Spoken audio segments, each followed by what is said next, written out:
Welcome back to Uncle Mo TV. It's your host, Uncle Mo. Sorry, had a little bit of technical difficulties, but we in the building. You know, I came across a little video, supposed to be America's most racist town. I didn't watch it. Cut it on the first time. I fell asleep. Then I said I could watch it with my people, watch it with the fam, and see what it is. Saturday night, decided to come here, do the damn thing with the family. So I'm about to hook up the headphones. We're gonna watch it together. We're gonna stop and go as we see fit. And we gonna handle it together. We're gonna handle our scandal. I'm gonna come in and out because some shit I gotta, do off camera. Use the bathroom, do things humans do. And first joint, you said this better be good. I mean, shit. Let's see what it is. What is working with now. Without further ado, let's go. This documentary is for educational, informational purposes only. It covers real people, real stories, and raw environments, not to glorify violence or hate, but to shed light on. By the way, this documentary is coming to us by way of the Taboo Room with Aaron S. The YouTube channel. You like what you see, go over there, holler at them boys, subscribe, hype the video. Do what you do. Let it go. Let's go. reality. The content has also been censored to comply with YouTube's guidelines. If you go to Dingus, I don't think you'll come out. They told me not to come here. Said these hills don't take kindly to outsiders. Yeah, there's white and black neighbors, I guess. Black neighbour or a white neighbour? I don't know what neighbor. Especially not someone who looks like me. A couple black folks come into town walking. They wanted to go to Logan, and one of them got killed up there. The population is 98% white, and the silence says more than words ever could. You know, sometimes we feel like we have a pretty good understanding of what's going on and what to do. And sometimes we absolutely do not. This is southern West Virginia, Mingo County.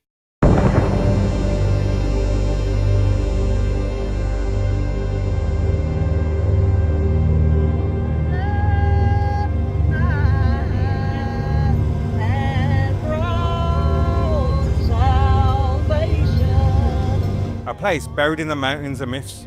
One of them being only one black man ever made it out alive, a preacher 100 years ago.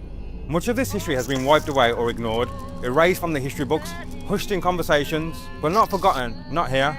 But just recently, right here in West Virginia, a couple was arrested for holding people in slavery. If you look at the images, it looked like an old school plantation. These kids were targeted because of their race. They decided to adopt 5 black children, putting their adopted black children into slave labor. This isn't the 1920s, it's 2025, and racism doesn't wear a hood anymore. It wears a smile or a stare. Sometimes it's in the questions, sometimes it's in what's not said at all. So I hit record and started walking. What you're about to witness may shock you. Lord, I heard you know when somebody's at the bottom of their soul, and I hope. If you look online, they say it's the most racist state in America, and I'm come to find out if that's true. The richest state? The racist. Most racist. Right? Racist? Yes, it is. Why do you think people would say, don't come to Dingus? Well, they're not used to people like you.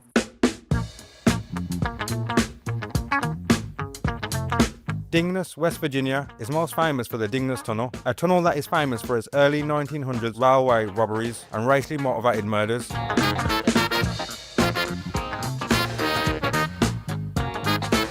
Oh, this Bloody Mingo. Yeah, this county's kind of wild. It is wild. If you ask the locals, they'll tell you that the walls are filled with human remains. Dingus Tunnel has got more black people buried in the wall. Burnt human remains were found in Mingo County. Blueberry Avenue in Dingus. The men's remains had been there about a week. They hung some people down there at the tunnel, didn't they? Yes, and they've killed lots and lots of people in that tunnel. Mingo County after the discovery of a body. In Mingo County. Mingo County. Mingo County. Because of the Dingus Tunnel and many other acts of violence, the county has been named Bloody Mingo. Bloody Mingo is what I meant.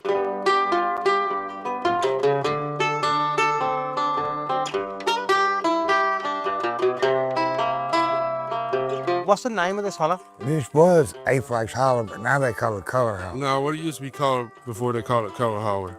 Aphex Holler. No. Yeah, it was called Holler. A holler in this context describes a small stretch of land between the hills where there is usually a tight-knit rural community living within it. In this case, Oscar called this holler Holler. A lot of my work gets demonetized, so if you want to sign up to my Patreon and watch uncut and unedited versions, the link will be in the description. And if you want to see this documentary about West Virginia uncut and unedited, it will be on my Patreon. My link is in the description, and thank you for watching my work. Because it used to be as a black people chilled on every front porch in this holler. There's a black person killed on every porch. Yeah, people wake up and find people on their porch and stuff dead all the time. Oscar, so if I came here and I didn't know anyone, how would I be treated here? You wouldn't be treated like he is. Me treated upwards. And why would that be? Just because of the colour of my skin? Probably. Was you, I guess, once upon a time, racist, so to speak? Yeah. It used to be bad up here.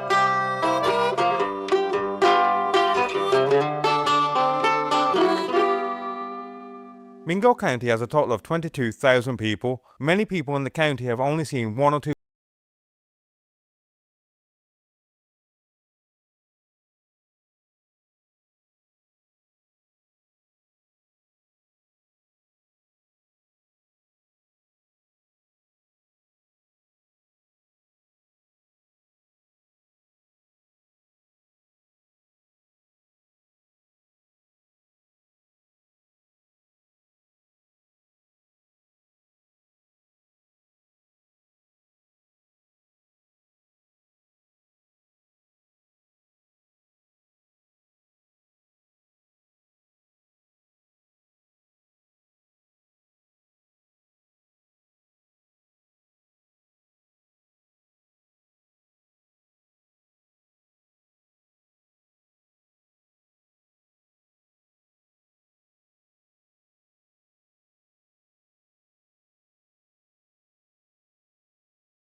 Me? It's up to you. It's like if you call it a It's just a lazy piece of shit. You know what I mean? Somebody just worked this. even if somebody is racist, they ain't gonna let me know that they're racist. Not up here, really, because they've known me my whole life. It felt strange. A black man in a very small town being one of very few. Would it really be possible for him to recognise racism as it happens, even when he has been around it his whole life? And an even more interesting question, if he doesn't know any other way of life, how much would it really matter to him?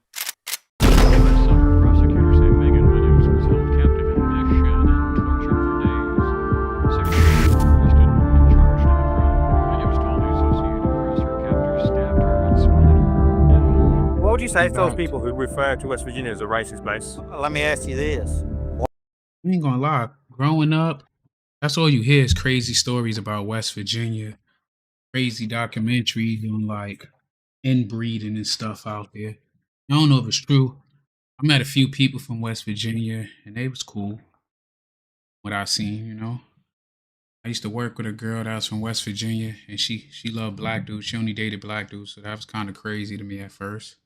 What place ain't? What place ain't? You are listening to the news? It will be refreshing to have a classy, beautiful, dignified First Lady in the White House. I'm tired of seeing an ape in heels. You're watching comedians? I think it's safe to say that when I go to Camp Alongside in West Virginia, that I'm the only black person in West Virginia. You know, we're hillbillies here. We're a mountain people, bred to work hard and strong and take care of our family. I'd say the proof's in the pudding because everywhere you go in this country, you're gonna find racism. Jews, Greeks, whether it's towards Islamic people, whether it's toward Mexicans, whether it's toward Brazilians, it doesn't matter. You know, some people just got in their mind they're the only people on the planet. You know what I mean? But we're God-fearing people here. you know, and we believe in equal rights for all people.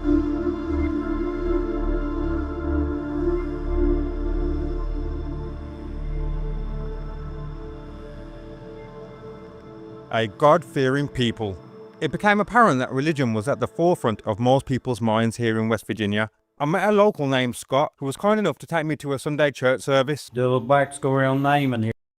Crazy because in today's climate, a lot of people hide they bad behaviors behind religion all of a sudden.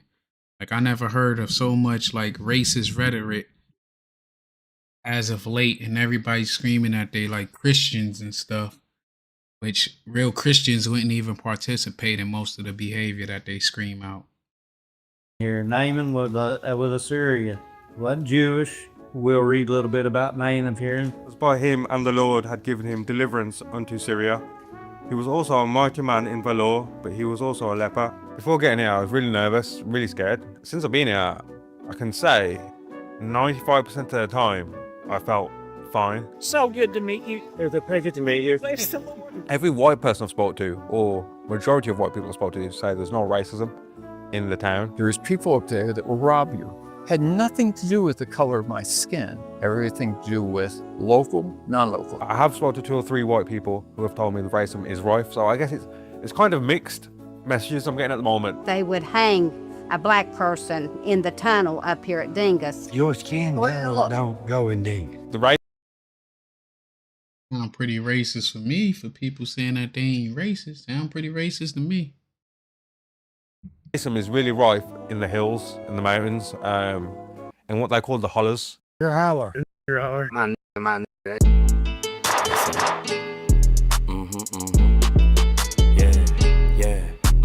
People said to us, don't go to Dingus. How did you feel, I guess, when you saw us stopping by and like, Yeah, because were you wary or anything of us? What the hell is? I don't know if I'm tripping. That boy ain't have no teeth whatsoever. Let's see. Maybe I'm tripping. It look like he ain't had no teeth. The rumors about West Virginia is looking kind of true. And what they call the hollers. You're a holler. You're a holler. My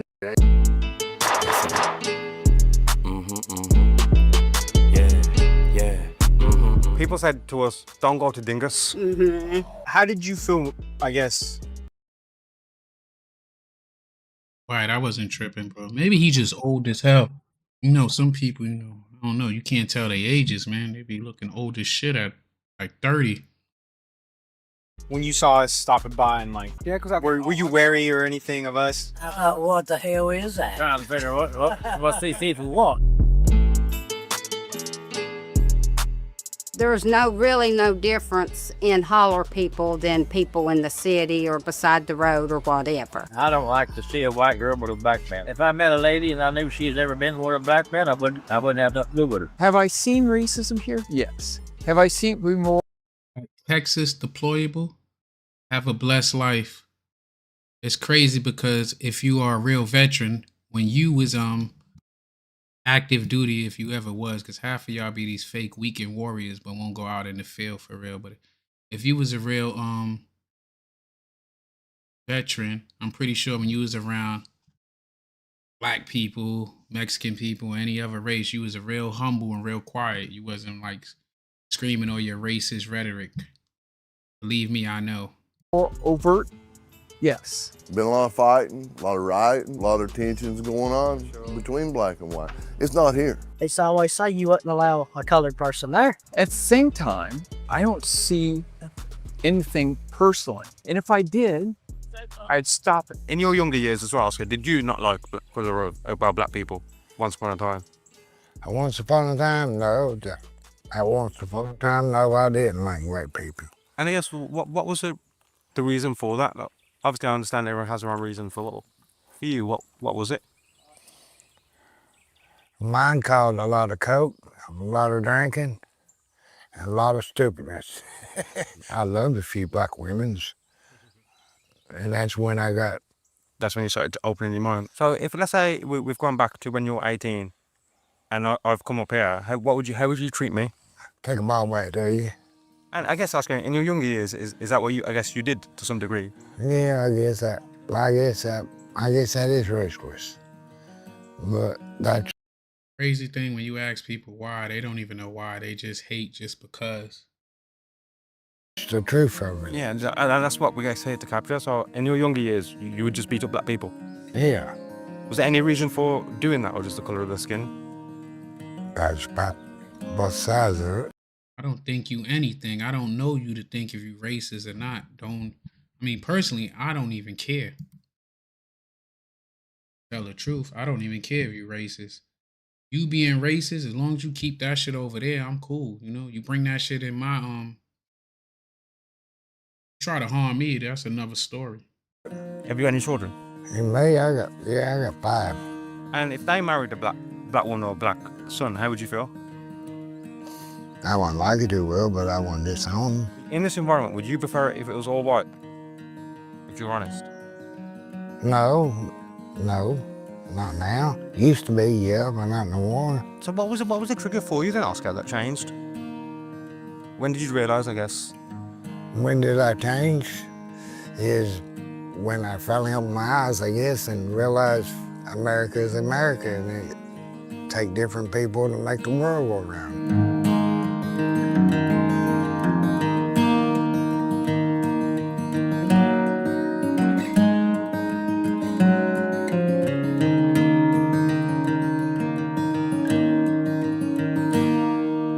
Would you ever date a black woman? Would you date a black woman? You wouldn't? Yeah, that's fair enough. Why? I guess would be my question. I don't know. And that's the big thing. A lot of people act like they're racist, but they won't do it on film. You know what I mean? Yeah, I do. They don't want the world to know it. You know what I'm saying?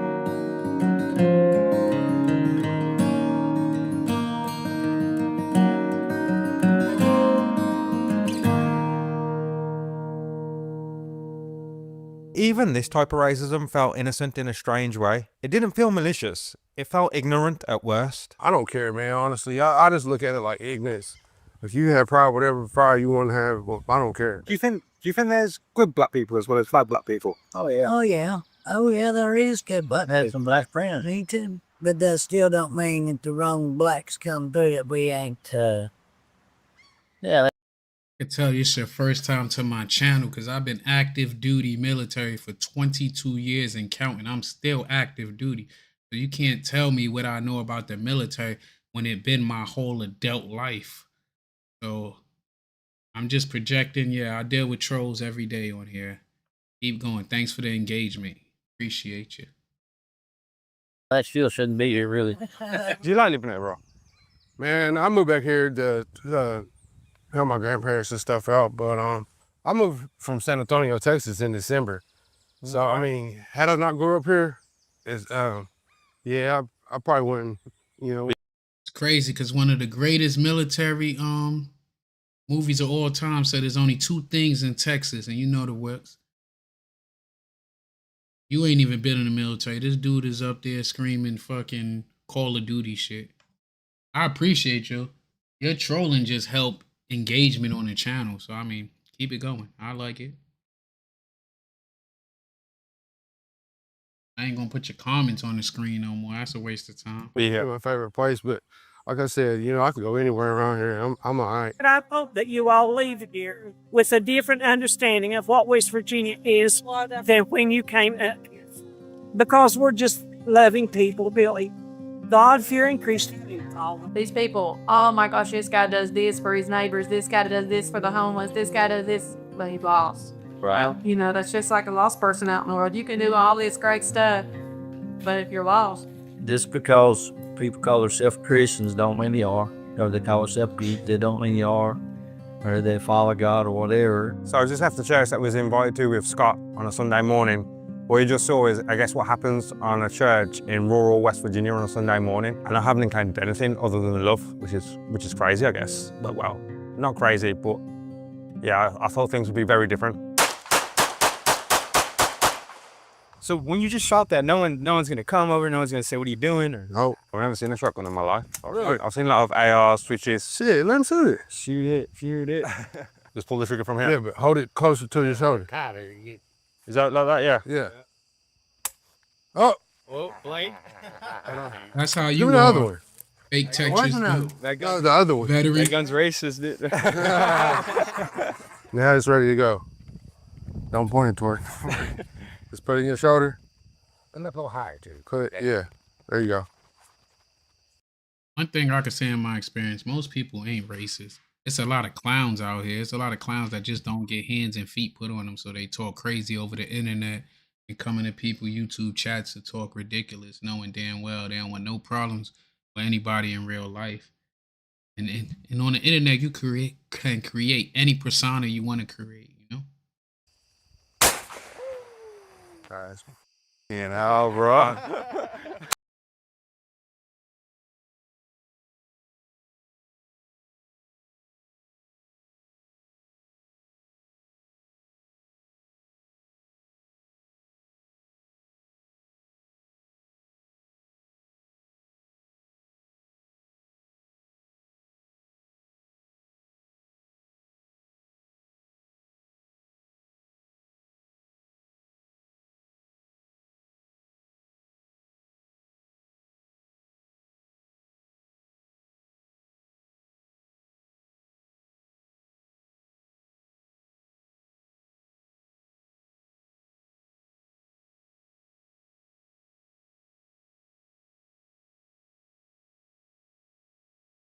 To some of the racism right in front of me. The words that You're absolutely right. I'm gonna stop going back and forth with you because I did 22 years and counting for a fake persona.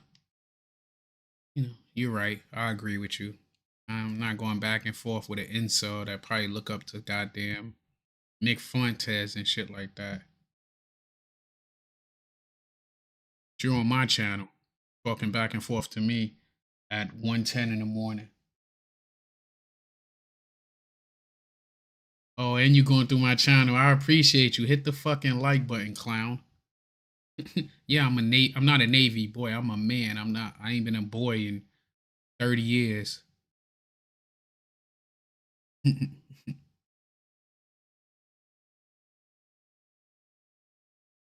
nothing like me, player. Nothing. that came out of people's mouths didn't always match the genuine compassion in their eyes. After all, I was welcomed everywhere I went. I was fed, included, even invited to an Independence Day celebration. It felt like a battle between good and evil. Still I'm not with the right. I'm not with the left. I'm none of that shit. I'm not liberal. I'm not. No, you a boy. Watch your fucking mouth. You be blocked. Watch your mouth. Grown men over here. hanging in the balance.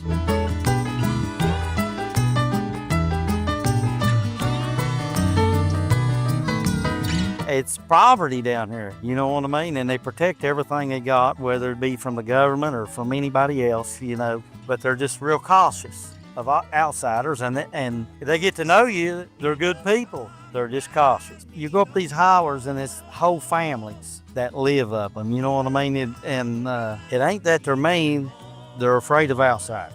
And what was your first impression when you saw me? I don't know. I just said, what are these cats doing up here? Because you're just in a white man's world, you know. You just don't see people your color there. I mean, it was all right, but yeah. I said, I'm just going to have to see what these guys are up to, you know. Everything you've seen so far in this documentary has involved Mingo County, with a special emphasis on the town of Dignas. But how did we get here? Originally, our plan was to cover racism in southern West Virginia in general, but all roads pointed to Mingo County. Then they pointed to Dignas, then they pointed to the Hollers. But let's pull it back to the beginning of our adventure. Keep me free from your space.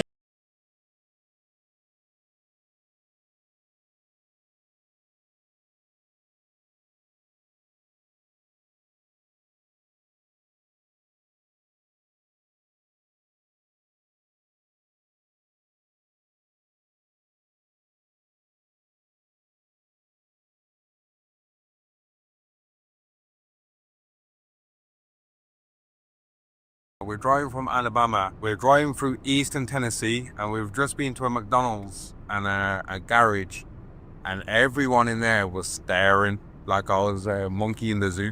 I've never experienced anything like that in my life. And we're on the way to West Virginia.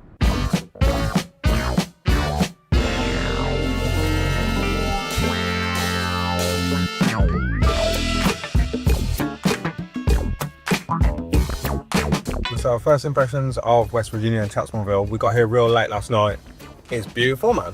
It's really, really nice and aesthetically pleasing to look at. My Airbnb host is actually Filipina, and has lived here for 50 years. They were so ignorant that they had no idea that the Philippines is different than China. The advice she gave me this morning was just be careful.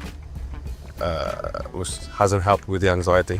So we'll see what happens. Early on, we tried to be more covert, so we took to the streets with my meta glasses to see if people will react differently than if we approached them with a camera. Black people, you don't have a neighbor that's a black family. You don't see it in this community. Yeah, there's a lot of misconception around here. I mean, I remember one time there was a couple. It was a black man and a white woman, and they lived in a trailer and they got burnt down. And I hate to say this, but the black people that are here are very stereotypical of like the food. If you had to guess, what would you say when I felt it was? There's so many different, like I said, Africa and Egypt, Africa people and Israel, not all Israels. I'm just documenting to see if racism is still here today in 2025. Racism? Oh yeah. There's no racism around here. Not really. I mean, not more than you find anywhere else. Where y'all from? London. London. Long way from home, man. Very long way.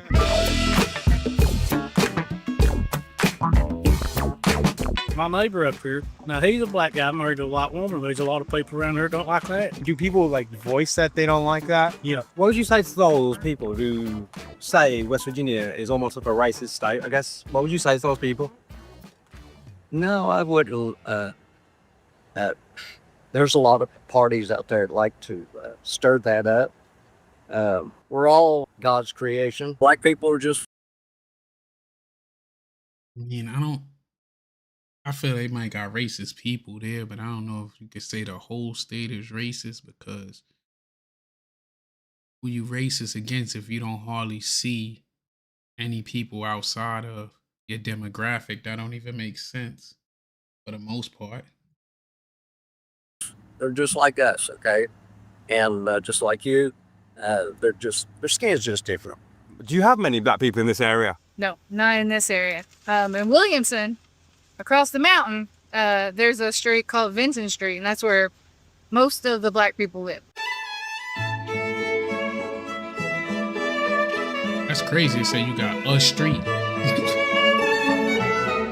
They say area, they say a street.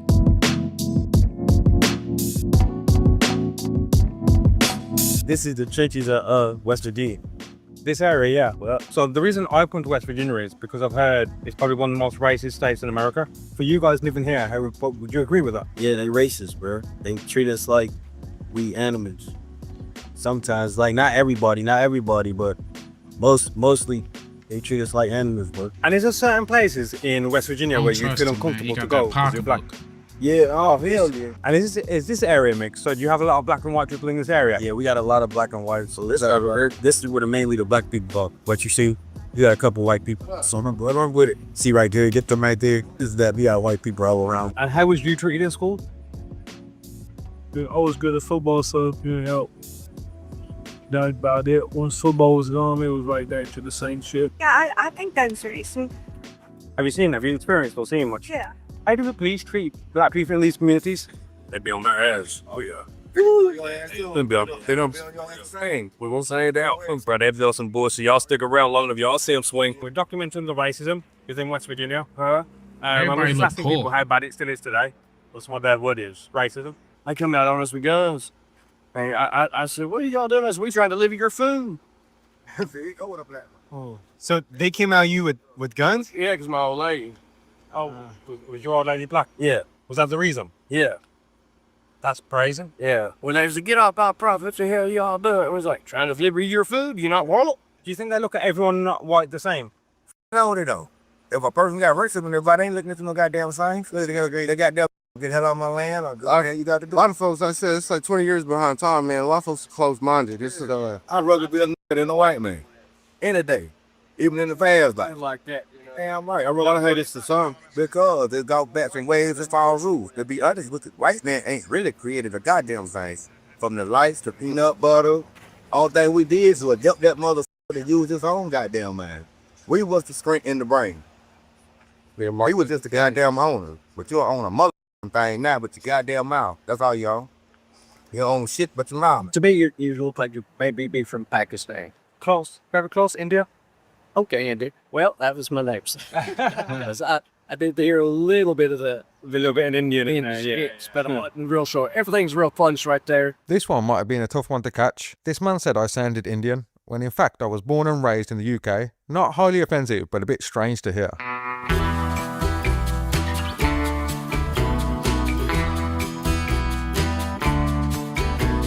Do you feel like that stereotype is true, that it is a very racist state? No, not really. I don't see the state being a racist. Most times you guys say not really.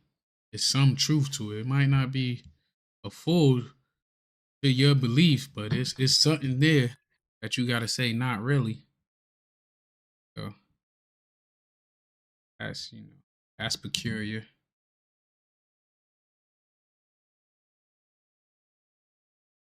State. Of course, there's racism all over the country, in different places. Anything that you can remember that will stick with you?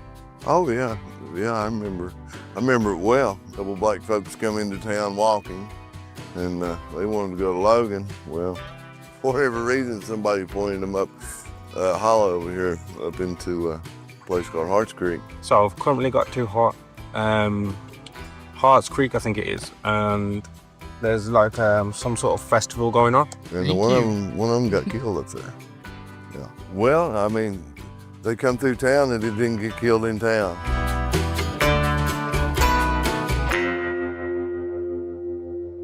The main thing that we hear is the West Virginia is probably the most racist state in America. Talking all that shit, I ain't trying to drive through West Virginia. Not without a gun. 2. Yep, that's probably true. So basically, this is Harts, this is town we've been told not to go to.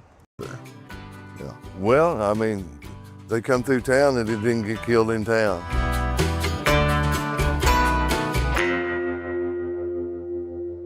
The main thing that we hear is the West Virginia is probably the most racist state in America. Yep, that's probably true. So basically, this is Harts, this is town we've been told not to go to. The cashier told me it's very racist. This town is very racist and she's not going to sugarcoat it.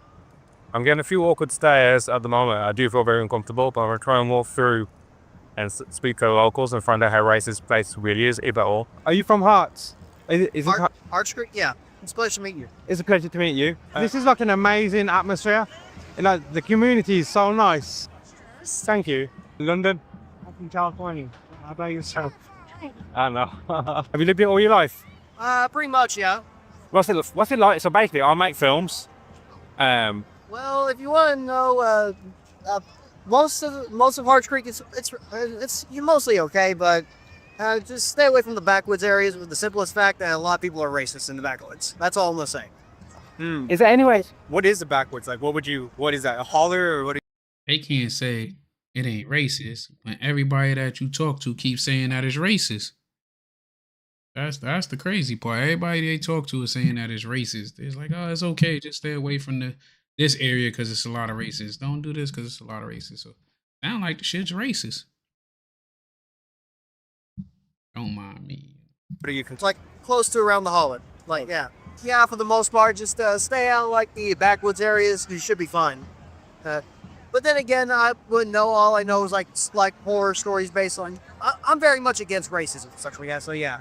That's why I thought to warn you guys if you guys decide to go into the Hackfords. When I first came in, I was very intimidated, if I'm very honest. Well, and that goes two ways. Me as a white man, if I go in Charleston or Huntington and I get in a community of blacks, I feel the same way, even though they may not be that way. It's just a weary feeling you get because you're the only one. You're out scared. Yeah, you know what I'm saying? You're the only one. So, do you have many black people living here? There's about 8, 10. I have a lot. There's not a lot. There's some moved over in Big Ugly, and there's actually some started going to school down here, but there's very few. But now you can go to these different cities and see how many girls have been murdered because of these evil kind of people. Not all of them's evil. They're not. But that's what we have a problem with. This year, thousands of people never seen black people, but still stereotyping them. But look at them. Look, these mother. Let's just watch it. I am keep my personal opinions to myself.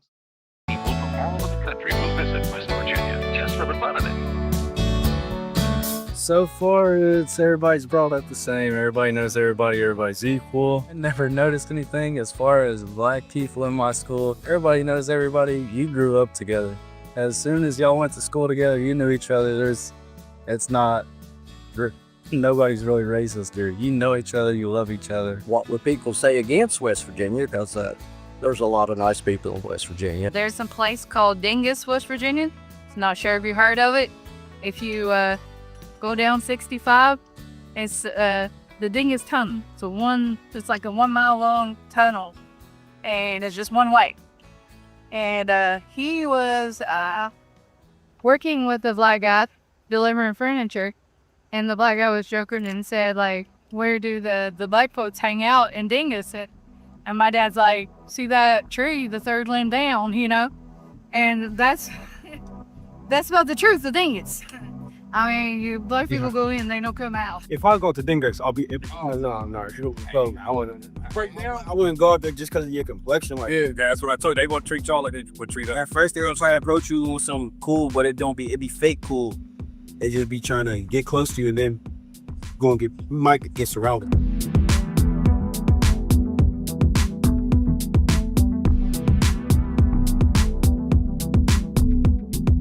So we started off in Tatsonville. They told us don't go Harts Creek. We went to Harts Creek. They said don't come here. And we was in a town called Mingo County. Yeah. We went to Mingo County, and everyone we spoke to in Mingo County says don't go to Dingus. So where shouldn't I go while I'm here in West Virginia? Where would you advise me not to go? Dingus. Why not? What would happen if I go to Dingus, you feel? Well, you might get shot. They might rob you. They won't come out. Could we speak to you outside for like 5 minutes? Yeah. So we've pretty much been all over the small rural white towns in southern West Virginia. Yeah. And everyone has said, do not go to Dingus. We have a really bad rep. A lot of it comes from the history of the tunnel. People would sit on top of the tunnel and shoot the immigrants off the trains as they come out. That's crazy. When I speak to black individuals in West Virginia, they say it's rife and they experience it pretty much. I could see it. I really could. As bad as some of the older generations were. The story's developing each day, so I'm getting told don't go here or go there, it's not too bad. So if that makes sense. So all roads have led me to Dingus, and now in Dingus, I guess, and everywhere else, they said just don't go to Hollis. Yeah. Do you reckon that'd be worse? Yeah, a lot of the haulers around here, a lot of the older generations are still in. Some have come around. I stepped over that line quite a few times. And what would you say to people who are still racist today then? I think they're crazy. They ought to just realize your skin is the same as my skin. We all be red on the inside. That's the way I feel about it now. Used to be, I didn't feel that way, but now I do. And at the moment, do you still think it exists here today? Hmm? Do you think there's still racism here today? Yeah, there are a lot of people feel that way. Say, hell yeah. What you think? You just heard them say, if you just come through there, your complexion, and you don't identify as African American, they gonna get you just because you dark, man. They not playing. Do you think there is? Yeah, a lot of people feel that way. Racist, they don't like white people. Is this your place? Is this where you stay? Yeah, it's where I live. Does this get hot? Because it looks like a... It's like an oven in there. Yeah, I can imagine it getting hot. It's like an oven, like, meaning, it's hot. And I guess, what's happened here? That was a double wide. That was my mommy's double wide, and it rotted and fell down. And so my nephew burned it. I was a sinner, I was a drunk, I was a cokey, and I liked my liquor, and I still do like my liquor. But there ain't nothing wrong with it.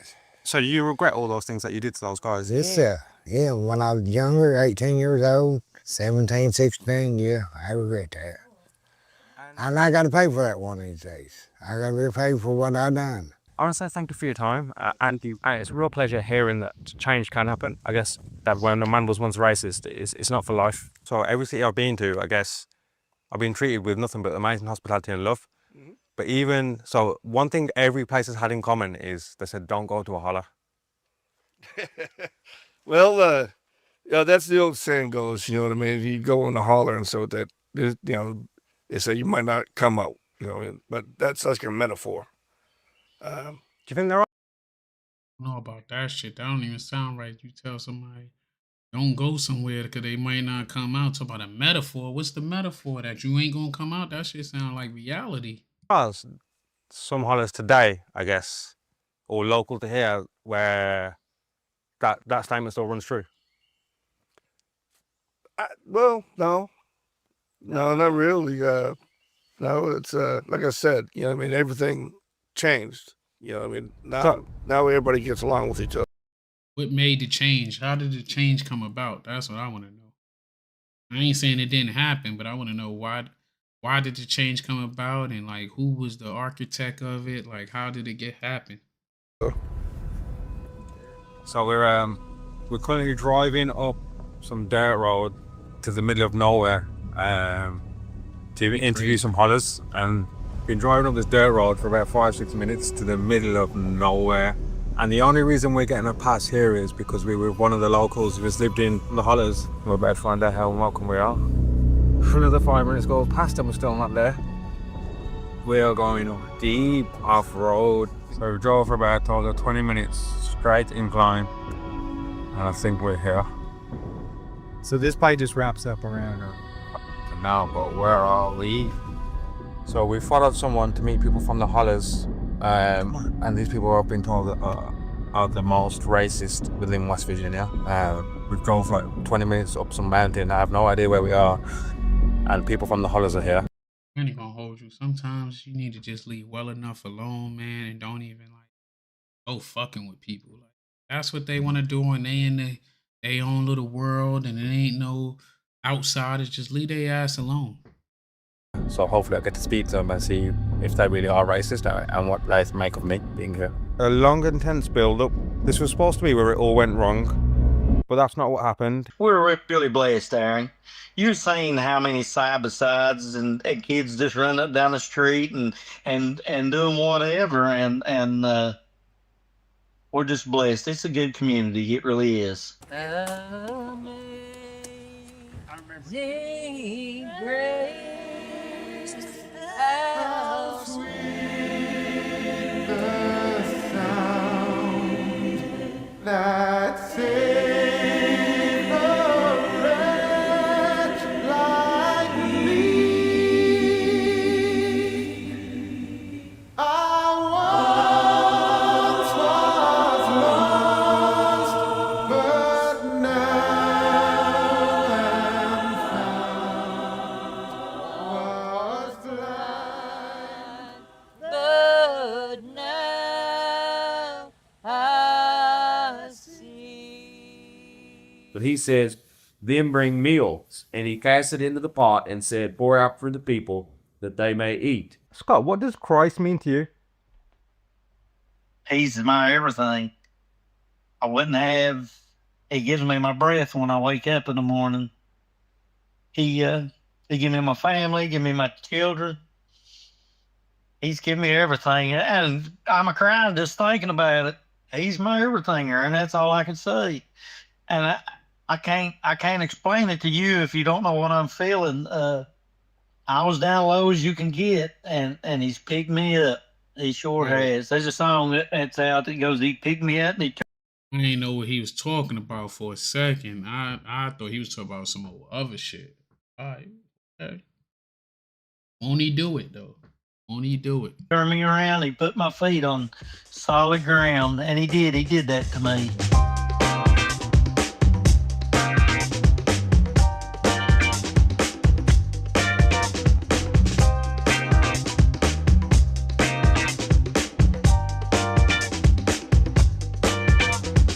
You come up this hall and need something to eat or a place to stay, anybody help you. That's amazing.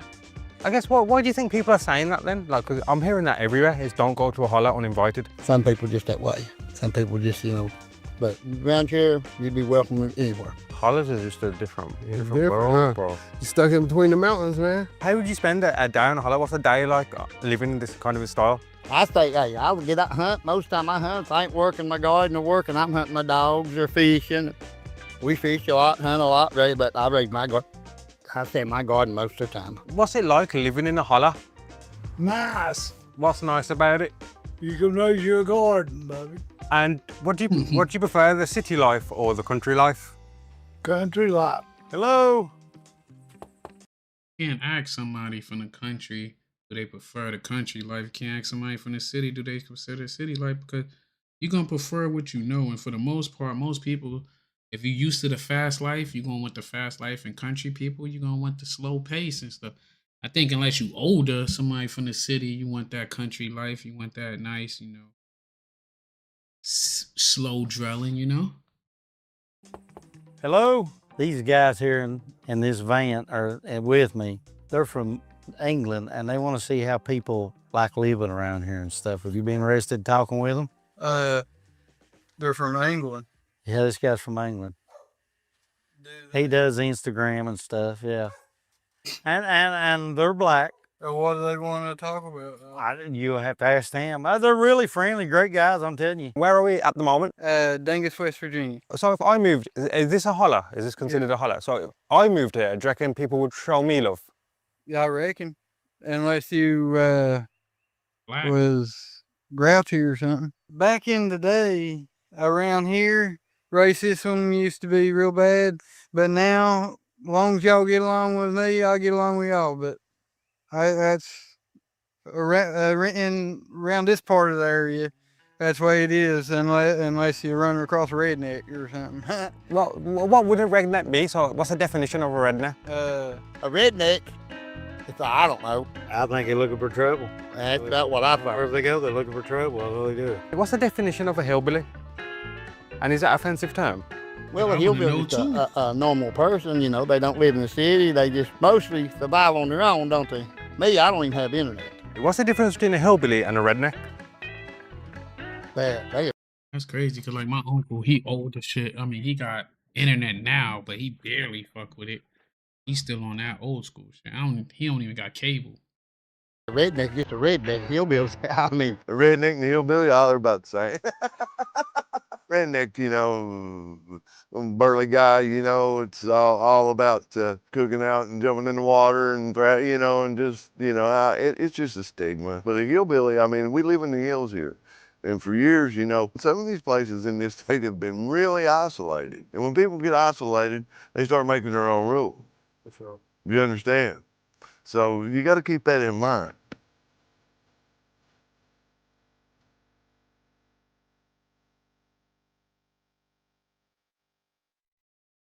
Well, now you get a few rednecks around here that just hate It's funny, just looking at that area of West Virginia, they wouldn't have to worry about my ass moving. everybody. That's what a redneck, they don't. You ask for trouble, you're going to get trouble. Exactly. Usually, if somebody calls them a redneck, they're usually a troublemaker. Redneck it could be just basically somebody just getting mad at you. They're really pretty much the same thing. I mean, hillbilly is somebody that lives in the hills, They could be anywhere. Rednecks can be. Hillbillies are pretty much in the Appalachians. Can you show me your front garden, your things that are here that you do? Mainly cut grass, play basketball over there. How did the pool get here? We bought it and set it up. Sometimes we might get in a hot tub. You got a hot tub as well? Yeah, blow with hot tubs from Walmart. As I've said throughout this documentary, I was treated with nothing but respect, but one question still bothered me. Why do all these people still have Confederate flags? If they claim it's no longer racist, why are all these flags still all over the place? And one thing I was going to ask about is the Confederate flag. Sometimes we might get in a hot tub. This shit said hot proud tub as to well. be white. Yeah, blow with hot tubs from Walmart. As I've said throughout this documentary, I was treated with nothing but respect, but one question still bothered me. Why do all these people still have Confederate flags? If they claim it's no Proud to be white. I thought I was tripping. longer racist, why are all these flags? It looked like a kid did that tattoo, though. They could have did that shit a little better, though. Do some like, you got some type of fucking skills. Still all over the place. And one thing I was going to ask about is the Confederate flag. So online it has connotations to racism, apparently. But when I'm speaking to people who have the flag, they say it has nothing to do with racism. Now, the Confederate flag, I don't really have no opinions or thoughts. I really I really don't even know what the Confederate flag really stands for. The flag means two different things. So that's a Confederate flag. Southerners here are very proud of a Confederate background. And yet, West Virginia did not have a slave problem. What he's saying is true. Historically, West Virginia did have less of a slave problem than Virginia. The most ironic thing about the Confederate flag being displayed in West Virginia is that the state of West Virginia came into existence in spite of the Confederate flag. In 1863, West Virginia formed to split off from Virginia and join the Union, right in the dead heat of the Civil War. Ain't that some crazy, right? So, West Virginia broke off from Virginia to join the Union. You know, Virginia has a lot of Confederate, it was under the Confederate rule when they try to leave the United States, but country that broke off, or I said country, the state that broke off from the Confederate backing to join the Union now is proud of the Confederate. That's kind of peculiar.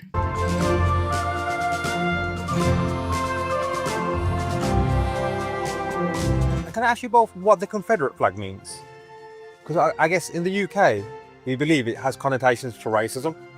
It does. It does, because there's still a lot of people that like to fly the Confederate flag. It's because we fought for that way back in the Civil War. That's our heritage here, and we still believe in that. I've heard several. He's admitting it's racist, but I'm confused because if you said West Virginia broke off of being a part of the Confederate, they broke off of Virginia so that they can ride with the Union. How the hell is that part of your heritage? And they try to break off from the country to start their own country. They lost the war. Shouldn't they be repping America no matter what? Like, you picking the winner and the loser. That's kind of like playing both sides.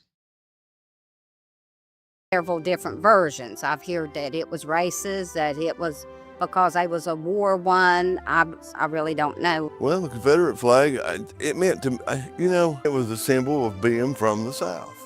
It didn't have anything to do with black or white or green or red. It was a symbol of the South. Why do you think people believe it has a connotation to racism? Where does that? Now that I can't tell you. I don't know. Do you reckon it has racist connotations to it? I think around here it does, yeah. How do you feel about the movement Black Lives Matter? Well, there's a lot of them that don't matter to me. The ones that's out there hustling, making money off of their as they call them, and this and that, and or whatever, and doing drugs. And I don't think that's right. I don't like that. If any white people don't use drugs, white people don't do all the things he's saying. It ain't even no black people over there from what they saying, but they ain't complaining about that. I mean, nobody want degenerate behavior, but don't act holier than thou. I feel like you should clean up your own house before you worry about somebody else's house. Put groceries in your own refrigerator before you try to put groceries in somebody else's refrigerator. Anybody that was here and I caught them doing drugs and stuff, I'd probably shoot them.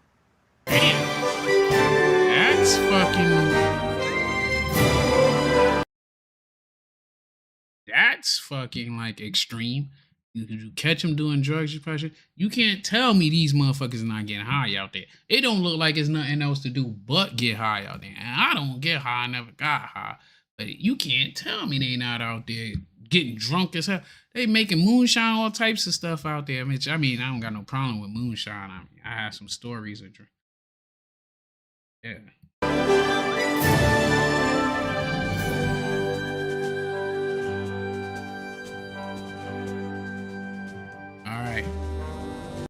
We just watched what was supposed to be America's most racist town in West Virginia. Just to keep up the theme of West Virginia, we gonna go right into America's most poorest region. And I don't know if you could guess where that's at. Give y'all a second, but see.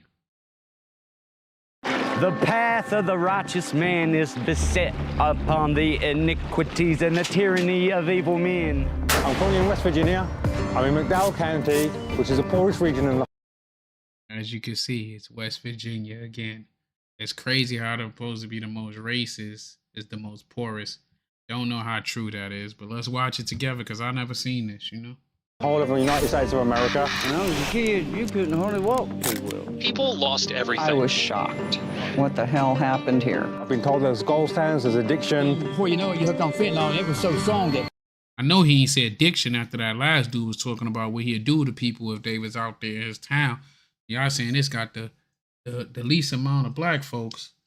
Like, I don't know, man. Like this, hold on, let me see. I wanna ask. I wonder what is the ratio like for West Virginia, like as far as like it goes for like black people. He's not real fast.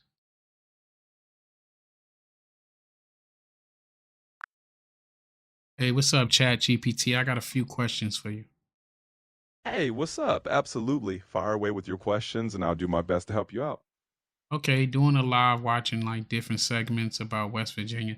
I want to know like what's the ratio, like what's the demographic of West Virginia, like broken down by like race and ethnic groups, you know, like as far as black, white, Indian, Hispanic. Can you give me that? I'm just trying to figure it out. You know, we live right now.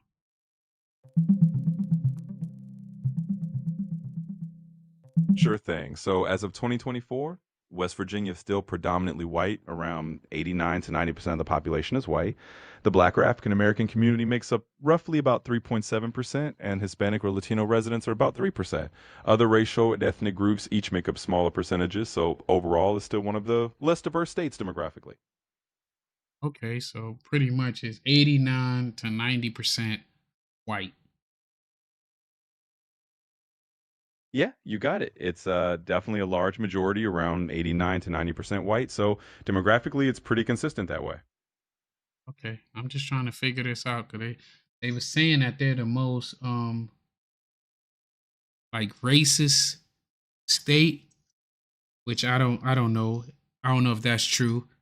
I think that's kind of like anecdotic. You can't like nobody's taking a survey to say they're racist in this day and age. Then they're saying they're the most poorest state or region. They said that's the most poorest region in America. Is that true? Like, is West Virginia or like what is that Appalachia area? Is that the most poorest region in America? Yeah, I get where you're coming from. It's definitely a bit anecdotal to just label a place the most racist, especially since no one's running around with a survey like, hey, are you racist? And tallying it up. So that kind of claim is usually more of a perception thing or based on specific incidents. Now, on the poverty side, West Virginia and parts of Appalachia are indeed often cited as some of the poorest regions in the U.S. It's not necessarily the absolute poorest in every statistic, but it's definitely up there in terms of lower median household incomes, higher poverty rates, and economic challenges. So there's some truth to that reputation, even though it's a bit more nuanced than just saying it's the absolute poorest. Please explain. I'm trying to figure out what you mean. Like, what's the nuance? Like, I mean, 90% of the inhabitants. Like, what's the population of West Virginia? Let's start there. Absolutely. Let's break it down a bit more. So, West Virginia's total population is roughly around 1.8 million people. When we say it's about 89 to 90% white, that just means the vast majority of that 1.8 million is white. And then the other racial and ethnic groups make up, smaller slices of the pie. Now, when I mentioned nuance about poverty, yes, West Virginia is definitely known for having economic struggles, and certain parts of Appalachia are some of the poorest regions in the country, but it's not like it's universally the poorest in every single category. There are pockets of poverty, there are areas that are more economically challenged, and it's definitely one of the states that struggles the most. But whether it's the absolute poorest depends on the specific measure you're looking at: median income, poverty rate, unemployment, and so on. So that's a nuance. It's not a simple black and white answer, but it's fair to say it's definitely one of the more economically challenged states. I mean, what sounds like mind blowing to me. You said that the population is only like 1.8 million for the whole state. Is that true? Or am I hearing you wrong? No, you're hearing me right. It's actually true. West Virginia's total population is around 1.8 million for the whole state. It's not a huge population compared to many other states. So, yeah, it can definitely be a bit surprising. Yeah, I'm surprised. What is the population of New York City? Like, what is the population of the Bronx in New York City?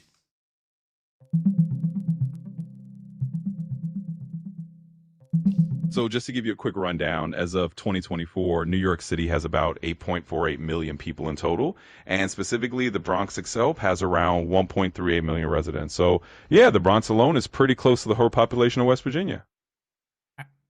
That's mind blowing that one little borough is about the same. So what is let's say Brooklyn, New York? Is Brooklyn, New York has to have a bigger population than West Virginia. Is that true?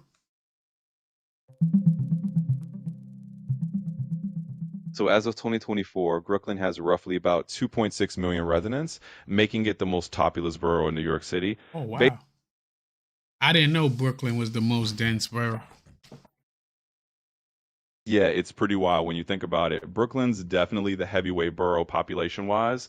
So it's kind of amazing to compare it to a whole state like West Virginia. It just shows how packed and lively New York City is in each of its boroughs. Yeah, yeah. That's crazy. I mean, I'm from the Bronx, and it's crazy to know that it's just about the same amount of people in the borough that I grew up in as a whole state of West Virginia. Ab- Um, yeah, that's amazing. It really is. It's always kind of mind blowing to see those comparisons. Just shows how unique and, densely packed the city is compared to some entire states. Glad I could give you a fun fact to take with you. I got another question. Why did West Virginia break off from Virginia? Yeah, for sure. So the short version is that West Virginia split off from Virginia during the Civil War. Basically, when Virginia decided to secede from the Union and join the Confederacy, a lot of folks in the northwestern part of Virginia weren't on board with that. They were more loyal to the Union, so they held their own conventions and eventually formed a new state that stayed with the Union. And that's how West Virginia was born in 1863. So it all came down to those Civil War loyalties and regional differences. And that's good, but you know what's crazy to me about that is that West Virginia came through, did not want to go with Virginia and stayed loyal to the Union, but now they celebrate the Confederate flag. That's kind of strange. Yeah, I get what you're saying. It does seem kind of ironic, right? I mean, historically, they were on the Union side, and now you do see Confederate flags sometimes in parts of West Virginia. It just kind of shows how complicated cultural symbols and history can get over time and how different groups adopt or reinterpret things. It's definitely one of those quirks of history. Yeah, that's just. I wonder when did they come up with that because left pretty much you left the Confederate because left Virginia because they wanted to be Confederates, but then somewhere over town you say it's your heritage to adopt the Confederate flag when in all reality your state was never part of the Confederate because you formed it in order to stay true to the Union. Yeah, it's definitely a bit of a historical twist. Basically, over time, cultural symbols can kind of get repurposed or reinterpreted by different groups. And in certain parts of the South or Appalachia, even places that were originally Union, some people later on embraced Confederate symbols as a kind of general Southern heritage thing. It's not really historically accurate for West Virginia itself, but it kind of just evolved culturally over the decades. So, yeah, it is a bit of a head scratcher when you look at the original history versus how people talk about heritage now. I'm glad I learned something new. I'm gonna ask you some more questions later, but we're gonna get back to the video. But I learned something new because from everything I learned, when somebody say, at least from West Virginia, that they fly the Confederate flag for heritage, is not because they actually had heritage attached to that besides leaving the Confederate. Exactly, you got it. It's one of those things where once you dig into the history, you realize the heritage piece doesn't quite line up the way people sometimes say. But hey, I'm glad it was interesting and you picked up something new. Just let me know whenever you have more questions and enjoy the rest of your video. Thank you. You're very welcome. Anytime, just give me a shout when you need more info. Have a great one. Will do. Let's get back to the video. Y'all heard ChatGPT. You know, I would do heroin and it wouldn't even help me to get over these sickness. Everything is, literally everything is gone. As long as I got wood and water, I'm all right. Yeah. This was the town of towns. Oh, the moon. As I lay my vengeance upon thee. Shout out to your nana. You know, shout out to your nana. Shout out to Massachusetts and shout out to you for joining the tribe. Where's that miner's mascara? Ain't no night sky. We had so many coal mines and coal trucks and stuff like that going every which way. And regret. What happened, John? I never could figure it out. You're lucky to see 20 people walk by in a day's time. This was what they considered the biggest flood. They said it got up to, I think it was 27 or 28 feet.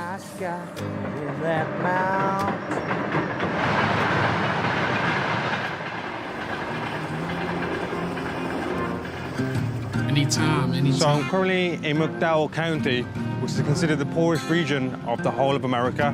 Has highest unemployment rates, the highest rates of opiate overdoses. If you look around, that's abandoned, that's abandoned, that's abandoned, that's abandoned, that's abandoned. It's not a whole lot going on.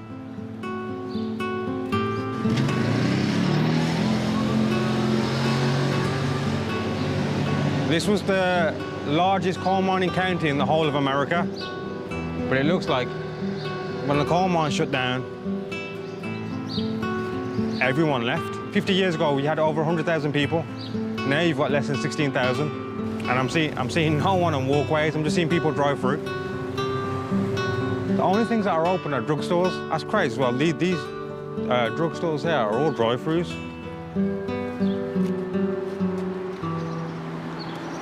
But we still needed to find locals, people who've experienced the change. Like there's not a whole lot of stuff to do, not a whole lot of people out and everything, but if you've been here your whole life, you're kind of used to it. Those that never left. How long have you lived here? In a year. I have. 80. Yeah, they're here in this county. Did you witness that decline? Yeah. And what was it like? It kept rattling around now, it all gone. You don't know what the hell he just said. That's why they said Aquilacture dialect. He's the baby boo boo boo boo. And stop playing with them people. You from there, you understand what they say. We ain't from there though. There's no opiate price. They ain't pointing no fingers at nobody. Minimum wage down here is still $8.75. God damn. Yeah. $8.75. But then again, shit probably cheap as hell out $8 there. an hour, and not many places to earn it. Shit probably cheap as fuck over there. It's only 1.8 million people in the whole damn state. That means it's mad open space. It ain't the tiniest state. Like, you could probably live great. I ain't gonna say for minimum wage, but a little above minimum wage, you probably living great, bro. I ain't see those nice houses out there. In no parts that they showed before, I'm pretty sure they got some nice shit out there, but you could probably live great out there and comfortable for like $20 an hour. Shit, $30, you the man. The only people we saw working were in fast food, small general stores, or hanging on to what's left with coal. And they've even closed down their Walmart. I believe it shut down 7 years ago. And there's 140 people working here. So imagine a town with nothing happening, and then 140 people working here have also left their job. You know, this county needed that store. It was our lifeline, especially for a lot of the elderly and stuff that just can't make the trip to Bluefield or Beckley. And then to close it down, I thought was pretty bad. But at the same time, when you look around, look behind, man, it is literally beautiful. Yeah, it's just a shame. I almost lost for words. It's crazy because like most places, like New York City, like I know like a lot of areas in New York City. I ain't gonna say the whole but a lot of places fought to keep Walmart out because it put out a lot of them little small mom and pop businesses. But I mean, somewhere like out there, Walmart is like the everything. Shit, I go to Walmart every day. As we continue forward, the skeleton of McDowell's industrial plant still lingers. Amid the silence and decay, you can still see the traces of transportation hubs. coal infrastructure and utility systems. Reminders of what once powered this region. So I'm currently outside one of the biggest coal mines within West Virginia. Most people I've spoke to so far in West Virginia have worked in a coal mine. Did you ever work in the mines? Yeah, I've worked in the mine. I've worked underground now for 4 years. God damn. I started when I was 18. And how long was you working in the mines? About 10 years. 10 years? Yeah. I was a coal miner 23 years. I was chief electrician in the mine over 22 years. My whole family's coal miners.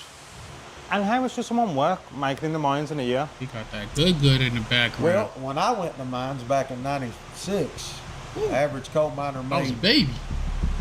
Not like a real baby. I was like a $20. preteen. Back in '96, it was $8 to $20 an hour. Today, the top coal miners cap out around $26. That's it?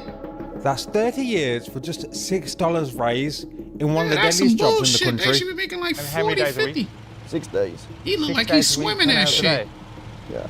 Go underground, do my thing, then hopefully just come out. You know, your adrenaline kept pumping. Well, everybody that coming in, even though they saying that, like the title say, the most racist town, we did that part already. Now we in the most poorest town, but it's still in West Virginia. Pumping all the time, you know, scary, you know, stuff follow.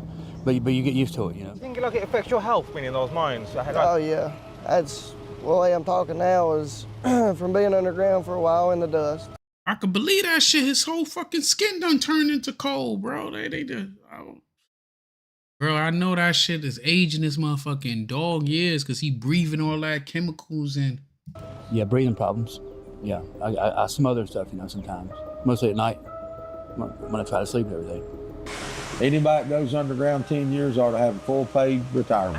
I agree. How secure is your job in the I mines? agree. How secure? Yeah, you don't get a warning or anything. They just tell you, hey, we got to shut things down and reach your pink slip when you walk out. There's a lot of mines right now that are laying, I think, 250 people off at a time. There's Is that here in Southwest Virginia? Yeah, that's here. This summer, nearly 700 West Virginians are set to lose their jobs as coal layoffs sweep through the state. Mining is what keeps this place going. But if coal's the lifeline and coal isn't what it used to be, then how are people getting by? I think what happened was is this county put all of its eggs in one basket. Not just this county, but this area in general. Oh, wow. I remember before. Had you seen this? The place was jumping when mining was a thing, killed most of them from black lungs. You probably, yeah, man, I'm telling you. First off, to drive 2 hours to goddamn a major store is nasty work. But that's just ridiculous, bro. But I could see when I seen all that coal on his face that was just, you know, y'all taking advantage of these people. They probably not giving them respirators or nothing. For U.S. Steel shut down, there was all kinds of stuff to do here. You know, we had all kinds of restaurants. We had, you know, just pretty much everything. It was pretty much autonomous to where you didn't have to go outside of the county for anything. You know, we had Sears, we had Montgomery Ward's, we had, you know, up until recently we had Magic Mart up here up the hill, which was mainly our only department store aside from, you know, like a Dollar General or something of that nature. And it's gone. So I ain't gonna lie, I'm about to invest my money in the Dollar General because I remember last year I was looking at some things and it was showing how like Dollar Generals everywhere, like in the rural South, in the city areas for the most part. I don't remember seeing one in New York, but it's a Dollar General most places. And I was in Florida driving to Alabama. Granted, I was on the border of Florida, right? In Alabama. It wasn't that far. But I counted one day like on a half an hour drive or driving to the mall from Pensacola, Florida to Forley. And I counted like 7 or 8 Dollar Generals just on the road on a straight shot going there. Some of them shit's clear in the middle of nowhere. I need to start playing and investing to Dollar General. I might do that while we on this live. Because they're everywhere. now we have no department stores at all in this county aside from a Dollar General or a Family Dollar. Anytime one store opens, I hate to say it, it's like 2 close. You know, and we've been down in the bottom so long that we've learned how to y'all take your life away. I had a lecture. And, you know, eke out an existence and a living to kind of equate to where we're at, I guess, for lack of a better term. Well, Welch is a good place. It's a poor community, very poor. A lot of businesses pull out because It is so poor. You know, we have Kimball area. There's a lot of people that don't drive. Through there is going into Bluefield. You'll find a lot of poverty. Things to do. They have Welch Emergency Hospital. It's not things to do, but it's a nice hospital if you need to. There's a movie theater. There's some restaurants. There used to be a bowling alley, but they closed that. Like I said, there's not a lot of They give up on this place, you know, just it's dying, man. And you ain't got no entertainment for them. It kills me to see that, it really does, you know. Hopefully it'll come back one day. Another thing I heard as well, the opiate crisis in America started here in West Virginia. I'm just pausing the documentary for 20 seconds. If you want to support me as a creator, join my Patreon. The link will be in the description, and all these interviews you'll see in these documentary will be uploaded, uncut and unedited. So to support me as a creator, just head over there, as YouTube do demonetize a lot of my videos. Now quickly back to the documentary. A brief history of West Virginia's opioid crisis. Deep in the Appalachian Mountains and the heart of our story in the 1990s. I can believe him because I don't got YouTube Premium and I ain't see one commercial pop up yet while we going through it. But that's crazy. Like, I ain't gonna lie, meth and all this shit is new to me. When I first joined the Navy and I went to California, I was my first duty station. I seen somebody smoking meth. I thought, coming from New York City, I feel like growing up, we only knew that it was like 3 drugs ever. Like,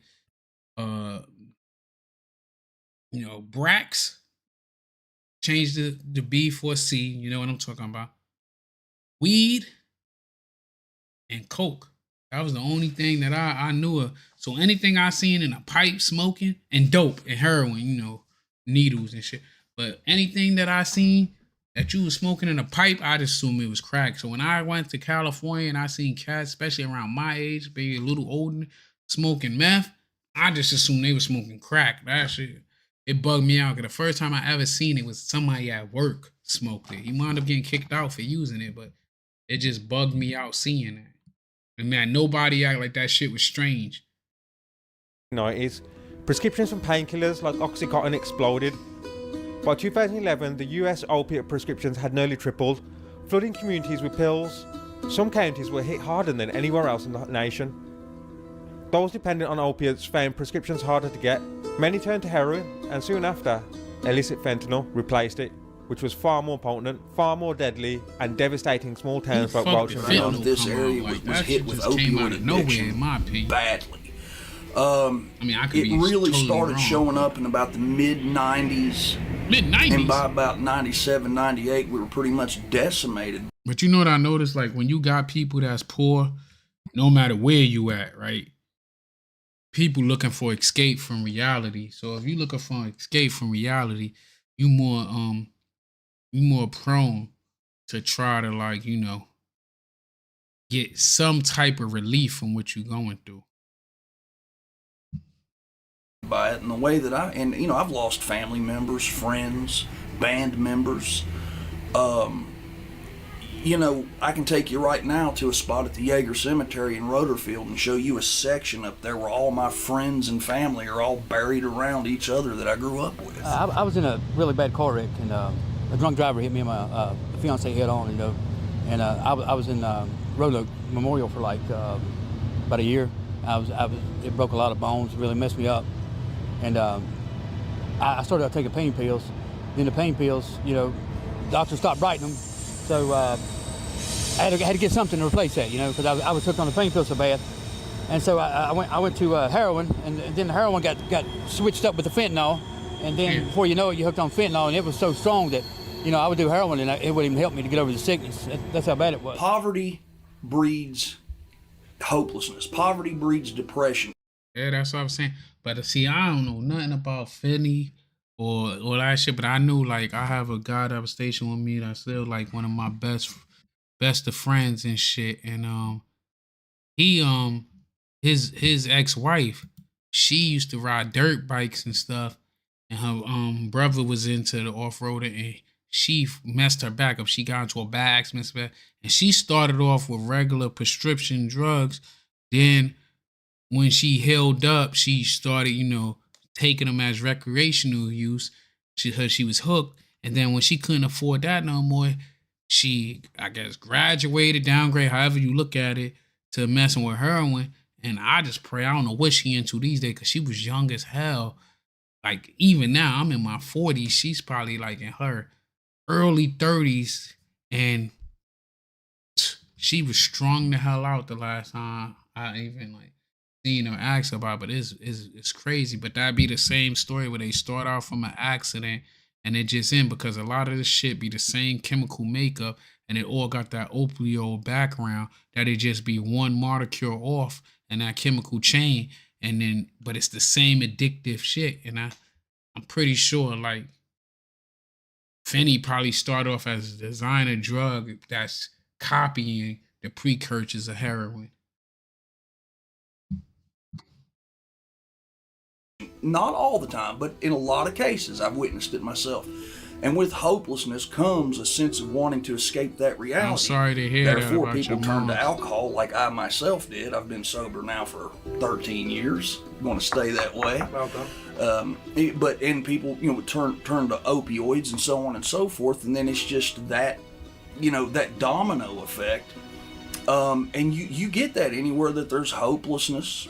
I mean, anywhere from the inner city to rural Appalachia, So, I mean, I get it, It's not the only answer, it's not the only way out, but a lot of people think it is. So I'm hearing there's a lot of people addicted to opiates within West Virginia, and especially here in McDowell County. Yeah, it is, man. He look like he addicted to him to do. That boy on something. He on something. Let me see which way I can point that you can see down.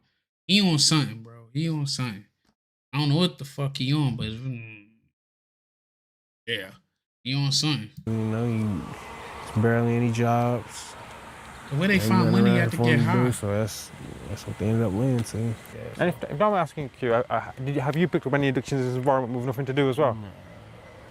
I don't do all that. You lying motherfucker. He on something. I won't go as far as say he on that Finney or he on that other stuff, but he definitely smoking at least at the bare minimum some weed, bro. But he ain't sober. He he might be mentally, but he don't look like he's sober. That's good, bro. I guess you stay on the straight and narrow. Yeah. I guess in this environment, is it tempting? I guess because there's nothing else to do. Shit. Yeah, it can be. That's why you gotta. I try to do stuff to keep my mind busy, man. If it can't get you, I'll take it to sit around bored and got nothing better to do. Hang around people and do it. The doctors got me on the junk, man. They really did. I mean, that's what got me. They got me hooked on the pain pills, the opiates, and I wish I never would have seen the junk. I really do. I wish they never would have. If I knew now what I do, I mean, if I knew I was going to hurt or go through half of the pain I was suffered and went through, I would have never looked at anything. I would have just toughed it out. I would have laid up and just give up or something. I mean, it's horrible, man. I've seen my whole family go. I mean, all my friends. I lost everybody on that junk. I mean, I guess it's something to see. I've never seen anything like it. Right. That's what I say. I guess it's something to see if you want to see that what rent down McDowell County be. Like I say, back then you had big politicians stealing the money, taking the money, and doing whatever they got to do with it, greasing their pockets. So the county goes down. You ain't putting no nothing into it, no revenue or nothing. It's going down. The whole county going down. And the ones they got now probably is doing the same. I don't see nothing they doing. So, yeah. I very seriously believe it ain't, in my time, I ain't gonna see it. That's a shame. Yes, yeah. I agree. Like, some people had different addictions. Like, I noticed, like me, like, I never mess with drugs, but I noticed I have addicted personality towards other things. Like, I had an addiction before that. A lot of people didn't even know that about me. I had an addiction to gambling for a few years. And the high was coming from all the winning. But, man, when I lost tens of thousands of dollars and shit. I made a whole lot of money, but I probably blew close to $100. Like I at least probably I could go in a casino, walk around and won't place a bet, won't do it. But before, every single day, got off of work, straight to casino. That shit was like my second job. And I lost friends. I lost people that didn't want to be around me or anything, because that's all I did was want to go gambling and shit. Like, we'd have a good time, we'd go party, but I had to get to that damn casino. And I was in my 20s. I probably ain't gambled like that in shit like about 15 years, maybe. It is. Yeah, at least 15. Yep. Like you say, McDowell More County than that, probably now one of the thinking poorest about it. county in it. And It's nobody like helping, 06, nobody sending no revenue, nobody doing nothing. I mean, and the president, they voted for him. He turned his head on them too, I guess. And how do you think Trump's doing this term? Do you think he's doing well for Southwest Virginia? I mean, yeah, he's doing his job. This dude's a black man. He is doing his job. It's in the Bible, you know. Everything he's done is he's fulfilled the Bible. That's what he's doing. What verse? I can't say that I'm mad at him if I lose my job. I mean, it ain't his fault. He's doing everything he's supposed to do. Like the war about to break out, the mining operation will boom back. But there's got to be a war. See, our coal is made for steel. That's how we make steel. So we burn it. So it'll come back. And then with the coal mines, you know, it's a big industry, but it don't bring no business, you know. I mean, it brings jobs, and jobs around here is about those kind of jobs. Yeah, I'm gonna tell you, like I said, I'm in the military. You know what made me stop gambling? I remember it was a Thanksgiving weekend. I can't remember what year it is, but it had to be like 05, 06, you know, somewhere around that time, no later than 06, right? I what you call it? It was Thanksgiving weekend. I went gambling like that Wednesday. I lost $10,000. I like broke into I had like CD accounts. I broke into that shit, blew that shit, right? Well, I could have took that money and flew back home for the weekend and had a great time. And I was living in the barracks, so me and my roommate, and I remember I called back home and asked my moms to send me some money. That was the last time I asked her for anything, right? And my mom's an older woman and shit. She's like, hey, right. She don't understand the concept of Western Union, none of that stuff. So she like, hey, I'm gonna send you a money order at that, in the mail. And it's the holiday weekend. So by the time it would have got to me, it would have been that Monday. And by that Monday, I think I would have been paid anyway. But I realized I'm too far away from home to be making dumb decisions and dumb mistakes. So like from then on, I just kind of went cold turkey. I was in the barracks, was gonna go eat at the galley and stuff, but I had one of my supervisors, which was a good friend to this day. He had me come over his house. He came, picked us up, so I ain't had to waste no gas and nothing. And got me back on track. And I had to be like 24. Yeah, about 24. Damn, it's almost 20 years because I'm 43 now. So yeah, I was about 24 at the time. 23, 24. Something like that. But yeah, I kind of learned my lesson. I realized I was too far from home to be making decisions like that. And when I went to a casino after that, I played with like a little bit of money, but I ain't like make no big bets and I ain't breaking it. I came in there with a little bit of money that I looked at like spending money. I ain't look at it as I gotta come in here and make thousands of dollars.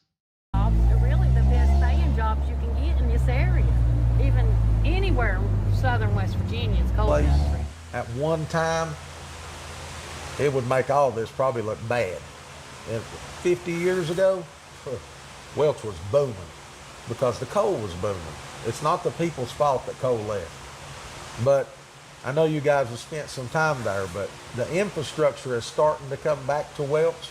I know they got some key players that's in a little bit more higher seats that see a little bit broader vision for it. So I think Welch is on the uptick. I believe there are going to be some things happen over there. A lot of folks are very, very leery about talking to outsiders. no offense, gentlemen, but you know, people that aren't from here, because over the years there has been so many different, I guess you would call it poverty porn, that have come into what's the word I'm looking for, like to showcase the fact that, you know, we are at the very bottom of the rung when it comes to a lot of things here in the United States.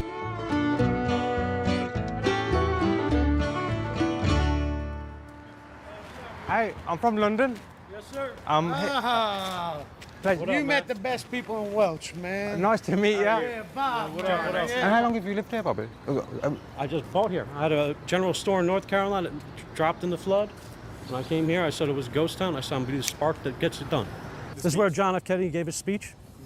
And that's, like, I'm Daniel Morrison. I'm running for the President of the United States. I'm going to be the governor of West Virginia. I'm one of the newest members of West Virginia. We're going to fix this whole entire area. This is the building that we bought. This is yours? Yeah. They bought that shit for dirt cheap. Yeah. I'm gonna buy a building out there. When did you get this? I got it 2 weeks ago. 2 weeks? 2 weeks ago, yeah. If you don't mind, did you buy the property? Yeah, I've been cleaning every day since. I've been sleeping on air mattresses. No way? Yeah, me and my brother, a couple of my boys have been helping me out. I've been driving back to North Carolina because I had storage units. So I've been filling the place with all the stuff, and sooner or later I'm gonna sell it to the community. That's amazing. Dress them, make them look fly, you know what I mean? Happy belated. Happy 4th of July. Happy 4th, belated 4th. Yeah, let me get your first one. Yeah, man, I got kids and stuff now. I ain't got no time to be. I don't even got no money to waste on stuff like that. I got so many different hobbies and stuff I like to do. And then different group of friends and shit too. Shades. You want to get your pair of stomach They're over here, Bob. I put them up on the... Yeah, I got one like this. I believe it. It's been shoveling, cleaning, bird dung everywhere. Started fixing some of these lights. I don't know which ones I fixed yet. Everything down, I had to kill all the mold in this place. I sprayed it to pull off the old wallpaper so I can get down to the old plaster. So that's what's going on here right now. I just shored up the whole entire roof already. It does work. You know what I mean? If you come back, I can turn it on for you, but I was pulling the signal pads to try to get it up to date, so I'm just doing one thing at a time. They might need to demolish that shit. I saw this place on the map. I started reading about it. I saw how beautiful it was, and I said, you know what? I'm just going to do this just because it's the right thing to do. It look fun, but they might need to just demolish that shit and then fucking start from scratch, bro. Just make it fresh. You know they like to party out there. I would turn that Walmart into a gym. I'll put a club in that bitch, a daycare. That should be the all-in-one everything. I turn it into a mall, and you can make like little booths and shit. Sometimes I might put like a little concert out here. Is this motherfucker barefooted? To play off out there, and this is gonna be the movie screen. The latest I want to do is by Christmas or New Year's Eve would be the real number. What would you say to people about Welch? Just come, see it for your own eyes. That's it. Thank you for your time. It's God's country. Remember that. Well, that's different there. So Dan's here. He's here to make a comeback. Day one opened my eyes. We met the twins and a few locals, but could that really be all that lives here? A place like this had to hold more than just broken buildings and half-told stories. There had to be more. More people, more truth. Luckily, the twins invited us back with no real plans and we said yes. But whatever Welch was hiding, I wanted to see it for myself. What's happening? I came yesterday. What's the password? I forgot. Stickle freeze. I'm good, thank you. How are you? Nice to meet Aaron. We got introduced to a few more locals.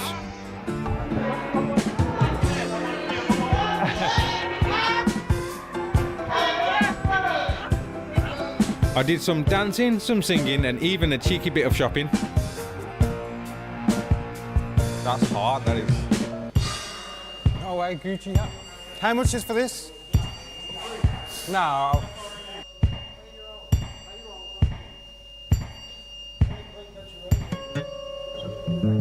While the twins were fascinating to me, they weren't from Welch or McDowell County, but their friend was.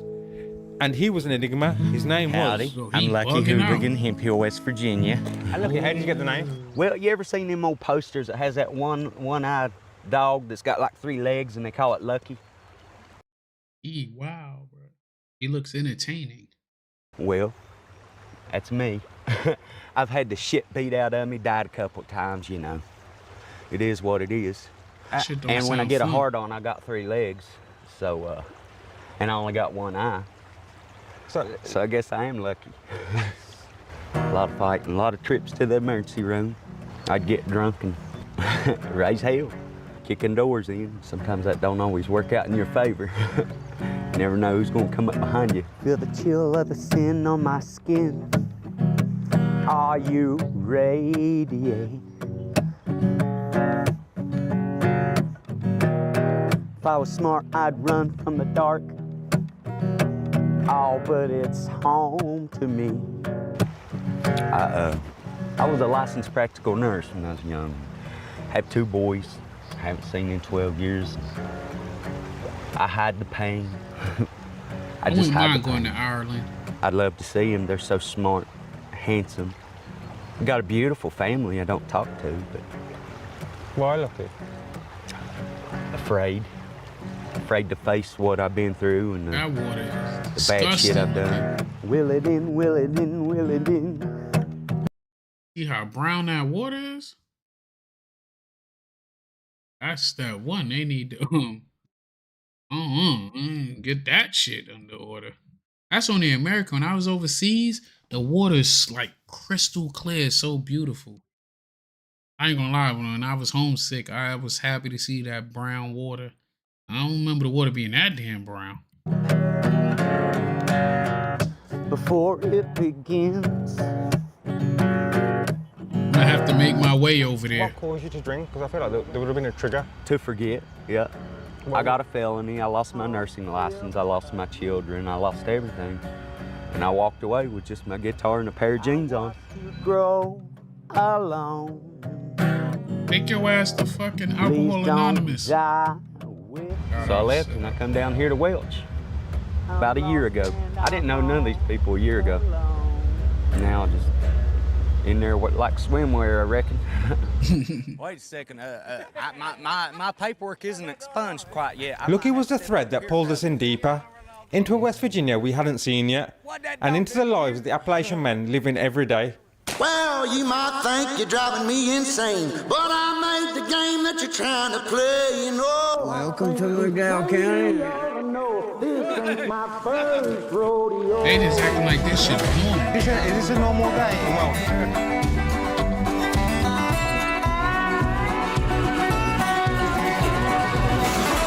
I ain't even trying to be funny, but don't this shit look like you need to be drunk or high to be fucking like just chilling around there, bro? That shit look depressing as hell, bro. And they got the nerve to be racist? That shit look depressing as hell.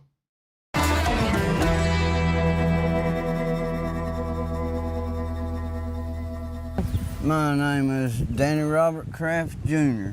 And Daniel, my name's Aaron. It's a pleasure to meet you. It's a pleasure to meet you. Call me Chris. Nice to meet you, Chris. Yeah. Where are we at the moment? Hemp Hill, West Virginia. What's your most favourite thing about West Virginia as a whole? It's just so much easier to make it. But did you discover yourself as an Appalachian man? Right. Well, if you could sum them up in a sentence, what would you describe them as? Well, everybody loves everybody, and it don't matter what damn color you is, anything like that. Some of the most heartfelt, emotional people. No matter which way you want to take it. If you want to get angry, I promise some of these rednecks aren't the one. Everybody around here has got weapons. Everybody. Usually more than one, you know. Shut up. And this ain't a good place to come and be, you know, doing things that you shouldn't be doing. It's not a good idea. Is there a whole lot to do here? Emotional people. That ain't a place I'm fucking going to keep it real. Call me bougie, call me whatever. That's not a place I'm going to. That's what I mean. I said I ain't even trying to drive through that shit. That shit look crazy. Look at that shit. And that shit don't even look that bad. His cameraman in the background. That other scene. You want to get angry? That's how they rewind it. Some of these rednecks aren't the one. Everybody around here has got weapons. Everybody. Usually more than one. Why do you even need a weapon? All these motherfuckers look goddamn malnutrition. They can't even read. Yeah, I believe that shit. All of them look goddamn malnutrition. Like, what you need a weapon for? Just fight that shit out. That's a waste of ammo. Yeah. Shut up.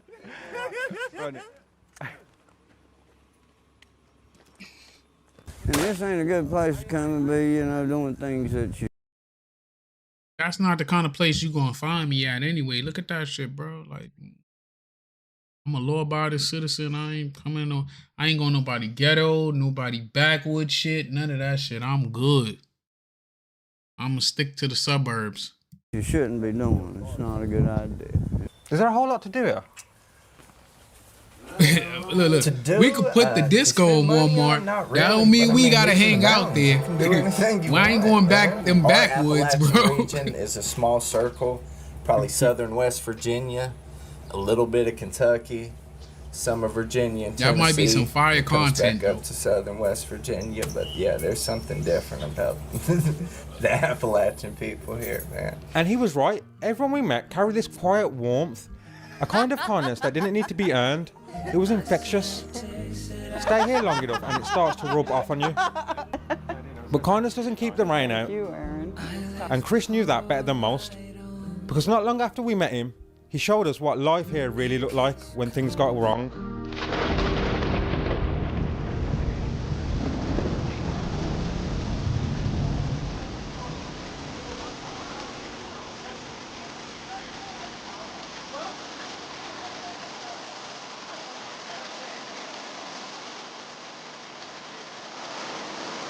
I could hear it with the windows shut through the house, the roar. It was like standing at the bottom of a very large waterfall.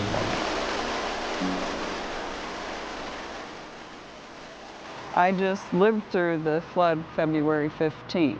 I watched it coming up real fast. And I'm looking out that dining room window and it's coming across my neighbor's yard. It's going like a waterfall down the stairs into his basement. It was awful. Floods here are terrible. And they come out of nowhere, man. I've lived through the flood of 77, which I don't really remember because I was a child. Flood of 01 was terrible. Flood of 02 was even worse, and this flood that we just had was really, really bad, really bad. And that's another thing. Nobody wants to come into a river valley area that's in a floodplain to put in any sort of business or any sort of residence or anything, because where are you going to get insurance? Around the county, it's, you know, there's a lot of bridges washed out, and people have water in their homes, and their heat pumps are washed away, and these kind of things. And we did lose some life here, unfortunately, and so it's pretty tragic. It washed pretty much my whole house about that far to the right. It's off its foundation pretty much. After the flood, FEMA considered it unlivable. I'm down there trying to clear off the mountainside behind it. That way we can pull down some dirt, lift this up out of the flood zone. Did you get any support? My whole we got a little bit of FEMA support, but they half-butted mine pretty much. They only picked up half the trash out of my yard and dug up the other half of the yard. That's crazy. It's crazy. He would be fucking people He did over. what most around here do. When help doesn't show up, he tried to handle it himself. One day, he cut down a tree in his yard, but the way it got angled, something went wrong. It came crashing down right on top of his house. Damn. Right, it looked like it was leaning this way. I went to cut it, it ended up falling straight towards the house. Yeah. Chris isn't the only one trying to survive out here. Through lucky, we met another kind of survivor. Someone who's not rebuilding, just holding on. What are you doing? You filming me? Yeah. You gonna break the goddamn camera. His name's Rusty. A man with stories, soaked in beer, dirt and time.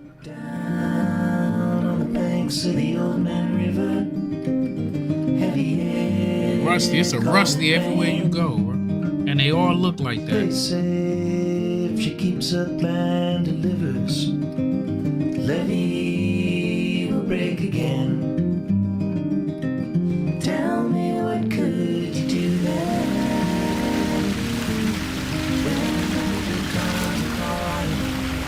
You don't get this in London or in the UK. I feel like I'm an individual who's never been able to appreciate nature, and coming here to the Appalachian Mountains, this is the first ever time I've realised I've seen the beauty in nature. I think it's going to sound, I guess, a bit cliche, yeah, but this place is almost like heaven on earth. But fuck me, it's been an amazing time, and we're on the way now to meet this Appalachian man and see how he lives. With all his life, as far as I'm aware. We've been driving 40-50 minutes straight, constant up the mountains to find him. So we're about to see how Rusty lives. God, Bill, I appreciate you tuning in. Yeah, I gotta start going live again like I used to. I used to go live all the damn time. I'm gonna at least start going live 3 times a week, and I drop regular videos. But my videos be, you know, like I got like 3 videos coming out on Dr.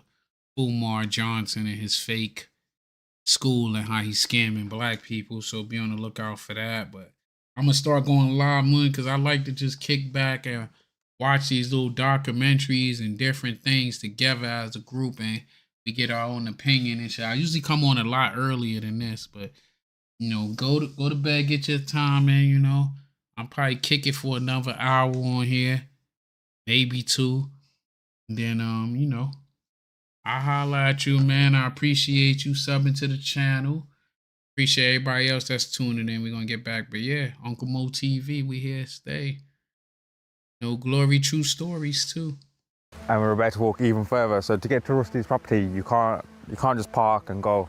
You have to park and then walk up this mountain, well, up this hill. I would have not been going to see Rusty.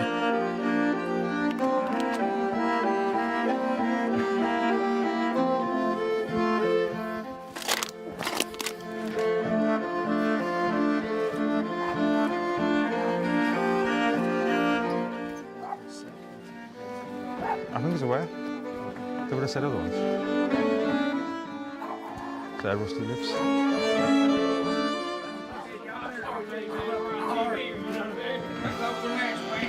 Hey, Rusty!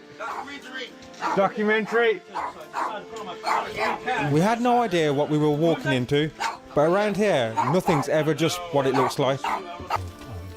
And I guess, what do you like about this style of life? What? What do you like about this lifestyle? My beer. How do I feel it? My beer and my weed, man. And my dog. Where's he at? Right underneath. He's under me, huh? I live off the land.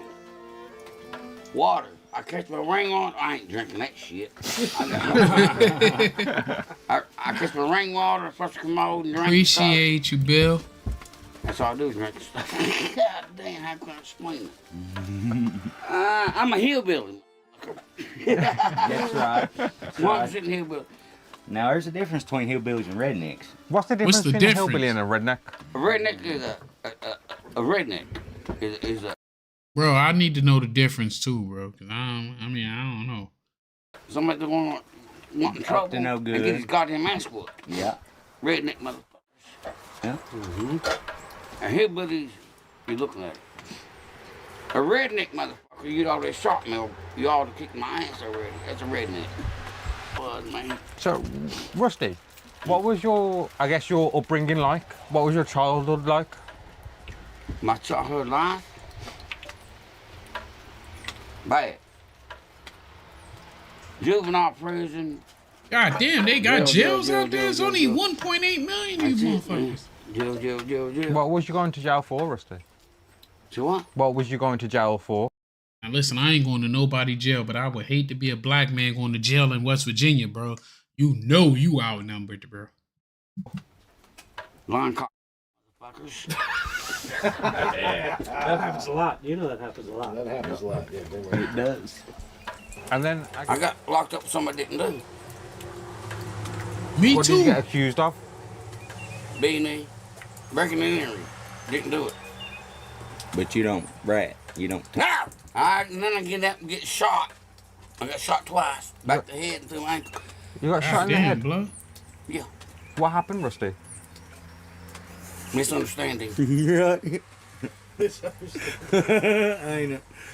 What was you doing to get shot? I shoot him. Messing with the wrong person. That's what he did. Yeah, you damn right. Why were you trying to shoot him? Let's try to kill him, motherfucker.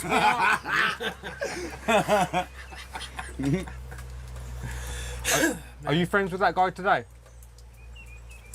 Fuck no. Yeah, we shook hands. This is a misunderstanding, you know. Shit happens. You goddamn right. We all run You do into a not. mad glide every now and again. No, I Just, don't. you do not rat on somebody and rat on yourself. God, dude. Have I seen much change in what? In the county or in West Virginia as a whole? Yeah. Holy shit. Drugs.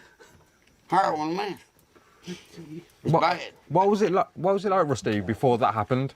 It wasn't bad. I mean, it wasn't that bad, but man, now you walk through Brent and you get your head knocked in if you got $1 on you get them goddamn pills. Rusty, tell me about Meth and heroin's bad right here, bud.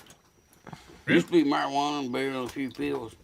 Good times, but it all went to shit. What changed? Heroin and meth. They bringing in that dog food, that fentanyl. Everybody want to shoot a gun? Yeah, That's crazy, because that's what they call that shit in New York, dog food. we do. Hell yeah, Rusty. Yeah. I gotta use the bathroom. I'll be back. Hell yeah. Is my feet good? Yeah, you're good. Your right. feet are good. You're all right, You're man. good. You You got that your own balance. motherfucker. Live by Hell yourself. yeah. Don't live by others. Hit that fucking door dead center.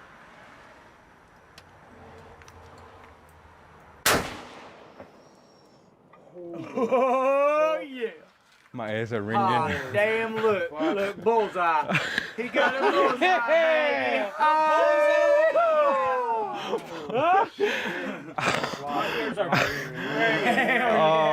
That's the point of that gun. Oh, baby. That's a fucking gun, man. Oh.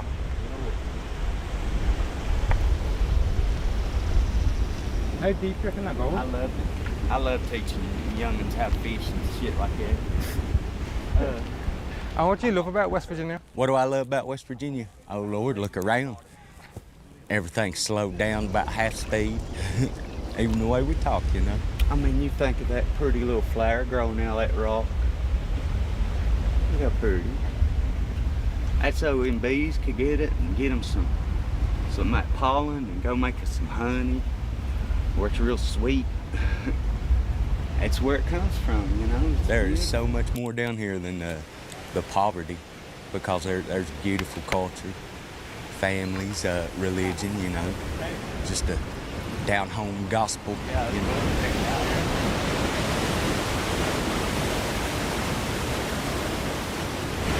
It's a natural painkiller.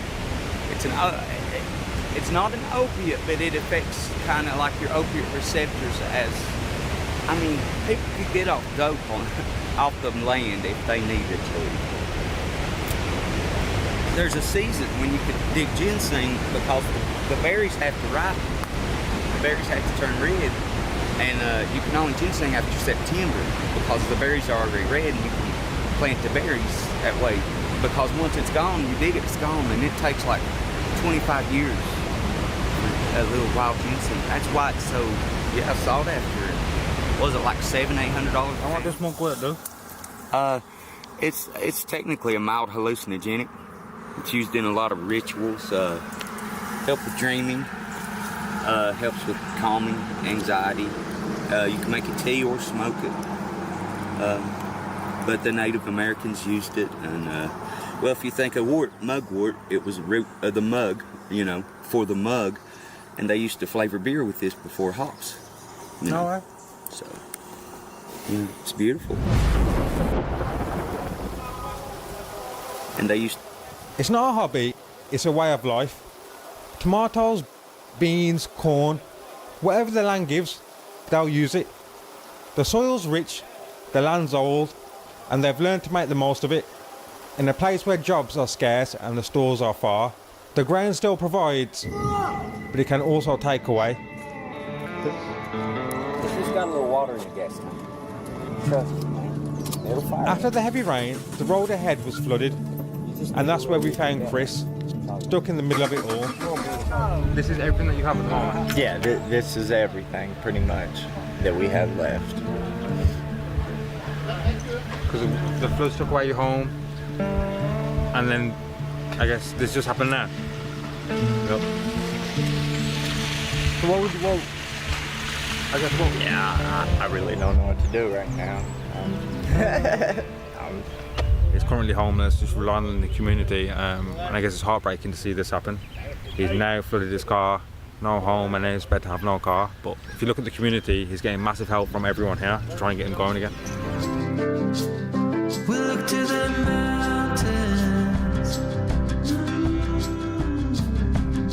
We don't care. I'm realising the community here in Welsh is amazing. Everyone just helps everyone. That's it. That's how we live around here. Yeah, I was about to tell you, I don't even know these fellas, to tell you the truth. Well, we have some bag lunches. Are y'all hungry? We're just out here spreading the love of Jesus and tell you that you're loved and hand out some bag lunches. We're not even from here. We're actually from Virginia.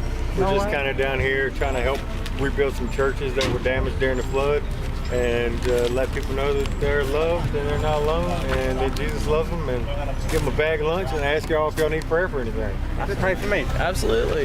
Well, is there anything in particular we can pray for you about? I really hope his car gets started again. Sure, we'll pray for that. Absolutely. Yeah. Lord, we just thank you for Aaron. We just thank you for the life you have given him. God, we just ask that you would just reveal yourself to him, show him how real you are. And just like that, the power of the community showed up, total strangers, making sure the neighbour was okay. A 16-year-old, a local handyman, churchgoers, all lending hands wherever they fit. It's not surreal, like I guess in most places this wouldn't happen. Yeah. But out here, this is just how things are. For a moment, things felt normal again, but then Gabriel reminded us of just how fragile everything still is. And with them laying coal miners off their wives, a lot of their wives work here. So once they shut that hospital down, this town's gonna be gone. This whole town's gonna be gone. You'll probably see 10, 20 people in this town. Not over my dead body. You have a different Not because my mindset's different. There's no way this town fails. It's impossible. They could take away the hospital. They could take away everything. Do you feel like you're almost forgotten here in Welsh?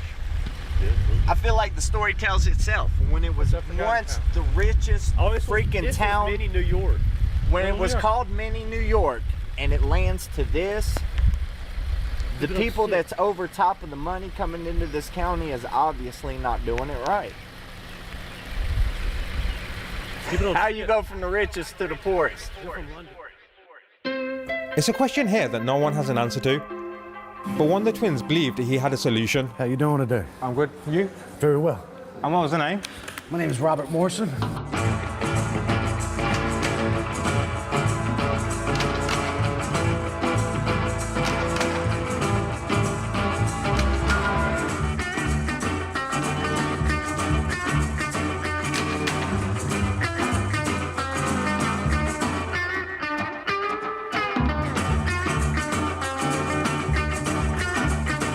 And so how long have you been here yourself now? Only a month. A month? Yeah, we came down, we were looking for the ghost towns, and then I came down and I... So you own it? You're actively searching for a ghost town? I paid cash straight out. Cash straight out for the building, you know? Yeah, and so I don't know anything but electric and water right now, so I'm going to be able to provide the people something And tell me about your vision. So you've got the keys day one. What did you see when you walked in? General store that I'm going to put, like the shelves are going to be all around everywhere. I'm going to have clothing, do all that type of stuff, because there's no clothing stores here. But the shelves, I want to put like the locals' food, because people have honey, you know, they jar their honey. I'll put it on the shelf and say, hey, if it's $10, I'm going to sell it for $10, and I'll call you up and say, hey, you got $10 worth of honey, you know what I mean? And I can have beans and vegetables and everything else, and all they got to do is grain here. So tell me about the hotel. Well, it's going to be the Lavender House too as well. I do like boutique building and stuff, but I want to just put for ATV or whoever wants to come in, they can go into a historical place and see a real apartment from like the 1940s. I'm not putting cell phone connections in there. It's going to be the hanging lights. It's going to be really super traditional, you know what I mean? From an economic standpoint, are you worried about floods? No. No. Happens every 20 years. I'm about to be 45. If I get 20 years out of it, I'm 65. That would be a great 20-year run in Welch. And plus, our last building that we had actually lifted off the pillars and floated downriver in Todd, North Carolina. It was a total loss. So that's why my brother and I are here. Yep, to build something beautiful again. Hopefully my last build. Hopefully the last build, but if it's not and more comes of it and I can keep helping, I'm going to keep doing it. Tell me about the community here. What's the community like in Welsh? Like most communities, anywhere you go, but I think people are more sociable and more friendly, more kind. Everybody's willing to lay a hand. And I guess we witnessed that firsthand with Chris and the car breaking down. Chris, you interviewed, yeah. The car breaks down, we walk in that river and we go get that, right? A random person called Gabriel, 16 years old, trying to help him jumpstart, doesn't know him. Of course. And then you had random people driving past, feeding us. Like I said, I've been all over the world and you haven't really seen a community close-knit as what I've personally seen here. It's unbelievable. Have you? Can I ask, have you? It's an old-timey community that They're in their ways, but they're very friendly and kind. What more can you want than that, you know? I can go to any city in the world at any time, like this, pick up and go. Why would I leave Welch? I wouldn't. People are too kind. And, you know, I want to ask you about the twins. So I'm asking everyone at the moment in West Virginia, because everyone's a bit wary of outsiders, and I guess having two outsiders like that do such a big project, I guess what's people's opinions of them who've been here many years? My opinion, I don't know them well. I think they have some good ideas. We did talk about opening the businesses here where I let them know I've had my eye on that bowling alley. If I get a chance, that bowling alley's first. Also, the First National Bank building was up for sale for a little while. I didn't see that it ever sold. The sign came down, so I have seen some interest. Now, their idea would be something Welch really needs, because just like yourself, guests in my home, I get asked a lot, what is there to do around here? Where is there to go? And there's really not much. So the tourism is already here. Now we need more to offer to people who come here. We need a good restaurant for sure. I want to ask how you feel like with people like Dan coming into the community and opening and trying to make a positive change, because when I'm walking around, I'm just seeing empty stall after empty stall. So how does it feel that you've now got someone like this coming in and trying to do something positive? Oh, we love it. Like I said, I went down there. I've offered to help a couple times. They're buttholes, though. One of them's drunk, usually. How long you been hanging around them? 2 days. 2 days, so you already know it. I ain't telling you nothing. They seem like amazing people. They're amazing people. Amazing, great people, yeah. Do you reckon, so the story... Take the walk. So Bob, 1 second, please. Because they came to this place. This place brought out the best in them. Because they're really pieces of shit from New York, but they came here. I'm gonna ask you, how do you feel? All this New York hate, we ain't gonna go for it. You see the cap, you see what it is, bro. All this New York hate, we ain't going for that, man. I can understand though, but we ain't going for that. About people like Dan and Bob coming in, and I feel like they're trying to do something for the city or the town. Yeah, man, I wish a lot more would. I have seen some good things. I've seen some very big improvements, especially from the woman and the guy up here beside the hospital putting that fence in. Those are super good Christian people, man. You can't beat better Christian people. You can't meet them. They're few and far in between. Do you think that as a county, McDowell County can make a comeback? Yes, I do. Yes, I do. But they're going to have to really push some tourism, and we got some ways to do it, too. And I've been hearing a lot of smart things.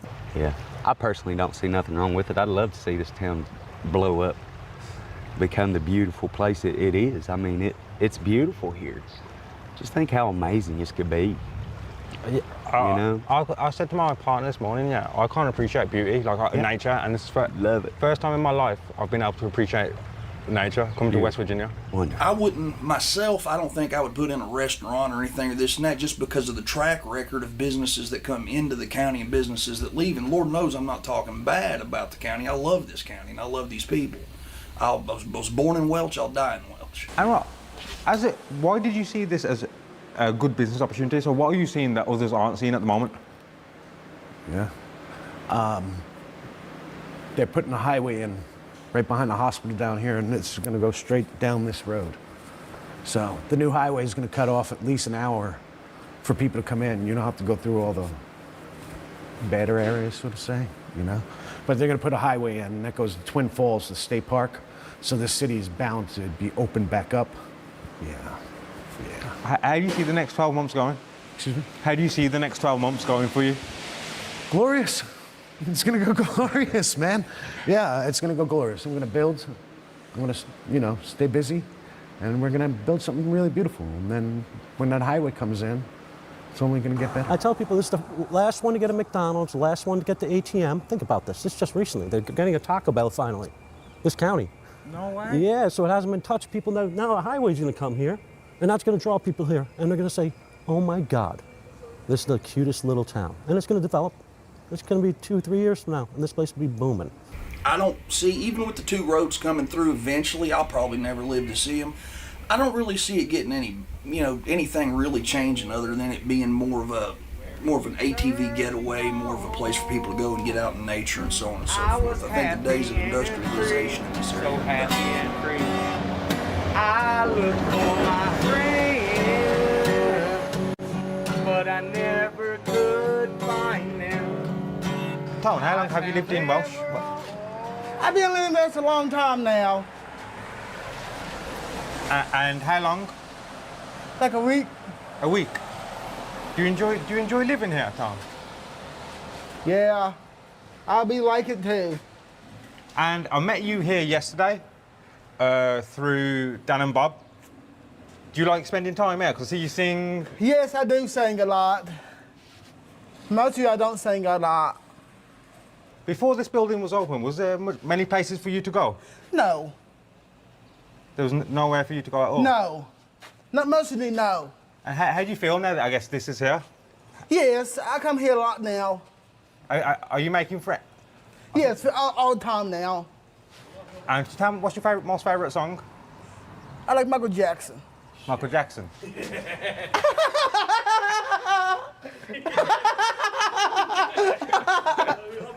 That laugh is amazing. What's your favourite Michael Jackson song, Colin? Could be. Is anyone welcome here? Anyone. Catholicism, like I said, it means universal. Everybody's allowed here. Gotta think that way, you know? So it's the way I was raised. It's my religion. Everybody come. Doesn't matter what denomination you are. That goes across my religion. Also goes to my art, goes to my businesses, my house.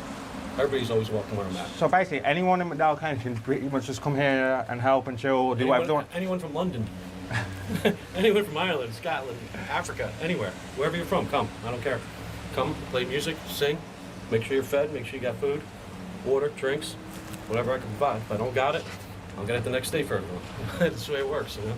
He helps out a lot too. Like he brings a lot of the food for me. You go into my kitchen.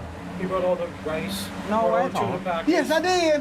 No way. Mostly, I come help him out if he needs my help for me. Mm-hmm. That's amazing. Yep. You don't get my help. You ask me to get my help. Mm-hmm. Help me sweep up. Help me sweep up. Uh-huh. That's amazing. Yep. And what would you do in your spare time before? So what would you do before this was open? I like to fix buildings up and everything. So I just have to know, I can fix kitchens. No way, that's amazing. Mm-hmm. Yes, I paint. Yep, you do.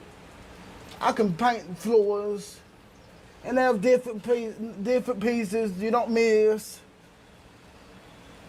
I got 6 brothers and sisters. 6 brothers and sisters? Mm-hmm. And where do they still live in McDowell County? Yes, it's in Welch. In Welch? Yeah, I'm supposed to be in Welch. I was born at Bluefield. How far is Bluefield?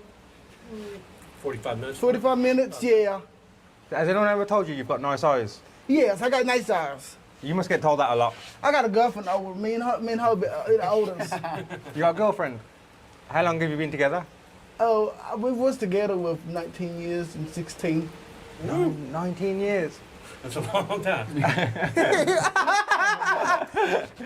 I'll fuck you. I'll whoop you too.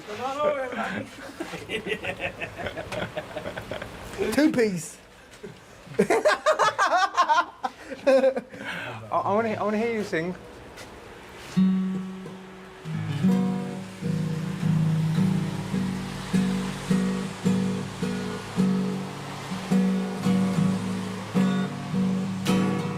Where's the time I've been, time of day?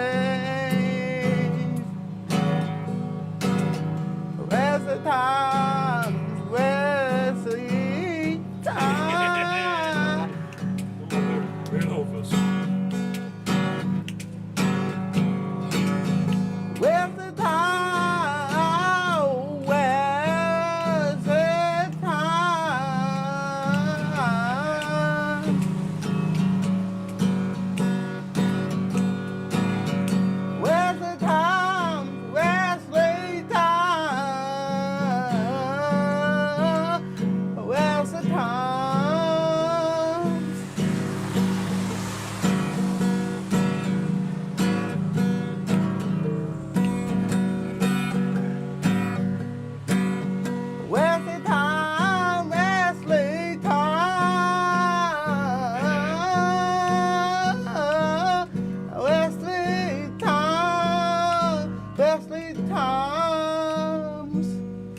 amazing.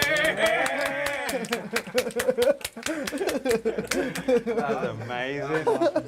That's awesome, Tony. I want to say thank you for speaking to me, Tony. Thank you, Tony. And I've done a lot of these, and the one thing that I try to do that nobody else will do is go see other businesses local. Go to Welch, go to Yeager, go to Keystone, go to Logan, go to Mann, go to Del Barton, go to Wimps, go all of them, and then come to me.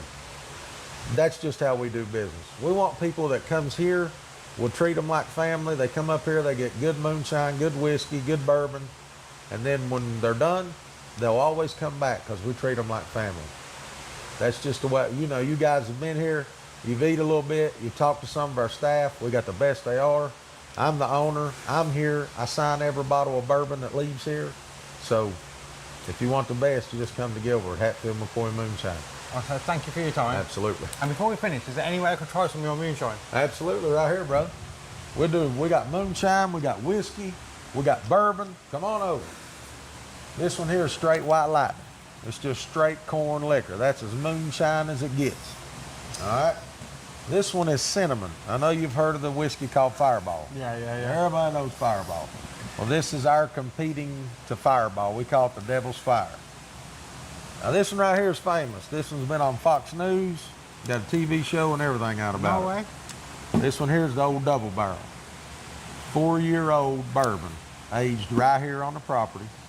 Every drop's made here. The old double barrel. Then you got the newest one, the Devil's Pride. This is a barrel finished 7-month whiskey. So whatever you want to try, brother, we'll do it. Let me try the double barrel, please.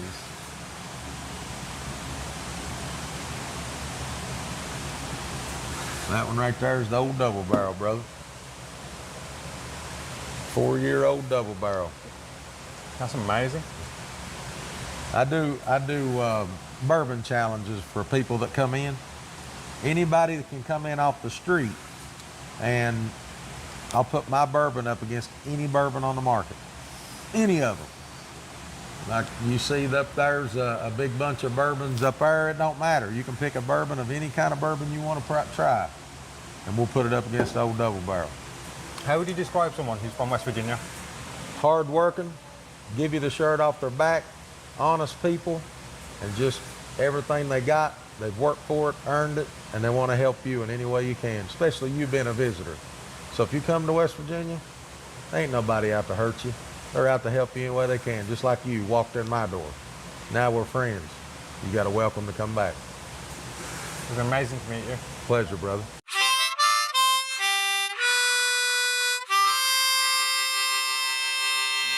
Rusty, tell me, what's your most favourite thing about West Virginia? The mountains. They're beautiful. Mountains. And Rusty? Freedom. You can run these mountains, but you go in the city, I won't get arrested. You ever killed a squirrel, Rust? Have I? One.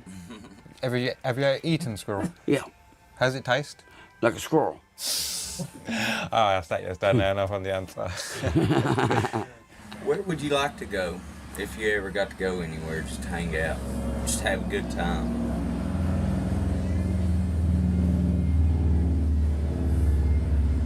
Here.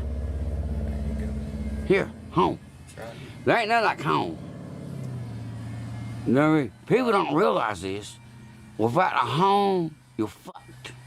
There ain't nothing like real home.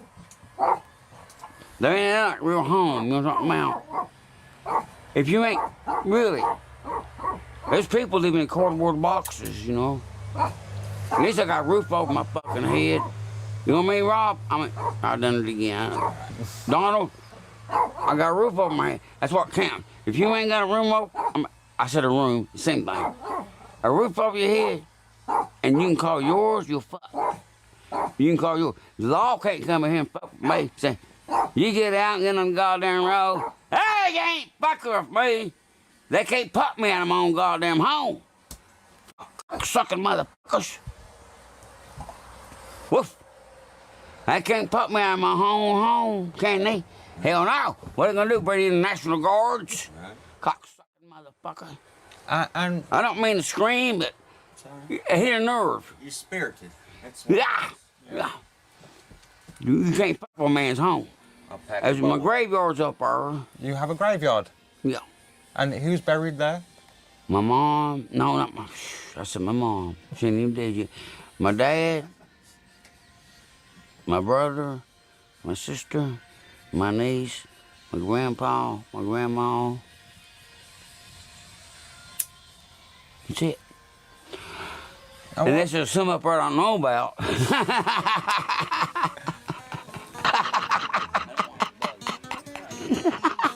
I thought I killed mother, and I didn't. Come back and shot me twice. That's it. Watch out for kicks. I shouldn't tell you all about. And Rusty, what does it mean to be an Appalachian man? What does that mean? I do what now? An Appalachian. What is Appalachian? This is mountains, man.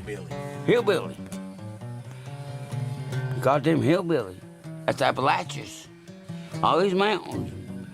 You know what goes in North? It's in New York a little bit. And all the way North Carolina, yeah. That's Appalachians. Kentucky too, Tennessee. And then when you go on out west, you get the flatlands. Badlands, of course, speaking of bad, a long time ago. And how did you meet Rusty? How'd I meet Rusty? I'd known of him my whole life, you know, and saw him walking down the road with a couple cases of beer. And I had a bag of weed. And I said, yo, let's party. He said, 100. He's an amazing person. Yes, he's a beautiful man. Beautiful man. How long have you known him? Close to 20 years, I reckon. His whole life, that motherfucker not. Would you say he's one of your best friends? Oh, yeah. Yeah. He'll be there for me before anybody, you know.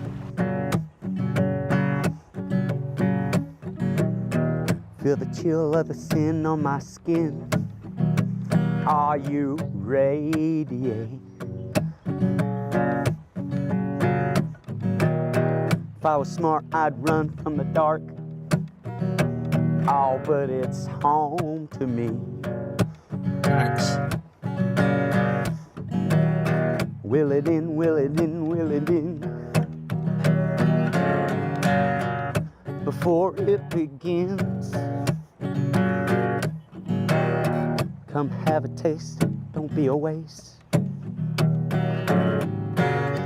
Come feel again. I watched you grow alone.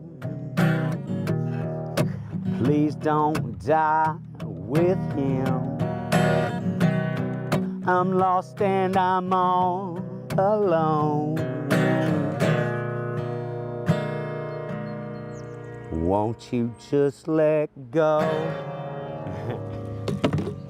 Oh Lord, take me down into the Tug River. Don't get in that dirty ass water. Some glad morning when this life is old, I'll fly away in the morning to a home on God's celestial shore. I'll fly away. Oh, it reminds me of the book of Ezekiel, chapter 4, verse 20, I think. The path of the righteous man is beset upon the iniquities and the tyranny of evil men. Those who attempt to destroy or defile my brother shall face great anger and furious rebukes. For then thou shalt know that I am the Lord, as I lay my vengeance upon thee. And what would you say to people who have never visited Madal County and Welsh? Pulp Fiction. Come see Little New York for yourself. It's the most unique city in all the South. There's no city at all that looks like this. Little Big, New beautiful York, brick that shit ain't buildings, nothing like New York. beautiful people, kind, slow, little lawless. You have freedom. It's really an American dream. Maybe that's That what was he amazing. Yeah, can I ask anything else? Is there anything you At all. That looks. Shall face great. The path of the righteous man is life is old. I'll fly See what away he's talking about Ezekiel. in the morning to a home on God's celestial shore. I'll fly away. Oh, it reminds me of the book of Ezekiel, chapter 4, verse 20. Let's see if he said it right.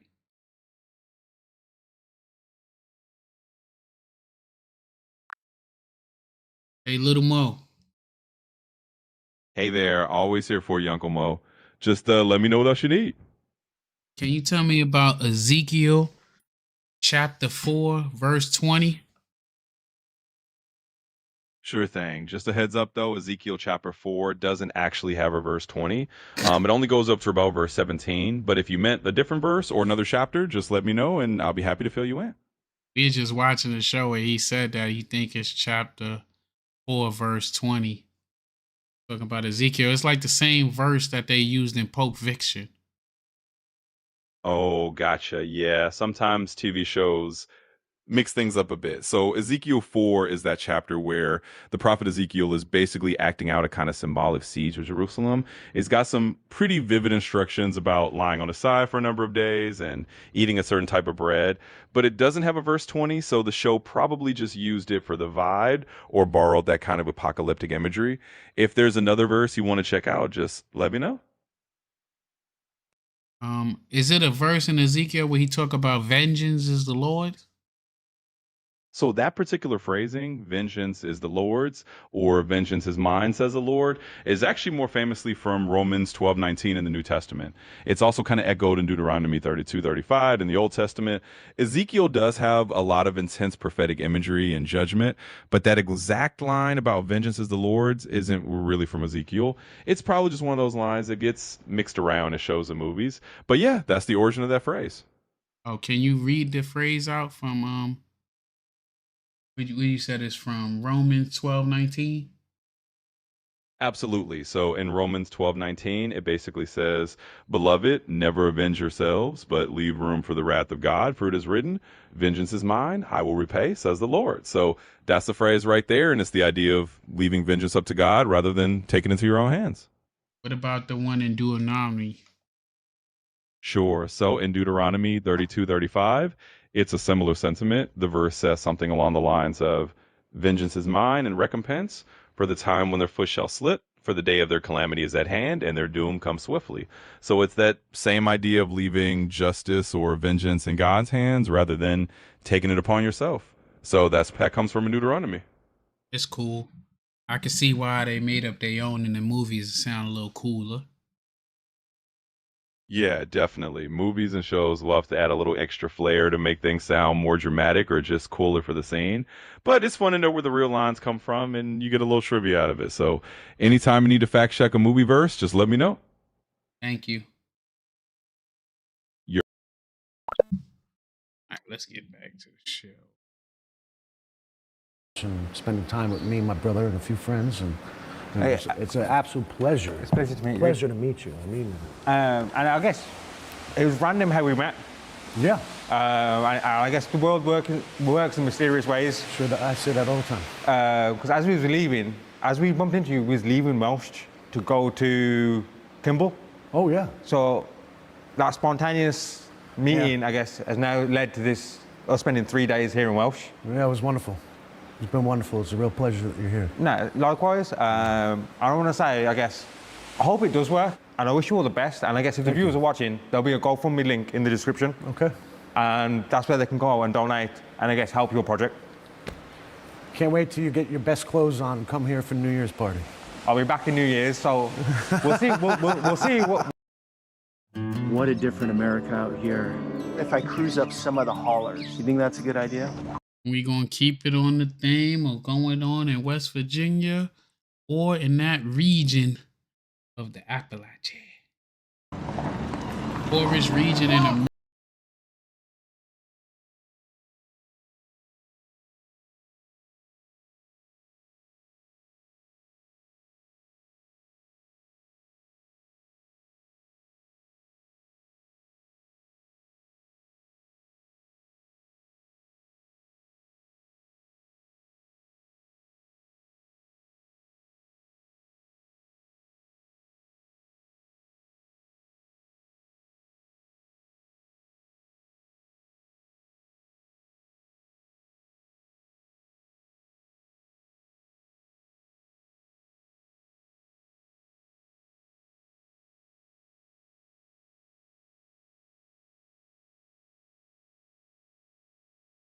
Virginia, all the way over to Kentucky. And this is known, arguably, is one of the most impoverished places in the country. Now, this is former coal country. The industry. This place got me a little emotional. Good morning, guys. Here in Bluefield, West Virginia. And today we have quite an adventure we're going on, driving through the south side of West Virginia, all the way over to Kentucky. And this is known, arguably, is one of the Tennessee. They might need to get back to being attached to regular most Virginia. impoverished places in the country. Now, this is All former Virginia, and they might be coal all right. country. They might The can industry survive. was booming at one time. It's retracted quite a bit. Many people have left, but some have stayed. So today we're gonna get far out as we can, into the sticks, to meet the locals, ask the questions, learn from them, and get a better understanding of what this region is like. Let's do this.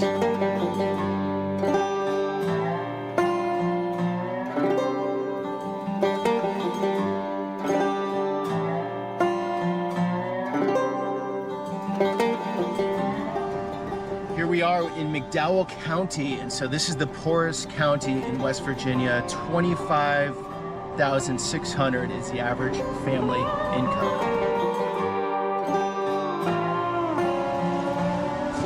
These people have moved out.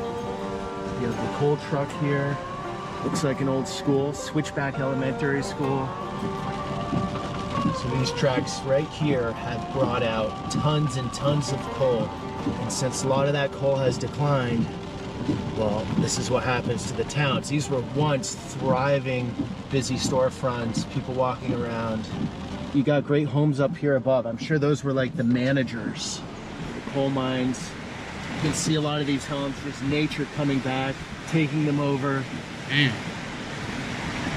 Not bad looking houses. Deli.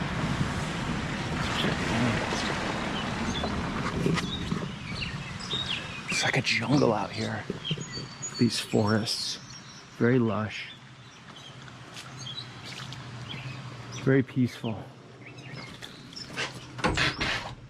Very closed. I mean, but it looked like it's an open establishment, though. Looks like it's been around forever. A staple of the community. Pictures of families, people from the town, I'm sure. Oh, that's too bad. But what a different America out here. Look at this architecture, some beautiful buildings. What town is this? This is the town of Kimball. How long have you lived here? It'll be 4 years this December. I moved here for work. Cole? Yes. You don't think this video is gonna make 100 million? I don't think so. Maybe if I was 6'5", 260 pounds full of muscle, maybe. What's up, Clarence? Hey, T. You all right? I'm doing good. Thank you, T. And that's my neighbor. He's... T, you 76 yet? I'm 77. 77. He rode around good for 77. This gentleman is making a video. Making a video? Of this area. About Appalachia. Come on over, You want to jump in, T? T's got stories, I can tell. His name is Fred Johnson, and his wife's school children, she's a teacher. Okay. Nickname of T. It's a story. Yeah, that's right. How you doing? You Good. Good T. Nah, it's a rental truck. Oh, okay. Yeah. Your name? Peter Santinello. Peter Santinello. Well, nice to meet you. Yeah, you too, T. You won't find a better man than T. I don't know. T's the best man in town, or all of McDowell County? I'd say in all McDowell County. Thank you, Clarence. Thank T, you, man. did you grow up here? No, I grew up in Tazewell, Virginia. So how's McDowell County? It's good. It's good. It's a nice, wonderful place to live. People are friendly. Everybody's friendly down here. You don't meet a stranger. Yeah. You know, if anybody can help you, they'll help you. If you're sitting on the side of the road at night and got a flat tire, they'll stop and change it. Or if they can't change it, they'll bring you home. Because we had a flood here back in 2001, 2002, and a lady from Bluefield worked at the Welch Hospital. And the water was up all the way through there, and she got to the end of town, and somebody called me, and I went down and got her and brought her up, and she spent the night with us, me and my wife. I let her stay with me, so I didn't know her from Adam. So a lot of old school values out here. Old school values, a lot. What about the younger generation? They're gone. They're leaving. They're leaving town. They're leaving town, and the ones that are here, they don't really care about anything. They just, most of them's on drugs. Really? Really, most of them drug problems. Here. Yeah. So from my understanding, talking to some locals, it's either I want to know how the drugs are getting there, bro. Who's bringing them in? people are on drugs or people are super hardworking. There's like no in between. no it's in like you got two different groups, right? Right, that's right. Two different groups. Mostly everybody around here is elderly, except Clarence. I'm 60 and I'm not elderly. Well, yeah. T's 77 and looking like you're about to play some hoops and dunk the ball. Yeah, thank you. Yeah, I used to in my day. I did in my day, but old age catches up with you. Eventually. Eventually, old age catches up with you. Did you ever work in the mines, T? No, I was an electrical motor repairman. Okay. I worked in that job for 43 years. We repaired mining motors, steel mill motors. Yep. I've been, I guess, just about all over the world working on different motors and stuff. What do you mean, be careful going to Harlan County? Why? On the road. There's a bunch of drunks on the road on the weekend. This is 4th of July weekend. You got to watch out for the young folks. Okay, what about if I cruise up some of the haulers, like just randomly up some of the haulers? You think that's a good idea? Or just depends the one I go up? It depends on the one you go up. Okay. It really depends. Some of the haulers are real bad too. Right. I mean, the roads and Yeah, the roads are real bad, conditions. even though you got to forward. You know what they call this, McDowell County? They call it the patch. So could I fit into the patch, no problem? No problem. You fit in. Just You gotta fit into the patch. just gotta put a little of that on. That's all. Just a little bit of personality do and it. attitude, you'll be fine. I'll be your neighbor, Mr. T. Pretty much everyone's involved with the coal industry here. There is a tourism industry starting with side-by-sides and people getting out on these trails here. I can see many people just want to go up there hiking.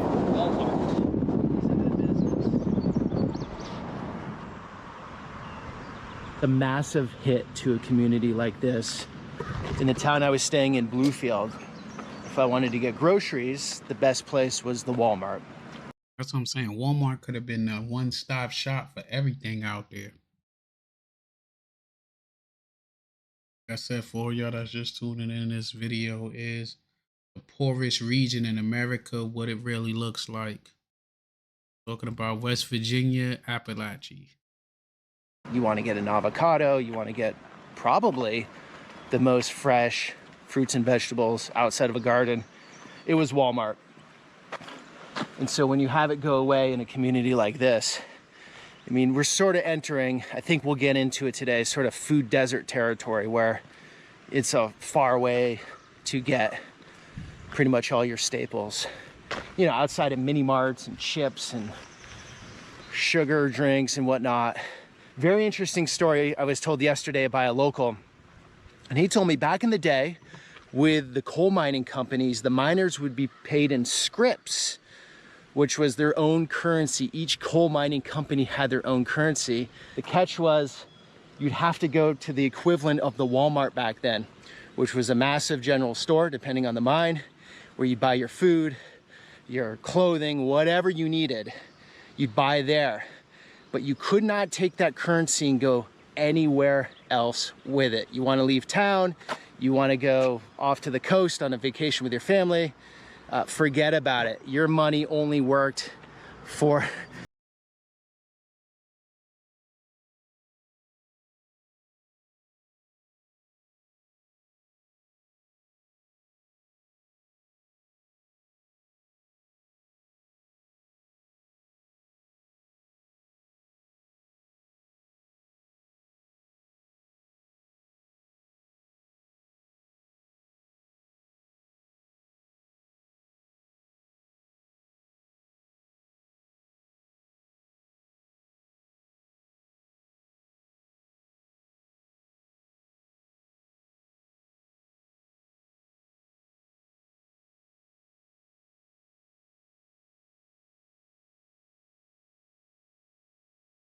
Looks like a massive old school up there.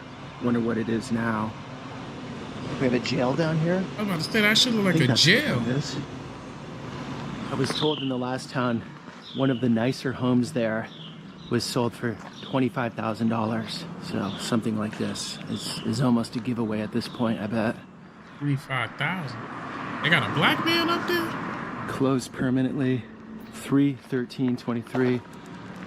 The Panda Garden out of business. Everything pretty much vacant. Walk right down the center of the street here. I want to look up how much is the house.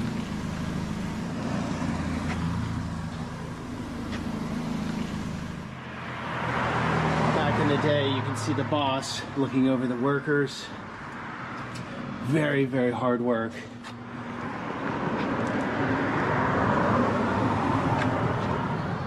This looks like an office or some sort of manufacturing. Yeah, it just feels like everybody picked up and left. Very cool little building.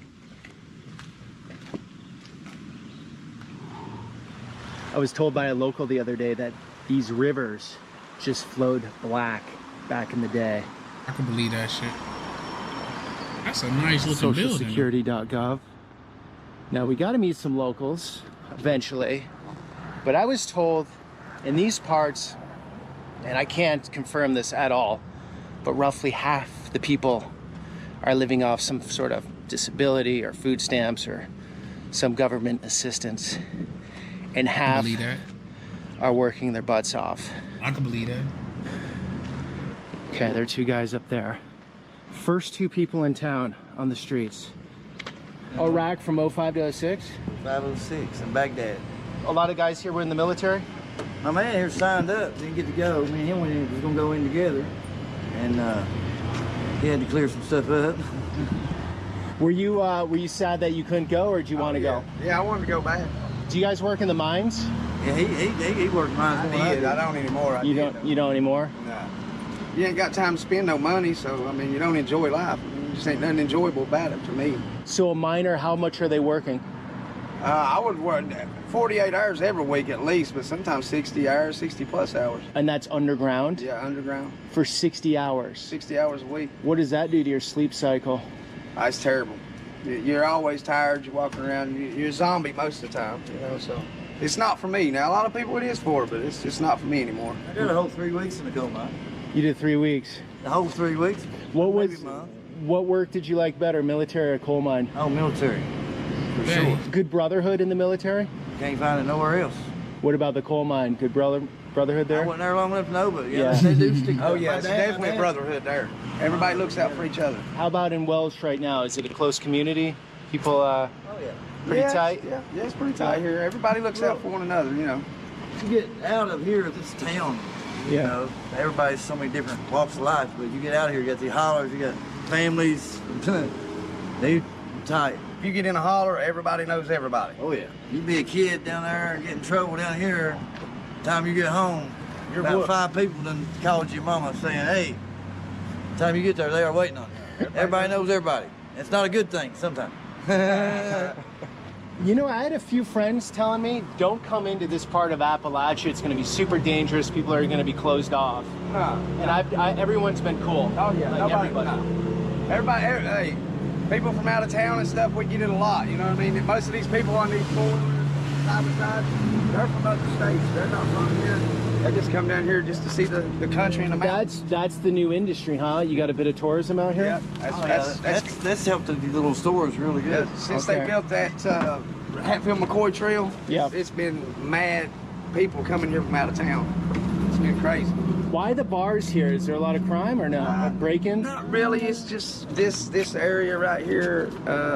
I guess probably in the early 2000s it was pretty rough, you know. Okay. But now everything's kind of calmed down and settled down. So There's not a lot of thieving and stuff like that now, but there used to be. That stuff's probably, that place that come in the 90s. Okay. Okay. So it's gotten better in that sense. Oh, yeah, it's gotten better and better and better. It just keeps getting better. It keeps getting better. That's okay, good. Cool. I mean, the population is going down. Or you walk out here, every one of these streets would be full, and everybody, it'd be bumper to bumper, traffic. Our generation, most of them left here. Yeah. How old are you? I am 40. So He's about 44. Most of them left. So way back when the streets were busy, when are you talking? 20 years ago? In the 90s, probably it slowed down in the 2000s. It slowed down gradually since the 50s. And the younger kids just don't like to get outside, or what?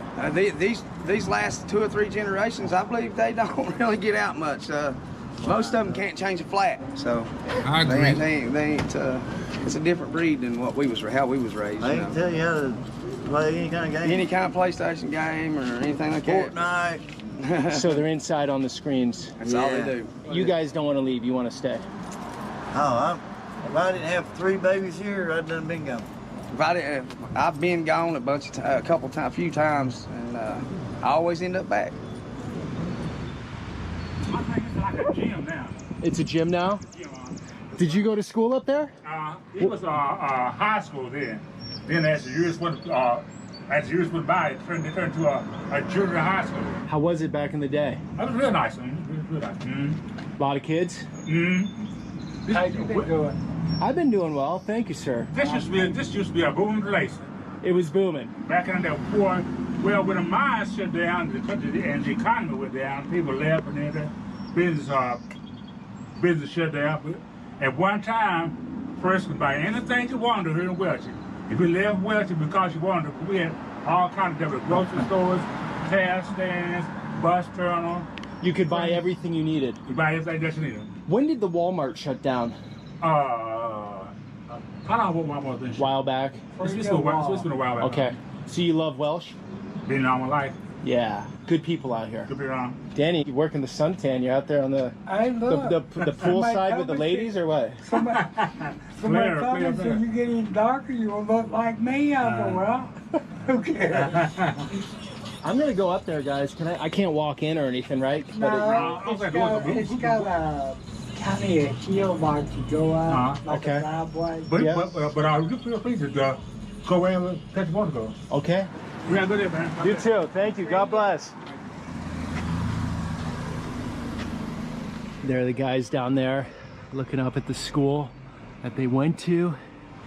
It's the cycle of life, and everywhere is always at a... Where they go to school at now? Well, I want to know. Hopefully he answered the question. I want to know. Different point in the cycle. Maybe there'll be a time where people will see this as a place just to get away from everything, appreciate the architecture. Some industry would have to move in because everything's cheap here as far as living costs. But it looks like there's some bunk beds in here. New windows, so that's being used. God, I love this old style. Oh, it looks like a nursery or something for kids. So the guys used to run through here between classrooms. You can almost hear the door banging open and closed. The laughter off the walls, down the stairs. Many fucking years ago. Recess about to happen. The bell going off, 3 o'clock, end of the day. Mad especially. Gonna get out in town and hang out with friends. This place got me a little emotional. I don't know why.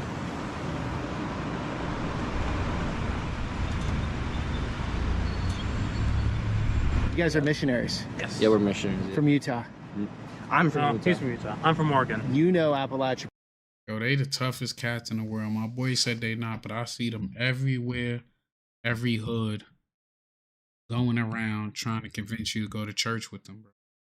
Every time I run into them, they offer me to go to church with them, and I see them everywhere. I done seen some of them late night in the hoods in New York to late night in the hoods in what's this joint? Newport News, Virginia. You know, I done been in Virginia Beach late night. We trying to party. These cats is out there doing it. I done been in DC.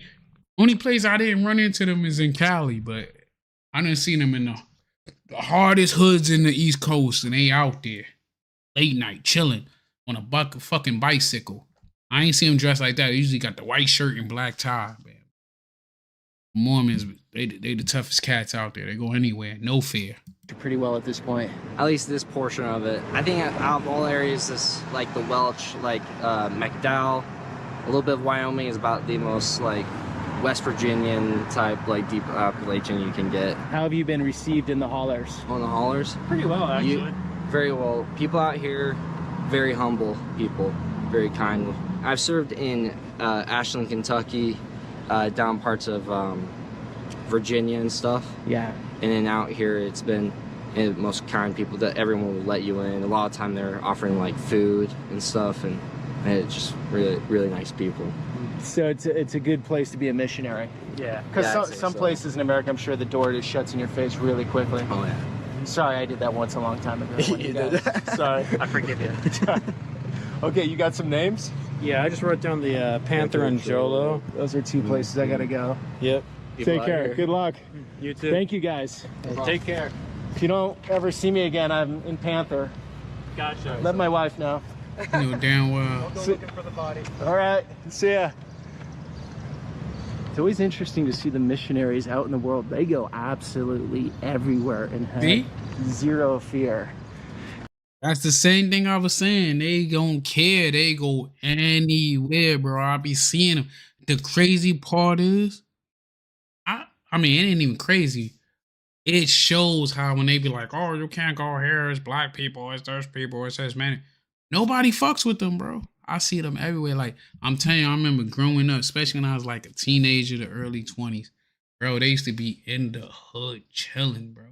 Nobody fuck with them. Nobody even cared for them. They thought they was cool. They'd be sitting there you gotta kind of church with us? Fuck no. But motherfuckers used to be out there chilling with them, bro.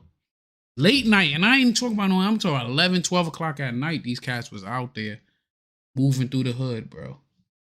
Moving easy like they grew up there. Take some cojones. It's a one-way road. What, a car every 20 minutes, huh? Yes.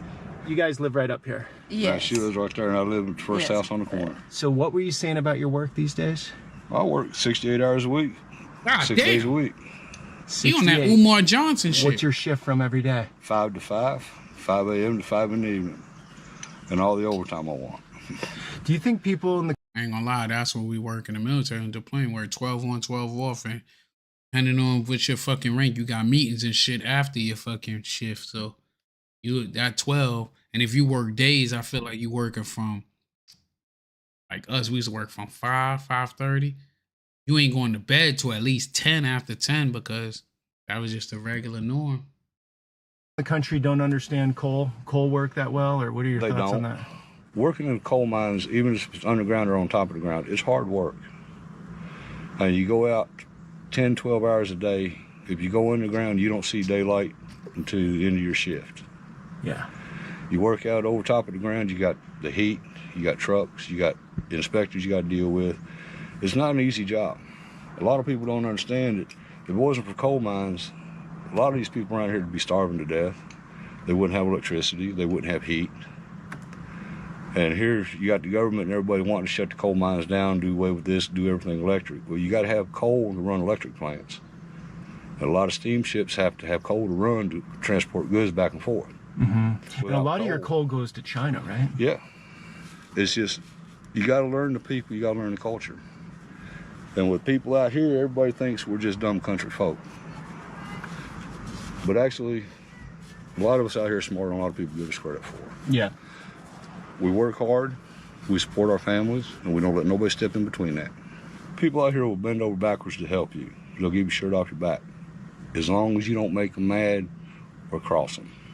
Out here, a man's word and his handshake is his bond. That hasn't gone away? No, a lot of places around here it hasn't. Thanks, you guys. You be careful, buddy. You too. All the best.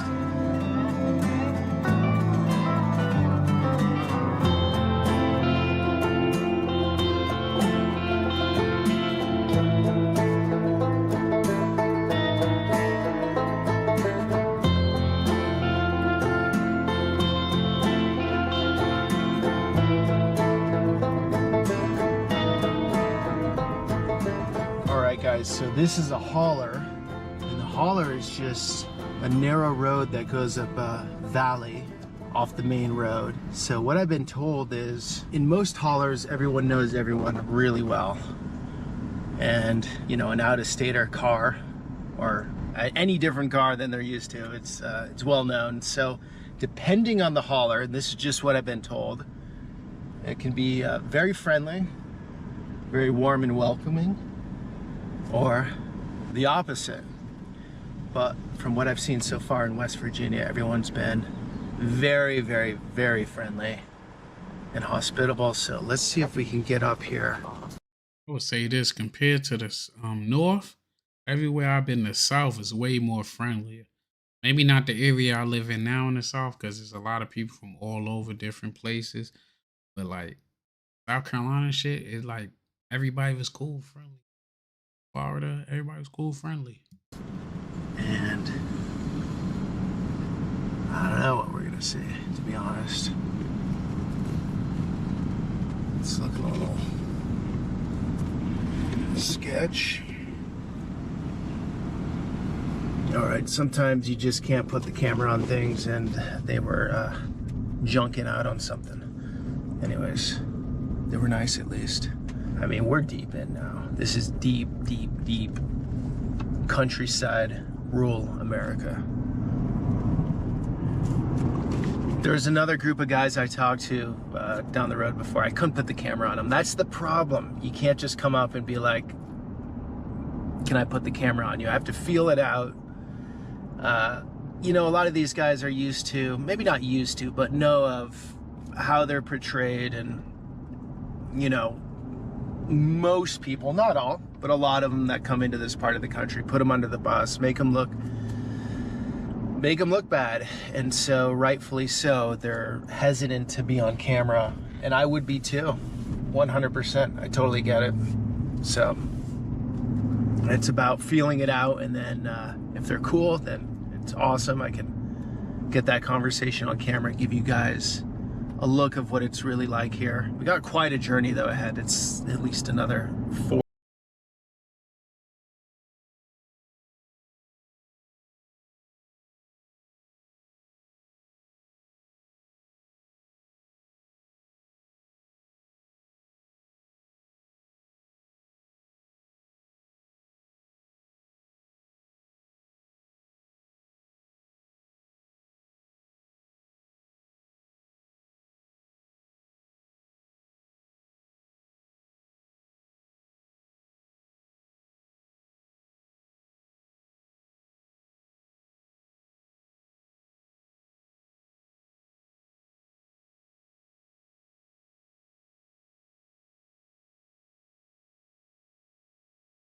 This is the trucks going in, is doing this to this damn cars and shit.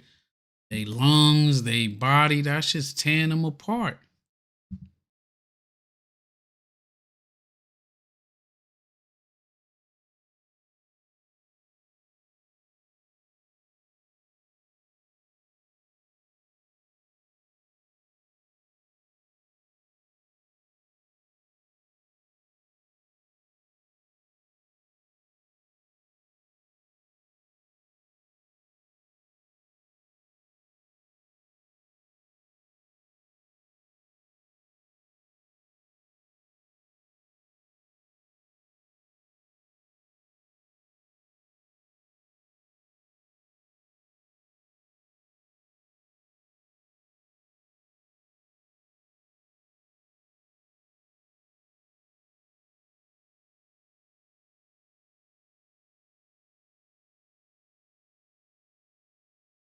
This is a nice hauler, is that fair to say? Yeah, number one boat, they call it. What's that? They call this number one boat a long time ago. Oh. They got, now they changed, what's the name up now, Maze? Bartley Branch Road. Bartley Branch Road, yeah. Okay. Yeah. So the haulers are basically, they go up a valley, everybody knows everybody. Yeah. Is that the story? Yeah, everybody knows everybody. Everyone knows everyone's business. Yeah. Yeah, basically, yes. I've been here since '69. You've been here since '69. Yeah. Has it changed at all? Oh, yeah. I thought you might be interested in looking at this. I baked Thank it you, in the ma'am. closet. Tells about all kinds of mines all around McDowell County. What's it We're still in changed? McDowell. Since Yes. 69. Okay. Yeah, McDowell County. And so coal is everything here, right? Yeah. Coal's the history here. You know, Biden and Manchin want to take the coal out of West Virginia. What are the people going to do? That's the only thing people got to live on. You know, working in the mines. It's the only economy out here, That's ain't no factories in here, you know. And coal mines the only thing keeping this place going. Did you work in the mines? Yeah, I worked in the mines. How many years? I worked a long time doing the pillar falls and stuff. You had to, you know, crawl on your knees, run and stuff. When that, you take all the coal out on these pillars. Sometimes the tops are heavy, the timbers wouldn't hold the top. Oh, okay. Or the roof bolts, Yep. you know, roof bolts and all come out. One I told a buddy of mine, I said, hey, the miner cut too far against the wall. Or I said, water's peeping out the right side of the corner of the cut. We got water in the man trip we was riding. We was in the back of it, and that water was 12 breaks of water backed up. And it just blowed that coal out just like a explosion, you know. The water was deep, but you feel electricity. We had rubber gloves and suits on, but you could still feel power through. You saved some coal miners. Yeah. How many? I had about 8 of us working on the eating shift there. You saved 8 people? Yeah, when that water was blowed out there. Wow. Wow. So this chapter right here tells you all about what happened down here at this mines. And then it gives you a How list many of, people died in these mines here? I think they said there were 90-some. 90-something people died. 91. Wow. Down here at this mines in Bartley. That's sad, man. Prayers out to their families. 91. I mean, shit. I don't care who you are. My heart goes out to them. It's got all their names listed. There's the big monument. It was down here at Mouth Holler, and they moved it. Moved it up right at up that the white road. church right up from me. Yeah. So do you guys, I mean, you talk about it all the time. You live, you eat, and breathe it, right? Coal? Yeah, that's the only thing keep us going, you know. Yeah. Mine's just like being at home to me. You know, when I worked every day, just like being at home. You know, the mine's really safe from what it is out here. You gonna get killed with a car or airplane. This is a man and his young son. Both of them were killed down here in this mines. Mm. So you were saying when Biden came in, he tried to shut the mines down, his policies? Well, they talk about Manchin and Biden is against the coal. If we don't get somebody in there for the coal, everybody be losing 100,000 jobs around here. So, no, it's interesting. I looked in McDowell County, the voter records. It was very blue here, like 70% Democrat, and then it just changed the last couple of elections to hard red. Yeah, Republican. Because of the policies, right? Yeah. So whatever policies support coal, you're going to vote for that guy. Yeah, Trump for the coal. Yeah. And John Justice for the coal, you know. Yeah. And They don't even like Trump. They just voting want to go what they think is going to help them. Everybody be out of job around here. Yeah, what would you do if you didn't have coal? Well, if we didn't have coal, everybody be hurting because they got to make steel with that coal. And, you know, a lot of things they make with coal. And if we don't keep the coal, they ain't going to have no coal to make steel stuff with. So you can't make steel with gas, natural gas, or oil, right? You have to make it with coal? Yeah, you have to make it with coal. Something, you know, burn hot coal. Natural gas ain't going to make metal. My dad was killed down here in this mines before I was born. He was killed in March, and I was born in August. Oh, I'm sorry. Wow. And my late husband, he didn't work this mines, but he worked what they called the wagon mines. When we were first married, he worked, they had cars, they called them cars then. They hold what, Jay, a ton or so? Yeah, 2-ton They wasn't very high. Okay. And the coal was real low, and he would come home and tell about how he would lay down on his side and take a big shovel, and the shovel was about this wide. That's a number 4 shovel. Take it and shovel that coal up in them cars. And they'd hold 1 ton to 2 ton of coal, and he got $1 a car. Do you have I love internet car. out here? Yeah. You do? Yes. Great. I was told you didn't. Part-time. Part-time. Yeah, part-time internet. Part-time. So not what? It goes in and out. Sometimes when it goes, out, it'll stay out for days and weeks at a time. Wow. So like the telephone, sometimes they go out for 2 weeks, don't they? Or more. the telephone goes out for 2 weeks. I don't have what they call landline phone no more. I just use cell phone. You get cell phone coverage now. Turn right to go around the creek, y'all. This hauler. So if I go up to the top, you think that's okay? Yeah, Sure. you're gonna travel all the way. Go past the go all the way to the top, go out past the graveyards, and just keep on going. Then when you get out there past the church, you'll turn down the hill, and when you get right at the bottom there, make you a left. So it's a circle. It's a circle. Yeah, it's a circle. I won't come back this way. I'll just keep going around. If you want to. Okay, I think I'll explore. Why not? Thank Would you like a cold bottle of water? Yes, thank you, ma'am. Appreciate it. Yeah, you married well. You married? Yeah, I've been married, let's see. My second marriage, I've been married now. Oh, that shit crazy. There you go. Thank you so much. How long I've been married, mate? 20 years? What? How long I've been married? 20 years? Long time, Jay. Long time. I said he married well. He married the right woman. He married my ex-daughter-in-law. Wait, he's married to you? He married my ex-daughter-in-law, and Okay. his brother is married. One of his brothers is married to one of my daughters. Yeah. And now you two are married. No. No. Oh. I thought you were husband and wife. I'm sorry. No.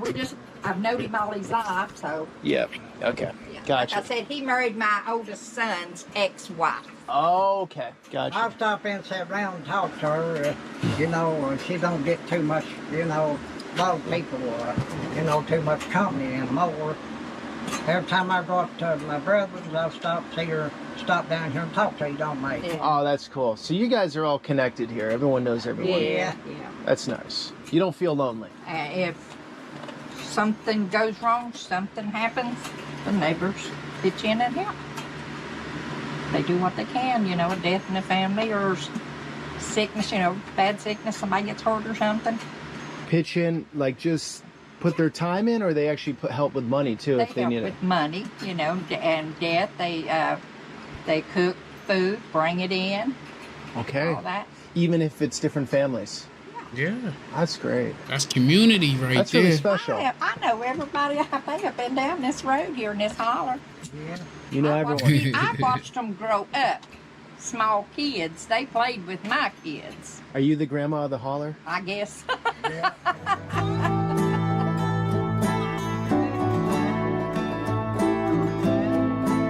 Besides all the craziness, it seemed like a cool spot, man.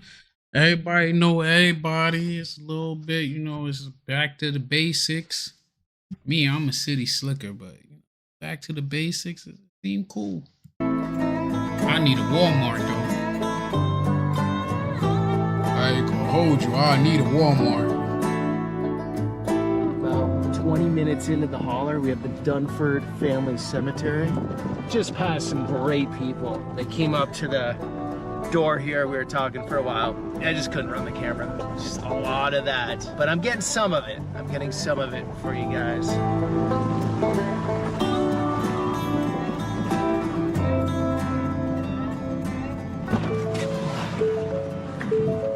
I'm sure this is super important to the locals here. Family is absolutely everything here. Many generations living under one roof, quite often. And in these haulers, some of these families came 4 or 5 generations ago and have stayed. And I've been told some never leave. They just never leave the hauler. Or maybe they get out a bit, but Charleston, the capital, is like a world away. Forget about DC, New York, California. Those are like a different galaxy. Well-kept cemetery, Dunford Dial.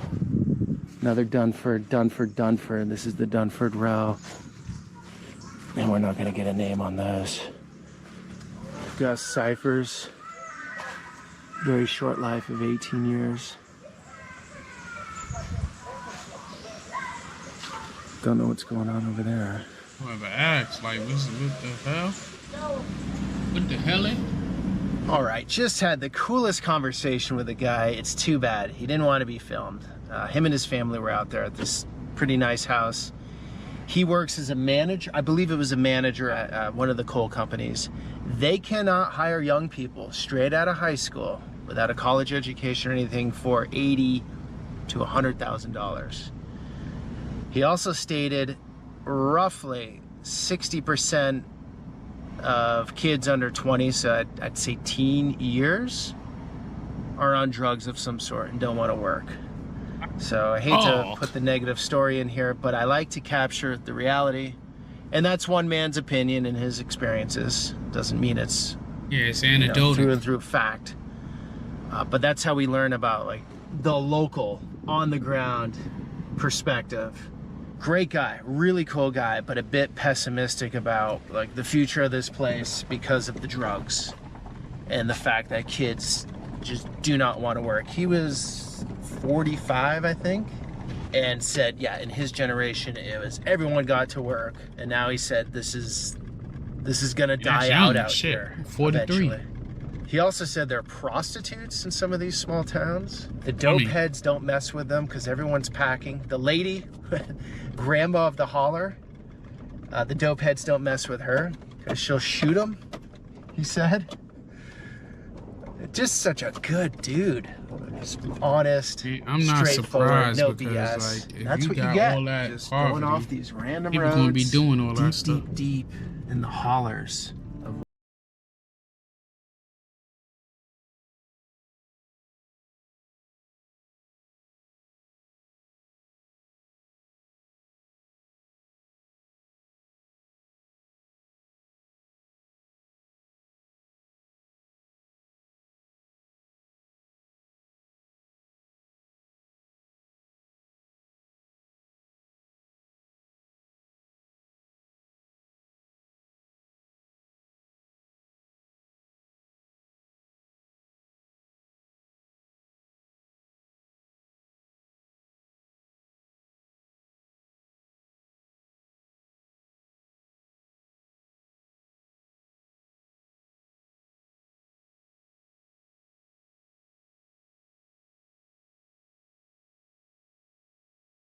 For just about 30 minutes.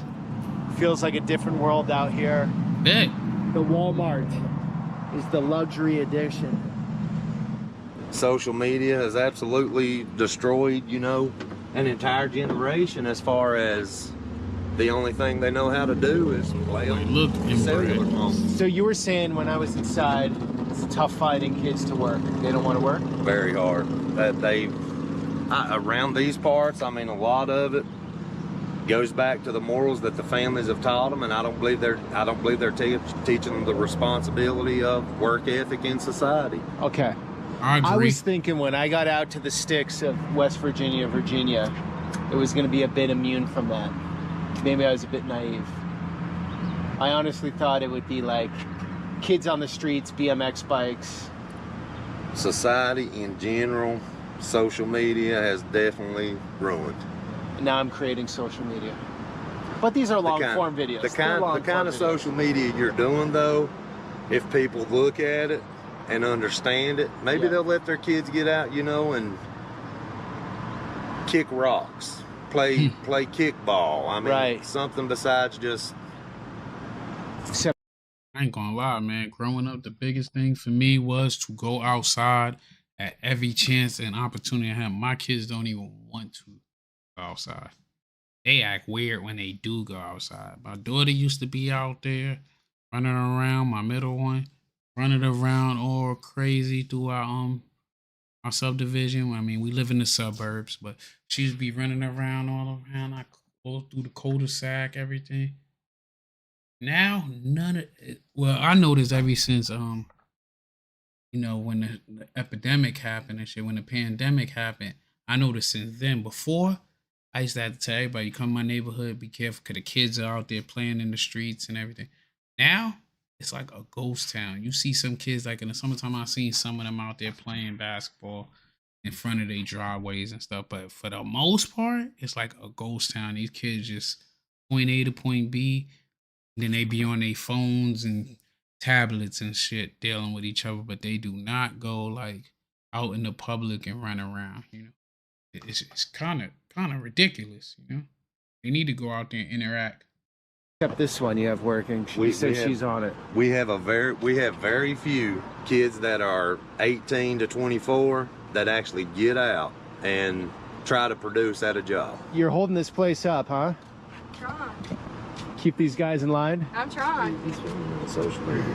Is that okay? I'm doing a video on Appalachia. Yep, that's fine. All right, cool. So how about the generation you came out of high school with, Shay? What percentage would you say are actually working class Americans at this point? At this very point, my class, I would say maybe 50%. 50. If that. Because personally, I'm going to be honest with you, my best friend from high school is currently locked up in prison for drugs. So, just as you were saying a while ago. I've seen multiple people from my graduating class on drugs and, I mean, just down a wrong path in general. And these are people that have been given opportunities to like, go further in life, and they just choose not to. They're content with being what they are, you know? See a lot of that, too. What is it right now, fentanyl? Yes. Yes. Bad. Oh, they messing with that hard. So you're saying 50% of kids out here, they're working their butts off. Oh, I don't want to call you a kid. Sorry. How old are you? 18? I'm 23. Okay. Sorry. 23. Okay. Young adult. 50% are working their butts off. 50% are junked out on drugs. Yes. Yeah. And a lot of these people, they have kids, and their parents are raising their kids while they're out here just doing whatever they want to do. They're junked out on drugs, or mom and dad still taking care of them. It's crazy that we're in the same state right now as Fairfax County, right near DC, right? Yeah, that's where the power center is. That's the nerve center of the country. Without a doubt. They're not really caring about you out here, huh? They said they right by DC. Yeah. I give people a second chance. Always have. Yep. We have a girl here right now who just worked 2 jobs. She finished up 1,400 hours of community service. From a drug pass. From a drug situation. She's really straightened herself out, and she is a role employee here. 1,400 hours? 1,400 That's hours. a lot of goddamn hours. She would go to the courthouse and work 9 to 4, 9 to 5, Yeah. come straight here and work 5 to 10, 5 to 11. And then whatever drive it is. almost an hour home.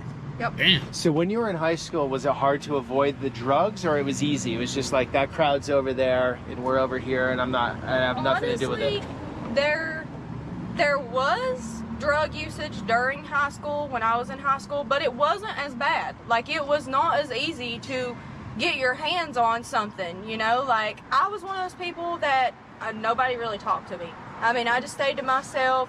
I was kind of a A student. I done what I had to do, and then I went home, and I worked from the time I was 16 until now. Yep. So, and I'm actually getting ready to graduate college with my associate's degree in criminal justice. Nice. So, Been here since she's 16. Been here since I was 16. Congrats. Thank you. That's And cool. 10 years in there. Now, are you going to pull over your manager when he's speeding now? Maybe. Fuck yeah. He's going to get pulled over a lot, I can tell you that much. And it was harder for me to stay away from it in my generation She because low-key everybody told was him a smoking drunk. marijuana, which is completely nothing anymore. You would be amazed at But as far what you can walk into a store and buy now. And it's changed that much in 5 years? Yes. The drugs are growing rapidly in this little small community. I hate to and admit it got even worse after COVID. It did, because everybody was just isolated and you had nothing else to turn to at that point, or at least that's what they thought. But make more money at home than they work to get out and work. Yeah. This is true, yeah, this is true. So all those nice houses coming into Grundy from West Virginia, who are those people? Coal, old money stuff? Or Some of them, I mean, and then you have, you know, your school teachers. They live in some of the nicer homes. So this is a place where the school teacher can live in a nice home? Oh, yeah. You just got out of high school, right? So how many people from your high school class do you know that are out here in our community doing work? Doing work? Yeah, actually working like you were. I'd say probably around 25%. Like the majority of them are either on checks or living with their parents, and they don't really care to work. I've tried getting them into an engineering program to tell them, bunch of bums. You need to do something. Mom and dad ain't gonna be able to take care of you forever. You're not gonna always have people in your life to support you. You have to, actually try to make a name for yourself. So checks, how do 19-year-olds get checks? Well, see, one of my buddies, he got a check because he had a seizure. So he gets $600 like every month. What was his seizure from? They said it was from some Japanese disease he had ever since he was born. He was born with it. He born with a Japanese disease. One of my friends, he went on disability. He has anxiety. So he still lives with his parents. He still draws those checks. He doesn't try to work. How old? He is 20. Is it legitimate, the anxiety, or is it just to get the money? Just to get the Honestly, money. I can't tell because he does seem to have panic attacks. Yeah, you play crazy for so long, you actually turn crazy. And it's just something you can work yourself into.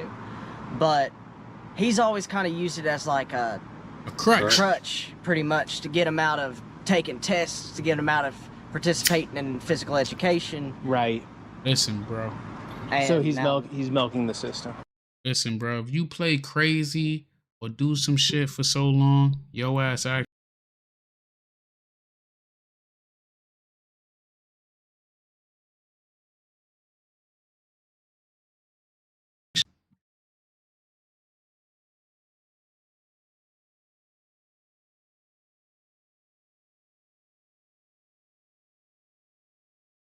Yeah, like I said, you play crazy for so long, your ass actually become crazy because you done been playing the part for so damn long.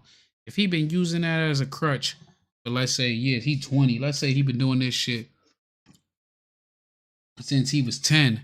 He really is like slow and ain't gonna be able to actually move around the way he should move around because instead of him developing at the pace he should develop at, he been using excuses not to learn and not to be held accountable like anybody else in his category, his age group.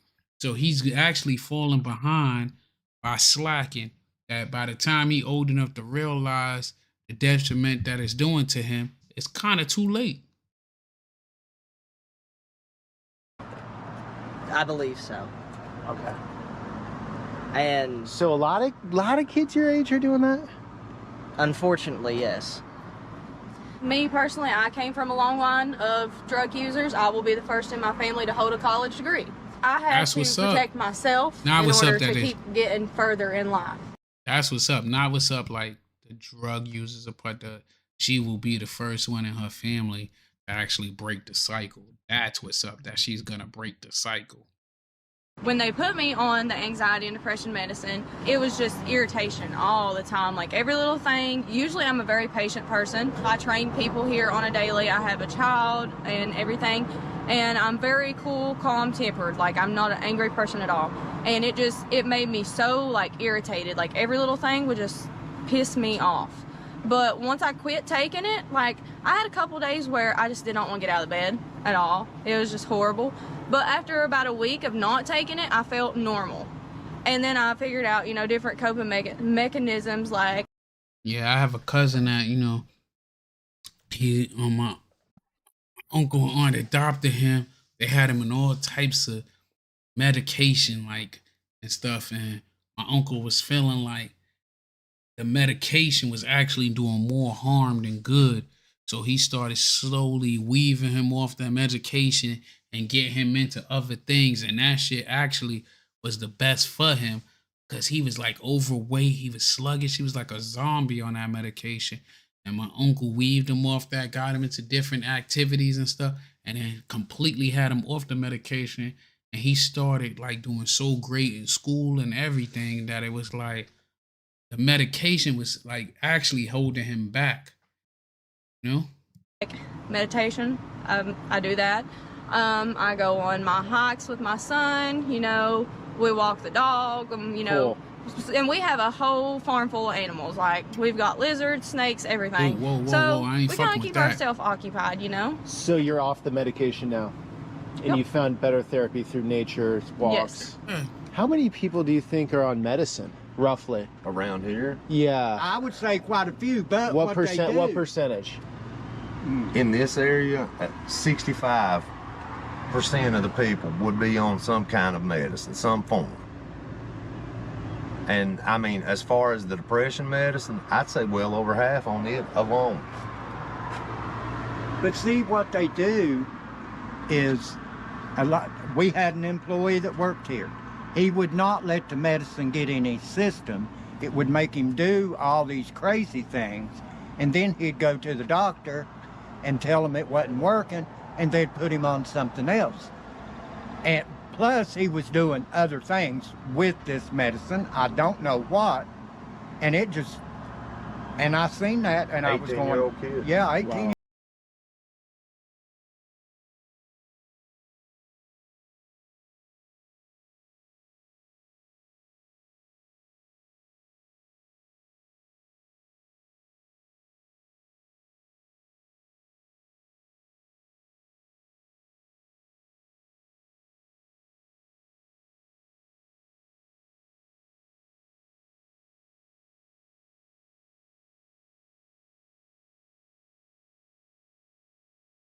I don't think you'll be able to get down in here. It's all mud. I'll get you from above. Dude, I had one that was bending my pole up under the bridge. And then that one that I just hooked broke me off instantly. Yeah, that one big one was like that. Am I scaring the fish sitting up here? Not really, but I believe I done scared them because I hooked that big one and then it broke me off. And Oh, you should have been here 10 minutes ago, man.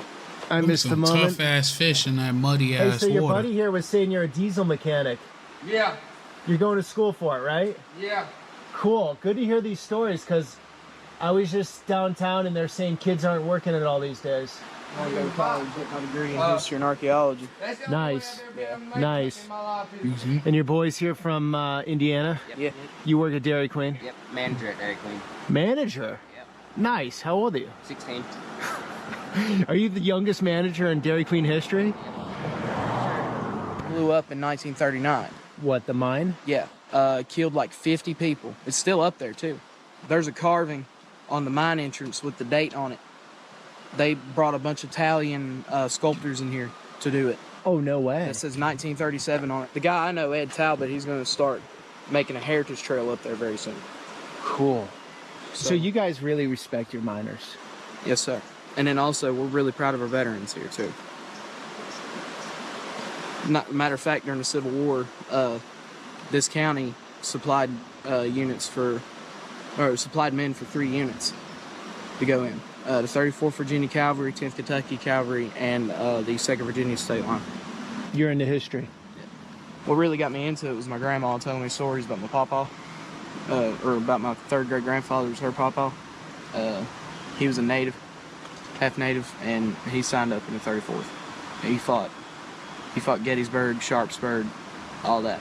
That's what really got me into it. Private Andrew Cole, Company C, 34th Virginia Cavalry, Witcher's Battalion. I got a grant Longwood University, 4 years, history, archaeology up in Farmville. They paying your tuition? Mm-hmm. Full ride? Yeah, and then 2 years of it I'll be spent in London.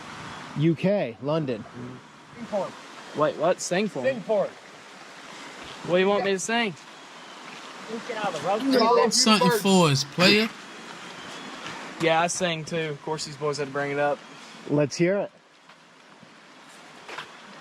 That before these callous hands and all this work, we used to sit up at the flights, I'm going up here to where acting like we live forever, That's all I got.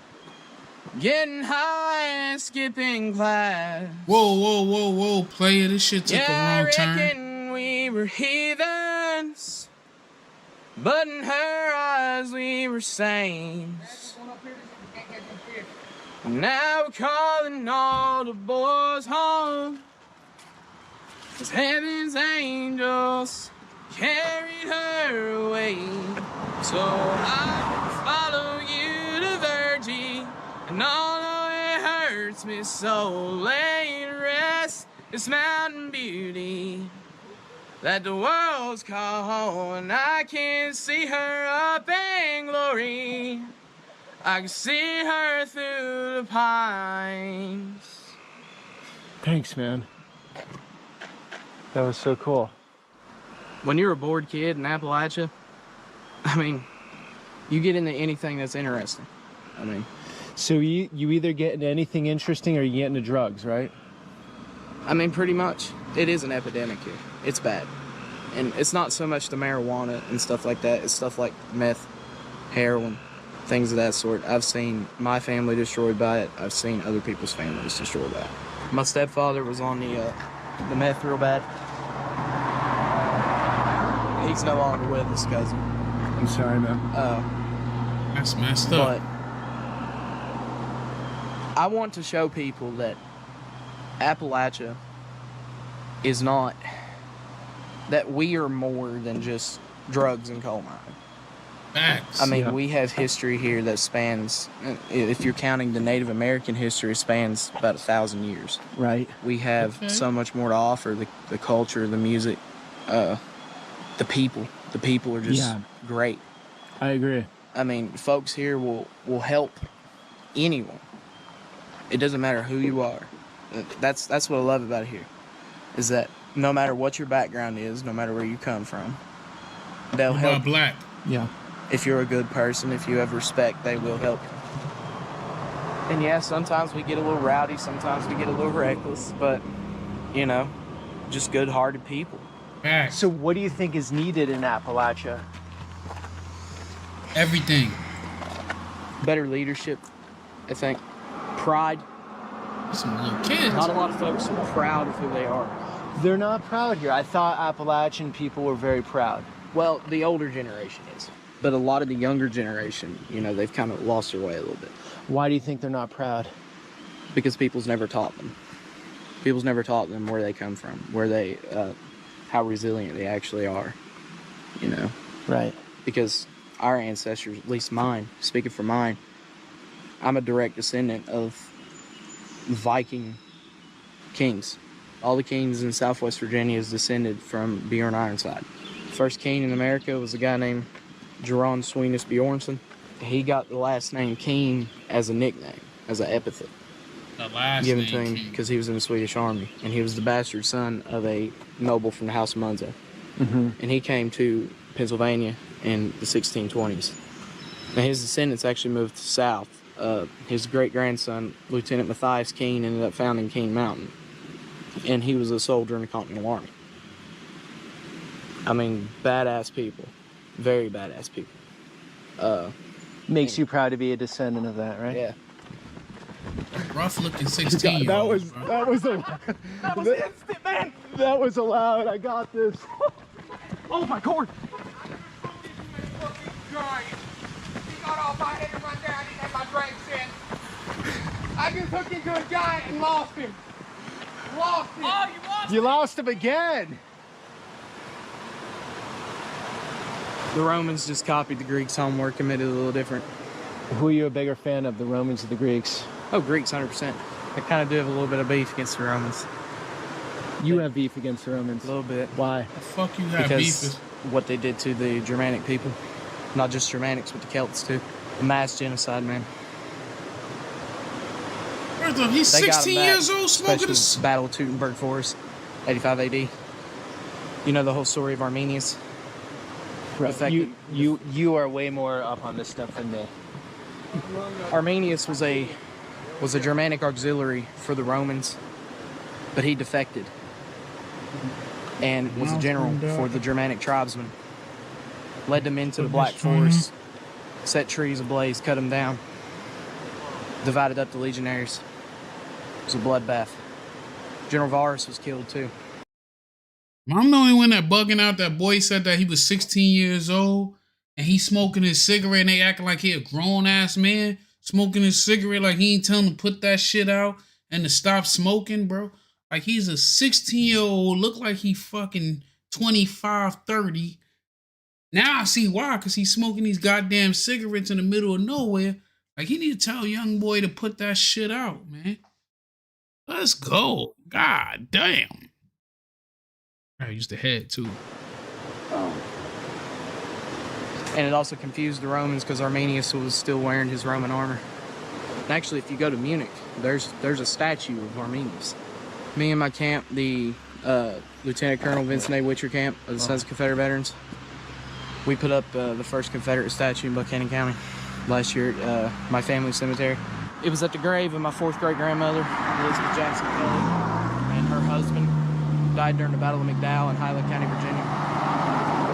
So, okay, for many people, when they hear Confederate, all they think is of racism immediately. Nah, man. What are your thoughts on that? Like, do you have friends from different ethnicities, or is that an issue? Oh yeah, yeah. I don't have a problem with anybody. My 4th great grandfather on my dad's side was a black man who fought in the Confederate Army.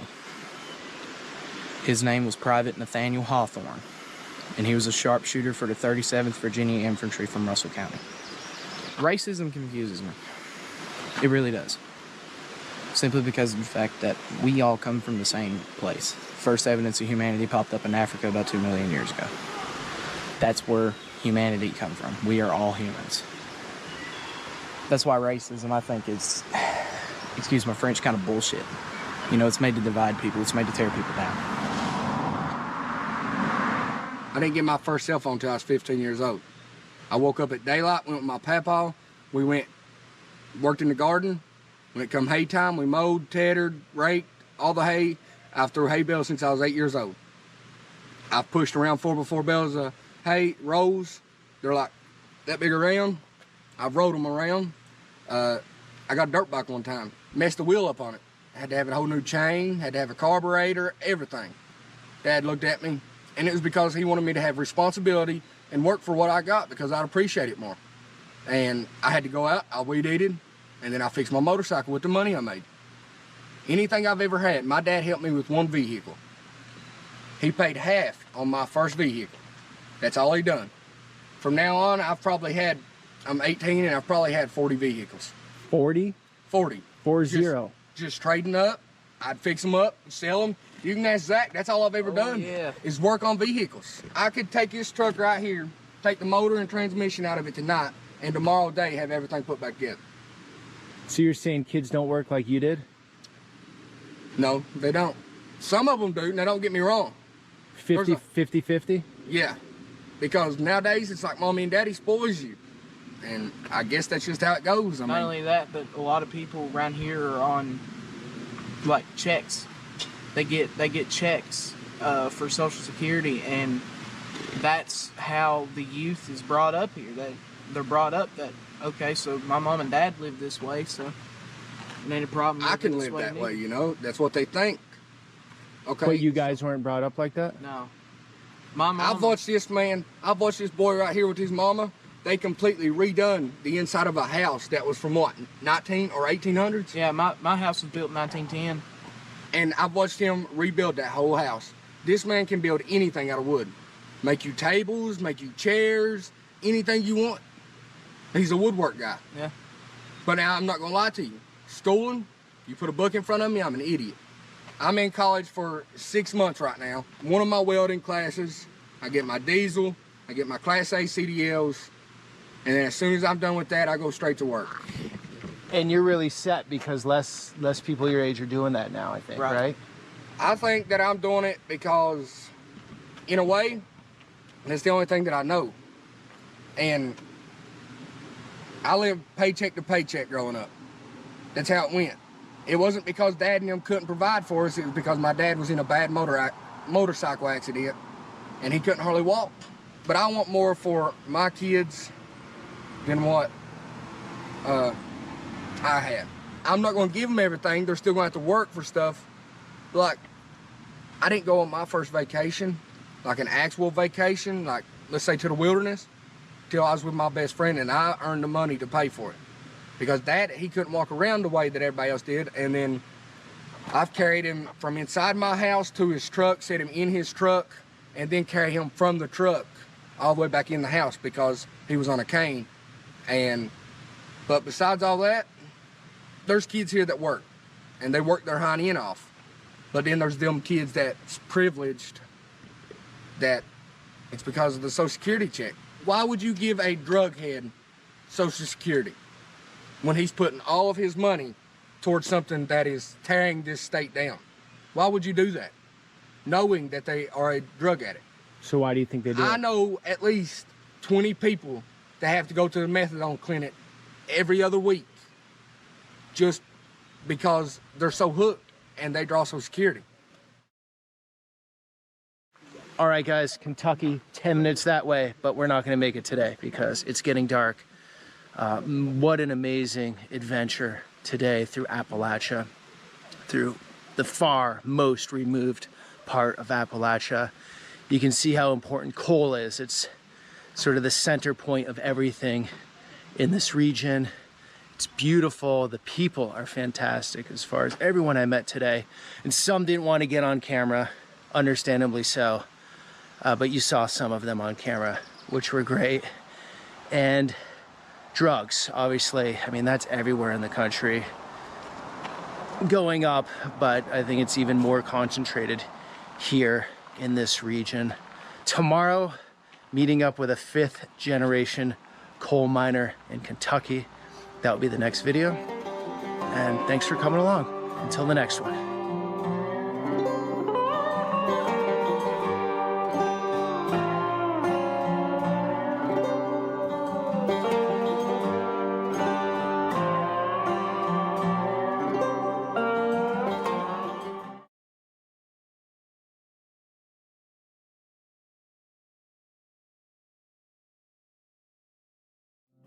I wonder what this was back in the day. So towns like this really built the country, fair to say? 100%. Bit of a apocalyptic end of the world feel. I'm loving it. Janice, you got a vault in your place. Yes. Look at that. How many lemonades you fill a day? Around like 20. 20? Look at all these abandoned places. There used to be big industry here. There used to be big everything here, and now it's not anymore, and that means that it's dead. Look at that. It's a tower of burger. A lot of old money in this town. The crime level got worse now. This sold for $125,000. So here we are. We're up and coming. No, this is Front Street.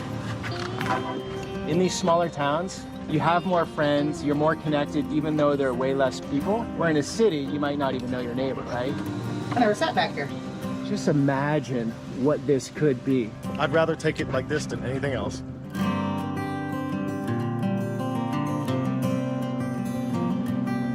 Good morning, guys. Today we have quite an adventure traveling through Rust Belt territory, that being southwestern Pennsylvania, where from my understanding, we're gonna see a lot of this. A lot of decaying, rundown, vacant steel mills and remnants of the coal industry. Now, this is a part of the country that really did build up America during the Gilded Age. A lot of the skyscrapers in our great cities, the steel comes from this part of the country. A lot of these towns, from my understanding, have somewhat carved out. The jobs have gone, therefore the people have gone. But the beautiful architecture, I've heard some beautiful architecture remains, and also some of the people. And that's the most important part today. Get in with the locals and get a better... What a different America out here. If I cruise up some of the haulers, you think that's a good idea? Actually, go to the... You lost him again! A lot of people don't understand it. If it wasn't for coal mines, a lot of these people around here would be starving to death. Feels like everybody picked up and left. It spans about 1,000 years. Right. You put a book in front of me, I'm an idiot. I'm in college for 6 months right now. One of my welding classes, I get my diesel, I get my Class A CDLs, and then as soon as I'm done with that, I go straight to work. And you're really set because less people your age are doing that now, I think, right? I think that I'm doing it because, in a way, that's the only thing that I know. And I lived paycheck to paycheck growing up. That's how it went. It wasn't because Dad and them couldn't provide for us, it was because my dad was in a bad motorcycle accident and he couldn't hardly walk. But I want more for my kids. Did you have a rough upbringing? Is that why you got into drugs, or? No, I didn't. There's not a family that I can tell you that I've ever seen, known of, or whatever, that it hasn't affected one way or another. It fuels a whole vicious cycle, and generations are birthed out of that. Legal and prescribed. We keeping it up. We keeping it up. We fucking with the apparatchik. And yeah, as you can see, we talking about middle West Virginia, that whole area. So let's get to it. You know, I had to use the bathroom. I see we got some trolls in the comment section asking dumbass questions, but it is what it is. Only on here for a little while long. That's a dumbass question, you're gonna get ignored. Unless you do a super chat, then I won't ignore you. Back to it. By authorities, so it's considered good, maybe. You don't know how bad I want to go back to it right now. Scales in the gas station. I've never seen that. A lot of bad memories up here to me. You always hear about the jails being corrupt. They are corrupt. Whatever you want, you can get it in prison. $250 for this? Tough people die because they don't say, I need help. When did it really start getting bad with the drugs on the streets? These hills and hollers don't care if you're the sheriff's son. They don't care if you're the preacher's kid. They're gonna come after you.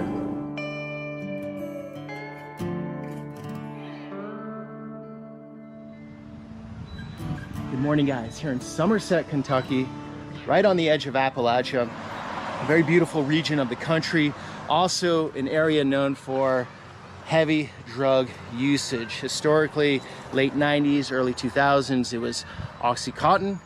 Now it's more meth and fentanyl. So today we have the great privilege to meet up with a local who was a user for many years, has come through to the other side, and now brings others out of their addiction. He's gonna get us into these areas out here to show us what's going on exactly. Ain't reason why they doing all that shit, cause it ain't nothing else to do out there. Nothing else to do. They don't got no money coming through there. Their main industry was coal mining, and they seeing that disappear. Like that's the problem. Is they need to get another industry going in there. And that's a lot of land, bro. It's a lot of land that they could actually come there. I'm surprised some of these businesses, some of these car companies ain't coming through there and grabbing up that joint for the cheap, for the low. Well, probably because they got the history of racism. But they could grab that shit up for the low, and they could really build up the industry there. South Carolina's poorest state in the goddamn country. A lot of companies are coming there, grabbing up that low. They building up out there. And how there's an effort to turn things around. It's not just in Appalachia either. This is all over the country. So by watching what goes on here, you'll learn about where you're living too. Should be an interesting journey. Let's do this.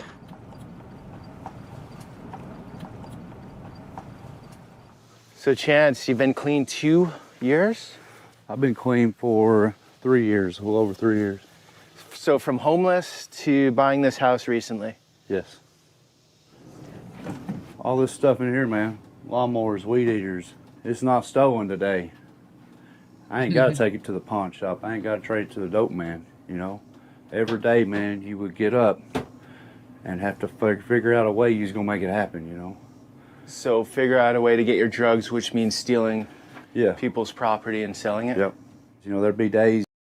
One thing I can say, I ain't never see a crackhead say they not getting high today because they ain't got no money. They figure out, they hustle, or, you know, do whatever they gotta do, but you don't never see them say today ain't the day. I would have $10,000 worth of pills, but 3 days later things go wrong. You've sent people out to re-up and get money, and you're at the bottom again, you know? You'd have $10,000 worth of pills? Yeah. So you were dealing too? Yeah. We're going to where I grew up at, Old Fall Creek, Monticello, Kentucky. Did you have a rough upbringing? Is that why you got into drugs, or? No, I didn't.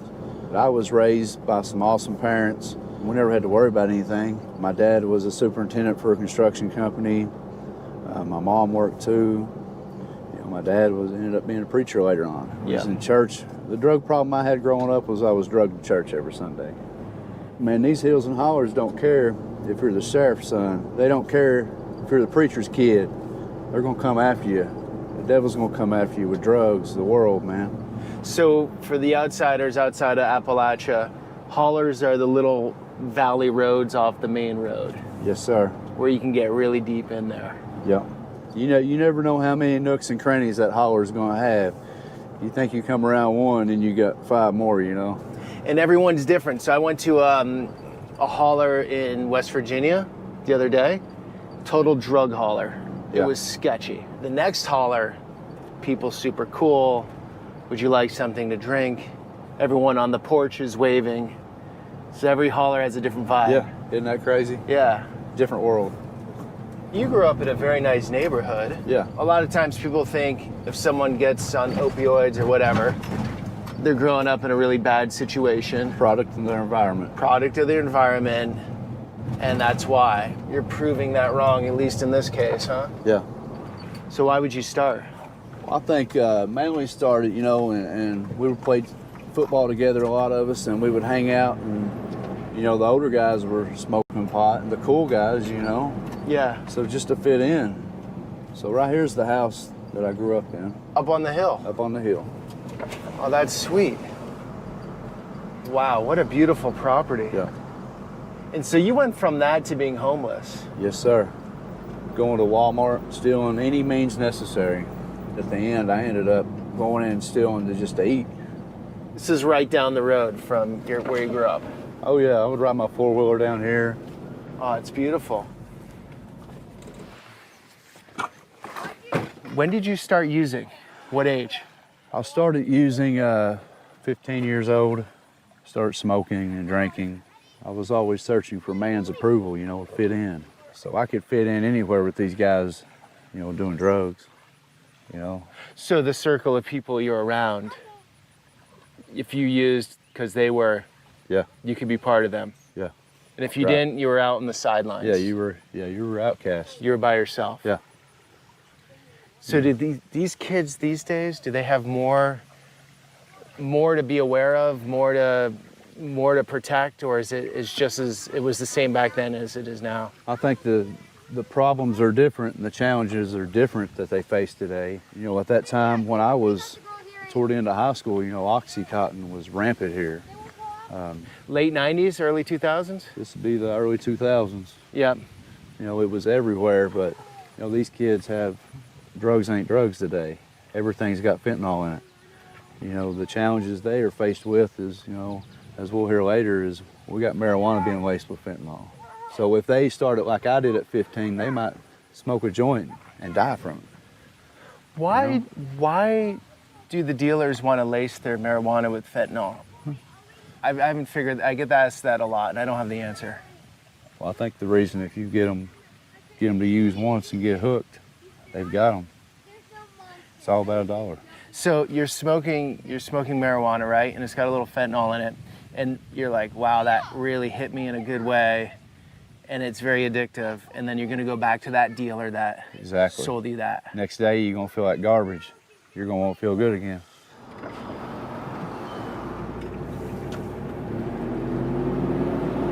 I gotta say, I'm completely surprised with Kentucky.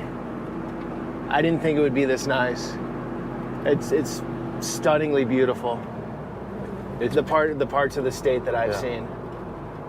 Peaceful, you know? Peaceful, beautiful rolling hills or mountains. That's just like a postcard. Yeah. When I was in high school, after school, about every day, a few of us would pitch in some money. Yeah. And we would drive down this road and go buy some joints. Just marijuana? Yep. That's what it started with, though, you know. I liked the way it made me feel then, so when different things come along later, I partook in them. This is where I bought my first Percocet at, right here. Maybe a different trailer, but it was right there. That was my first love, you know. That first pain pill is what really got me hooked. So, you know, it led to Oxycontins after that, oxycodone. But, you know, I fell in love with it. It became my everything, you know. whatever it took to stay in relationship with it. Drugs have had a strong hold in this area for a long time. You selling everything? All of it. In a neighborhood like this, what percentage of people are on drugs, do you think? I would say 60, 70%. God, dog. That's a large number, player. Okay. So that one caught on fire. Yep. You got abandoned houses, people will set up shop in them. You know, a lot of people homeless. A lot of times they try to start a fire in these places and end up burning it down. I mean, they're freezing to death. And, okay. You know, a lot of them, some people still cook meth around here. We've had a lot of places burn because of that. So back in the day, it was Oxy, right? Yes, sir. Now what is it? Now you've got heroin, fentanyl, oxycodones are still prevalent because Purdue Pharma, they made them reformulate Oxycontin. So they can't take it in a spoon and heat it up like we used to do. You can't get instant release from it. Okay. So you've got ice, which is coming from all the cartel. So people don't really cook the meth anymore. So you've mainly got heroin and ice is the biggest thing right now. So the cartel is controlling all this drug operation up here? So Appalachia is known for having a serious opioid epidemic, late 90s, early 2000s, Purdue Pharma, pill mills from Florida. Oh yeah, we would send van loads full of people down to pharmacies in Florida and Georgia, the Florida pill pipeline. That's what it was called? Yep. Pill pipeline. The pill pipeline. So how quick did that grab hold when those pills were hitting these communities? Were they didn't have drug problems before, or did they? Well, you know, you would have, like I said, a lot of people smoke pot here. People would drink. You would hear cocaine here and there. And, you know, you would hear speed, the old school, I guess bikers using and stuff, but you didn't see it in high schools. You didn't see it, you know, you heard of low-grade pain pills, but they wouldn't, people would just out talking. That's some sad shit, but a lot of them young cats get caught on it because they catch these injuries and then they give them these perks and all this other stuff, and then as they, you know, fuck with that shit on some recreational shit, then they fucking can't afford that and they graduate to this other, to the finny and the dog food. About it in the open. Right. But once Oxycontin hit the streets, it changed the whole entire generation. And like I said, it didn't discriminate. You know, there were school teachers on it. Really? Yeah. Did you sell to school teachers? I did. You had to get that money. Very prominent people in the community, you know, people that own nursing homes, very successful business people. Right. So with pain medication, I mean, we do need pain medication in society. We do. Right, for operations or, you know, certain medical procedures. Oh, yeah. So I'm just being devil's advocate here. You go to a grocery store, you buy a 12-pack of beer. It's up to me to drink 2 beers and leave the rest in the fridge. Or I could drink 12. What do you have to say to that? Like, nobody forced it on anybody, necessarily. Nobody forced it, but, you know, I think that they knew the, you know. Before I hear what he got to say, I see what he's saying on the devil advocate shit. Like, nobody forced it, but I also feel like that's BS because they had a marketing plan. They knew what they was doing. They knew that this shit would become, you know, they might not have known in the beginning how big of an epidemic it is, but I feel like when they seen how wild and rampant that crack ran and the cocaine ran, they knew that if they had a synthetic drugs or something they can produce, they can make, you know, good on it. Because every time you see it, they feeding you a drug for something, bro. So I believe a lot of this shit is more by design than we think. You know, the consequences of synthetic heroin. I mean, just think about that for a minute. See what I mean? I wanted to say it before they said. We know how powerful heroin was. How people got addicted and hooked in the early 1900s, you know. You know, it was handed out for anything. You know, heroin used to be just like cocaine. You could buy it. You could buy it over the counter. But they removed all that. You know, they knew how the stronghold it had on people. They would tie people and strap them down to beds over their addictions back then. Right, right. You know? So just knowing they were reformulating and putting that into something, you know, you just think, man, they had to know. So as a user, does it just take hold of you? You take your first pill and then you're like, a day or two goes by and you're like, I want another one of those. And then you're like, I want it stronger, or how does that work? The feeling you get, the euphoria, letting go all your problems, all your pain, mentally, physically. Yeah. Just that release, that moment. You live for that moment. But I'm gonna say this too. Satan didn't come at me with a set of chains over these drugs and everything. My first time using, he didn't wrap me up and say, here you go, you're gonna be bound to this and tied up. Because I wouldn't have done it if I knew where it was gonna lead me, you know, where I would end up. He come at me with a link at a time. Try this. And it just levels up, levels up, levels up. And he builds on that chain, man. And eventually I was wrapped up and bound, you know. How long did it take you to get wrapped up? When I was 18, after taking that first Percocet. I snorted my first Percocet, man, and the cares of this world were gone for me. I graduated very quickly into deeper and deeper, you know. So you get high, you go to sleep, you wake up. Are you ready for your next high immediately? You're going to be sick. No energy, lethargic, mad at the world. You know, you might lay around for your self-pity for a little while, but that monster, he's calling you to get up, and you're going to have to do whatever it takes. When you feel the crawls coming, shakes. I was running this used car out here in Monticello, and we were selling pills out of it. There was times, you know, I might have $10,000 cash. A couple of days later, that cash is gone. I've sent. No way. So you're selling pills out of the dealership? Yep. And the clients are just coming in acting like they're buying a car, and you give them pills. They come to the back office, you give them pills? Well, I mean, if there was customers there, we'd even have police in the city would stop by and see me. I was friends with them, with some of their kids and stuff. They'd come by and hang out for a minute, and somebody come by wanting a pill. I'd get the keys to a car. This thing run deep over there. Like, it ain't like how you think it is. It ain't no like some petty shit. This is some real sophisticated shit. Like, everybody linked in. Go out there, raise the hood, look around, and do the deal out there. Even didn't matter who was there. So it was easy to do it there. Yeah. But my carelessness as it went on, I was using so much, I would drop pills and lose them. I just didn't care, you know, like it was never going to run out, but it would. But, you know, when I would run out of money, man, we would do whatever it took. We would go sell whatever, whether it was ours or not, you know. You got to say, beautiful town here in Monticello. It is. Different world. But really close to where you're saying all the drugs are going on. That's literally 2 minutes away. Yeah. I'm going to take you into the world's greatest hidden gem hamburger joint, world famous, the City Pool Hall. So this has been a secret recipe passed down for generations, one-of-a-kind hamburgers.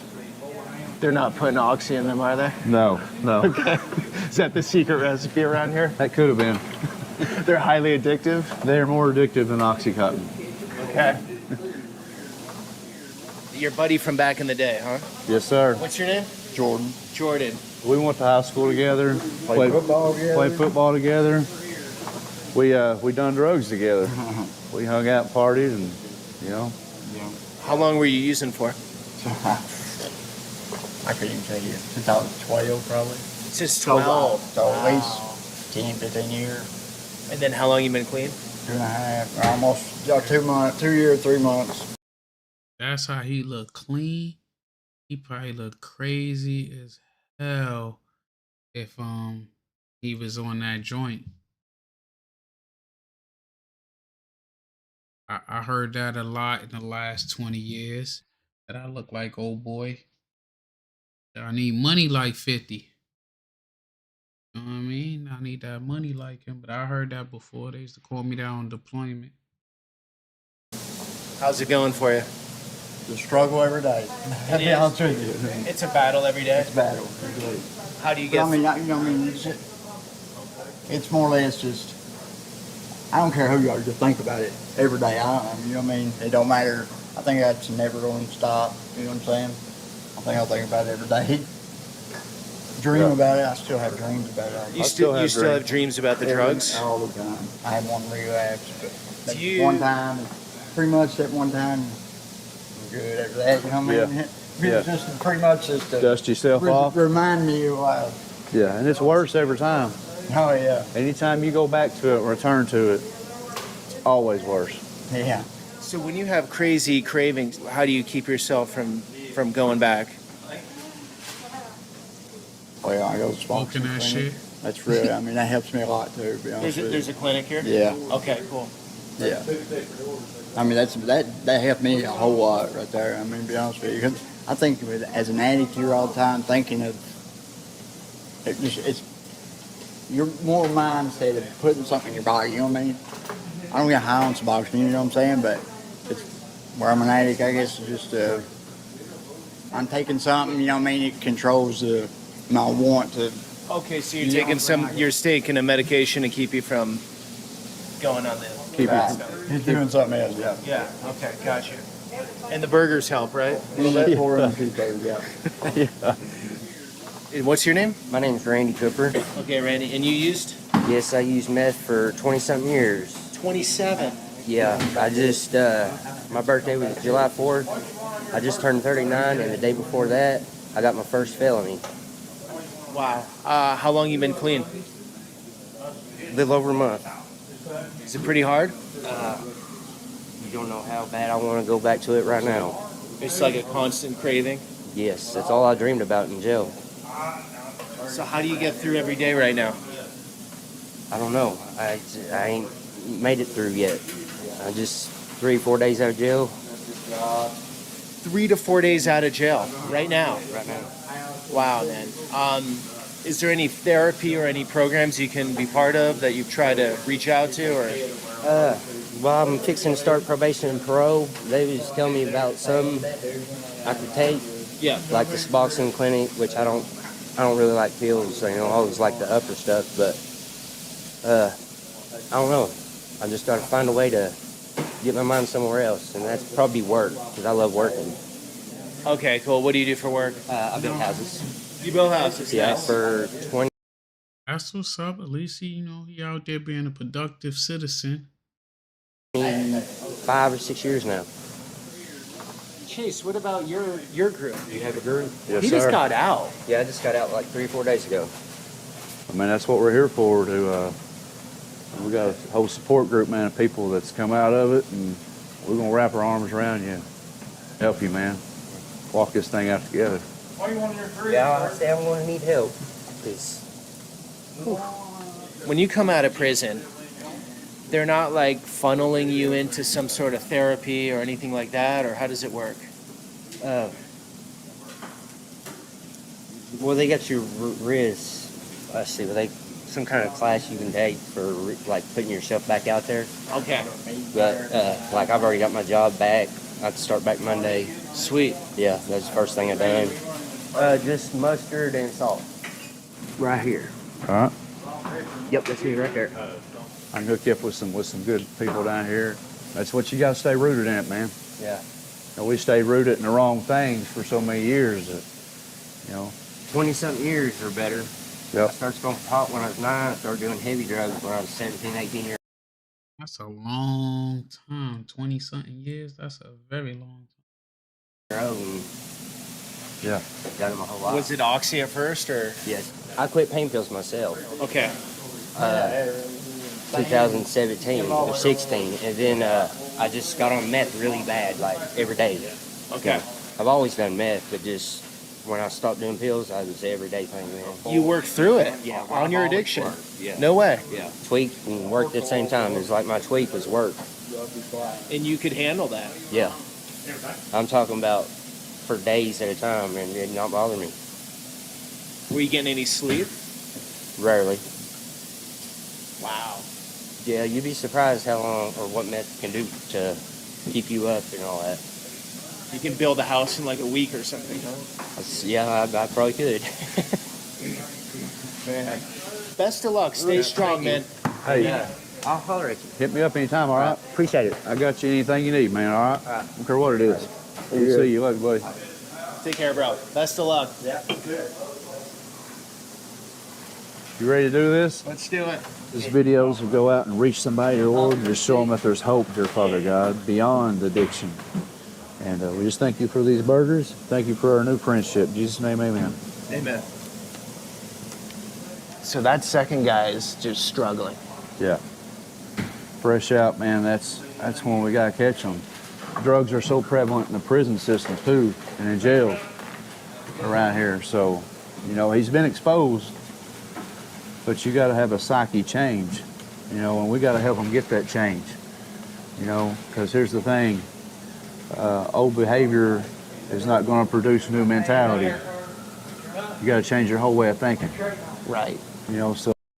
That's a fact. No matter what it is in life that you're doing, old behavior is not going to change your current situation. You got to change your whole behavior, your train of thought, your whole mindset. So we got to teach them a new way to live. If we're not there to support them, they're going to run back to what's familiar. They're going to run back to these old people. You know, we all want to be wanted and want to. It's all about relationships in life. Yeah, yeah. You know?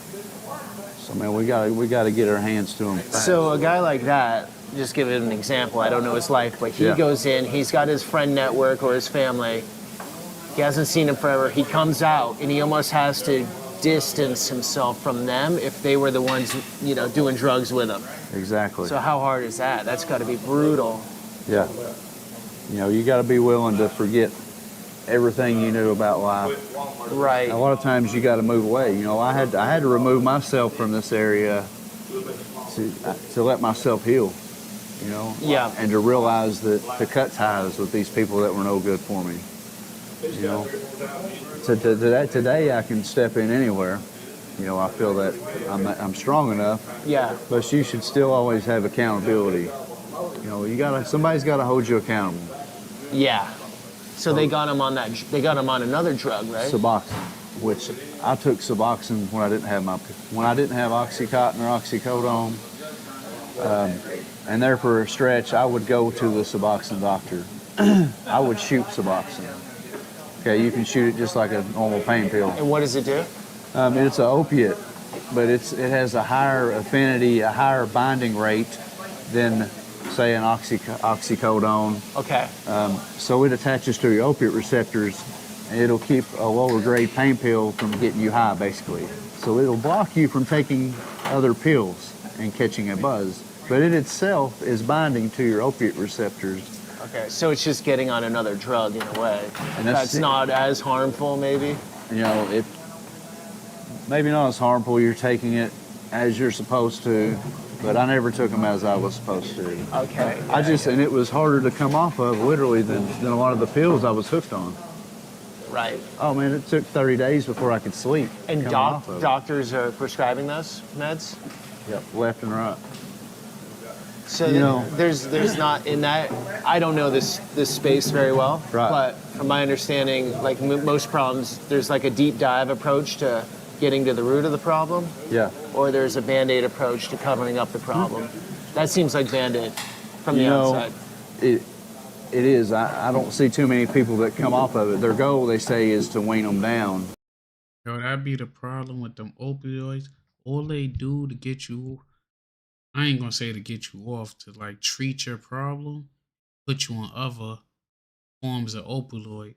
So you still dependent on an opioid instead of them getting you on something that can actually read you in. Cause now it's Suboxone, before it was methadone.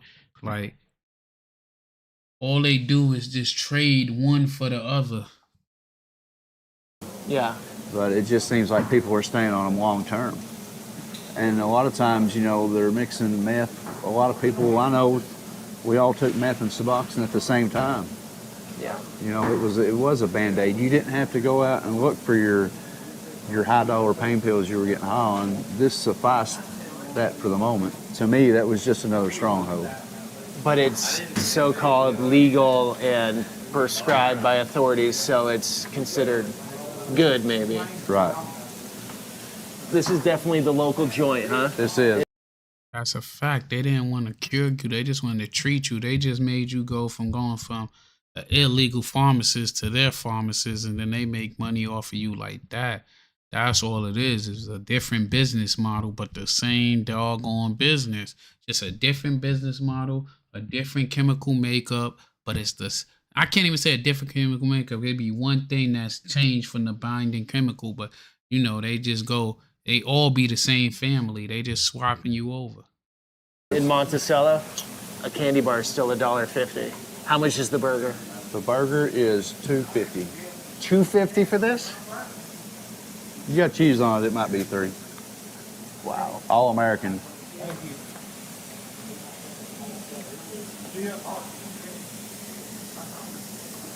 It's good. It's very good. They've been doing it the same way since 1942. So $13 for 3 burgers, Mountain Dew, water, and chips. You can't even get a combo somewhere for that. That's cheaper than fast food. Oh, yeah. He's doing a series on Appalachia, and couldn't bring the story without bringing how addictions affect it in our communities. Absolutely has, hasn't it? Yeah, pretty bad. Every first of the month, you just see them walking the streets. Every first of the month? Yeah. That's when paychecks come? Yeah, when the government takes stuff. Government checks are paying for it, huh? They're on welfare or Yeah. why? A lot of them. Yeah, a lot of them are. Okay, so what is that amount? Probably $600-700. $7 something a month, probably $800 a month. And so all of that just goes right into the drugs when they deposit? Drugs and cigarettes. Yeah. What's the way out of it, do you think? How do you get people off it? I don't know. It's through faith. That's the only way I know. Yeah. Did you use or you never used? No, I didn't use. Smart man. Yeah. Was there a lot of pressure to use or not really? Well, as long as you didn't start running with the wrong crowd, that's usually how it starts. Why do you guys think it is that way? I mean, to be fair, it's everywhere in the United States, right? It is. But I think with a lot of kids don't see that there's a lot of activity, a lot of things to do for them. Boredom. They see it. Starts a lot of them. Yeah. First, they'll start drinking and stuff, and they'll just keep progressing. Yeah. Stronger stuff. Yeah. I gotta say, you got a very clean town here. Yeah. From the outside looking in, you don't see none of this here. You could drive through here. Right. You could come visit Lake Cumberland and think, man, this place is perfect. Yeah, as a tourist, I would just come through and say, what a nice little town. Yeah. That's a great place to raise a family. Nice little sleepy town. It's probably, doesn't have many of the problems of the cities. Yeah. And you're saying no. But you got to get in that underbelly. It's here. So you see this little white building over here with the windows boarded up? Oh, okay, way down there? Yep.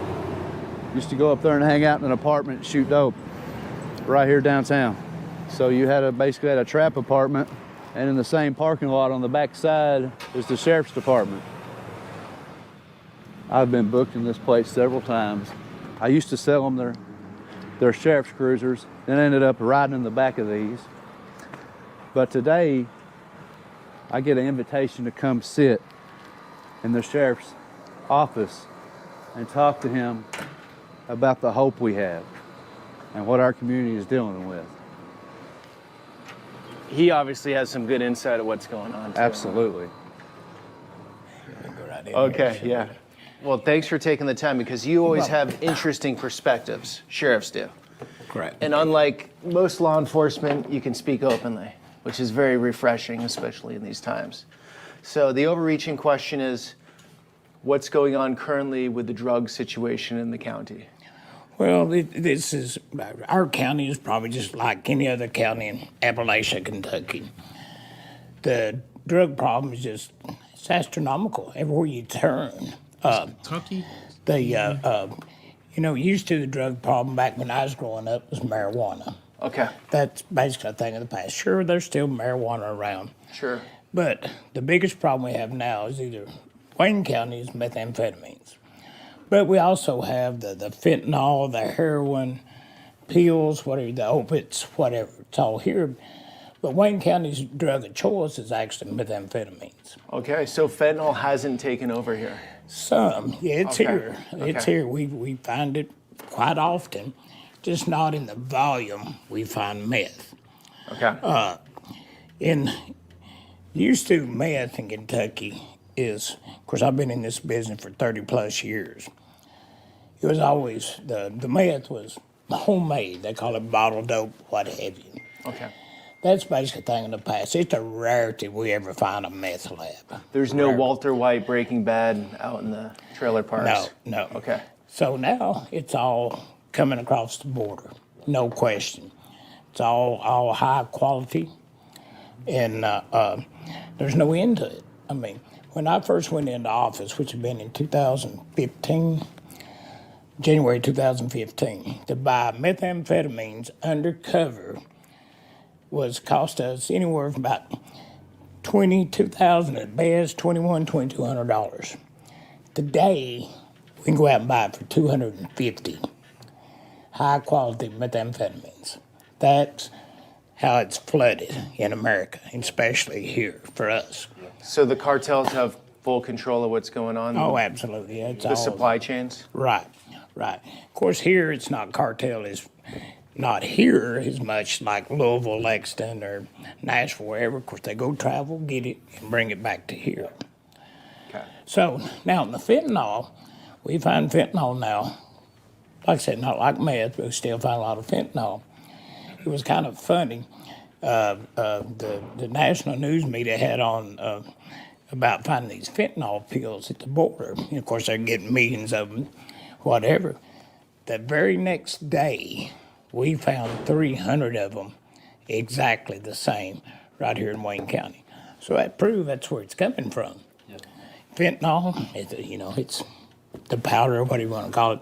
We found that as well. What age groups are you seeing this most prevalent in, or is it everybody, or are the more younger people now, or more older people, or how's it working? Oh, excuse me. It's all ages. It's scary. Of course, I guess you'd call it because I'm an old man, but I guess, of course, the younger to middle age. It's crazy because a lot of times that Fenny is in shit. People don't even know they getting it because they cutting this shit with this joint to make money, save money, stretch the product. So a lot of times people will be on that shit and don't even know they on it.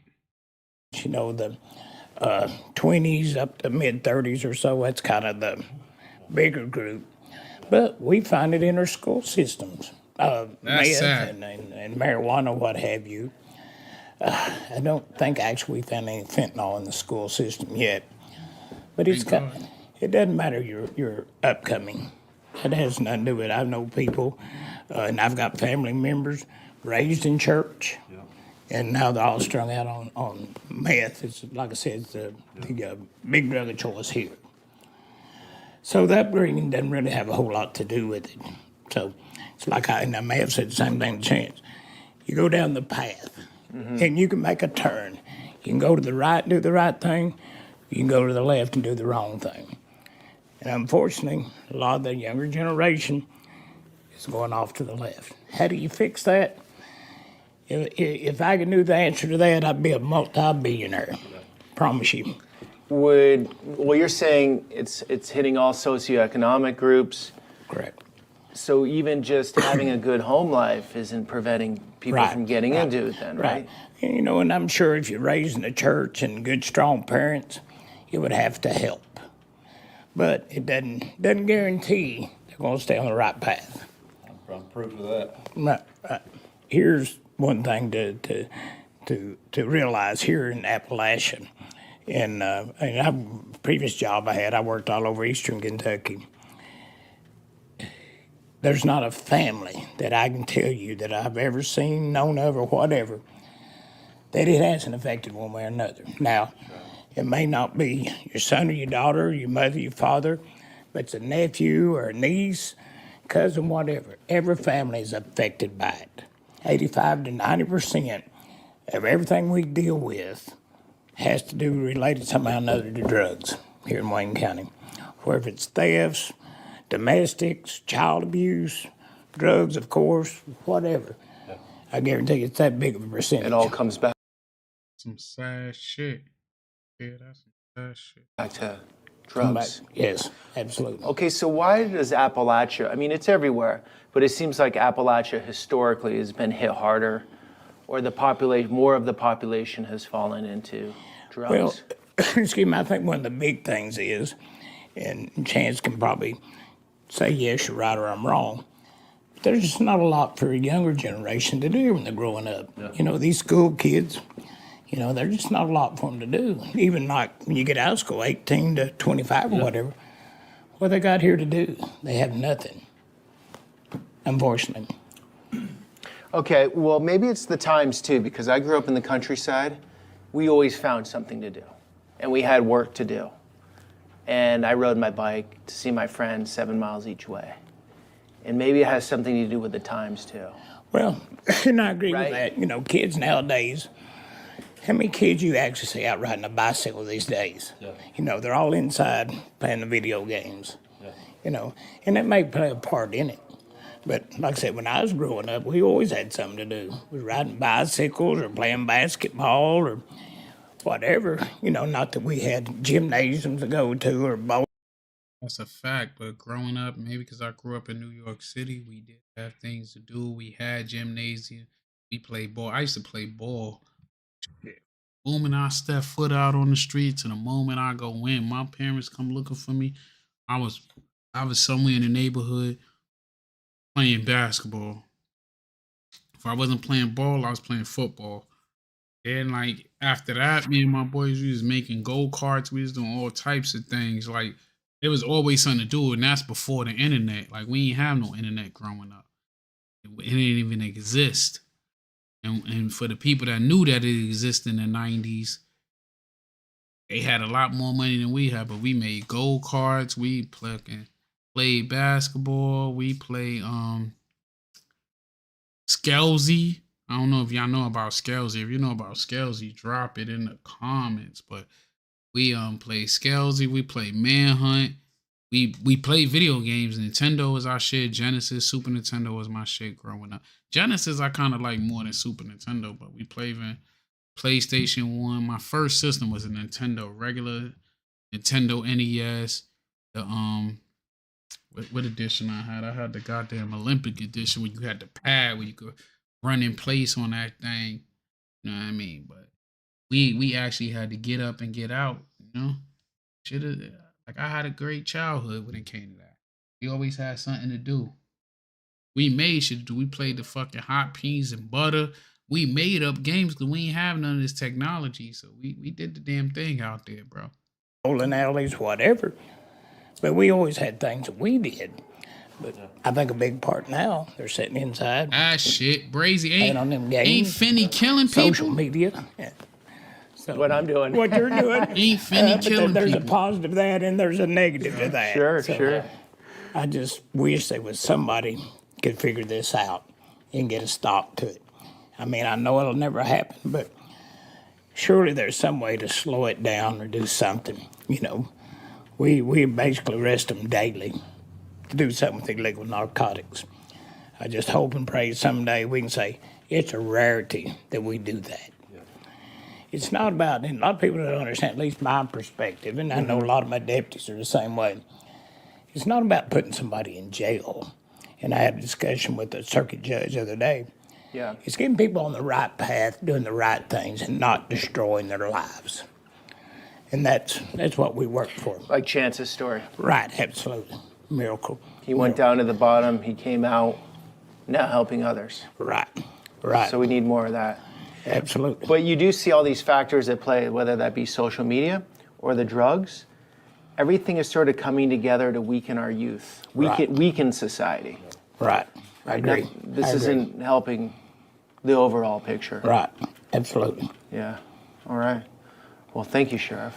Thank you. Appreciate what you're doing. No, I'm sure proud of this young man.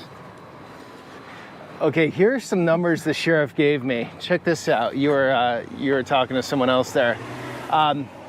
Meth in 2015 was going for $2,000 an ounce. Now it's going for $250 an ounce. Anybody, they can afford it. You come up with $10 and keep you a buzz all day. You can live off government money, say $700 a month. Food stamps.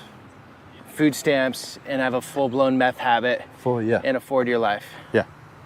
Government's gonna provide you with a cell phone too to make your phone calls.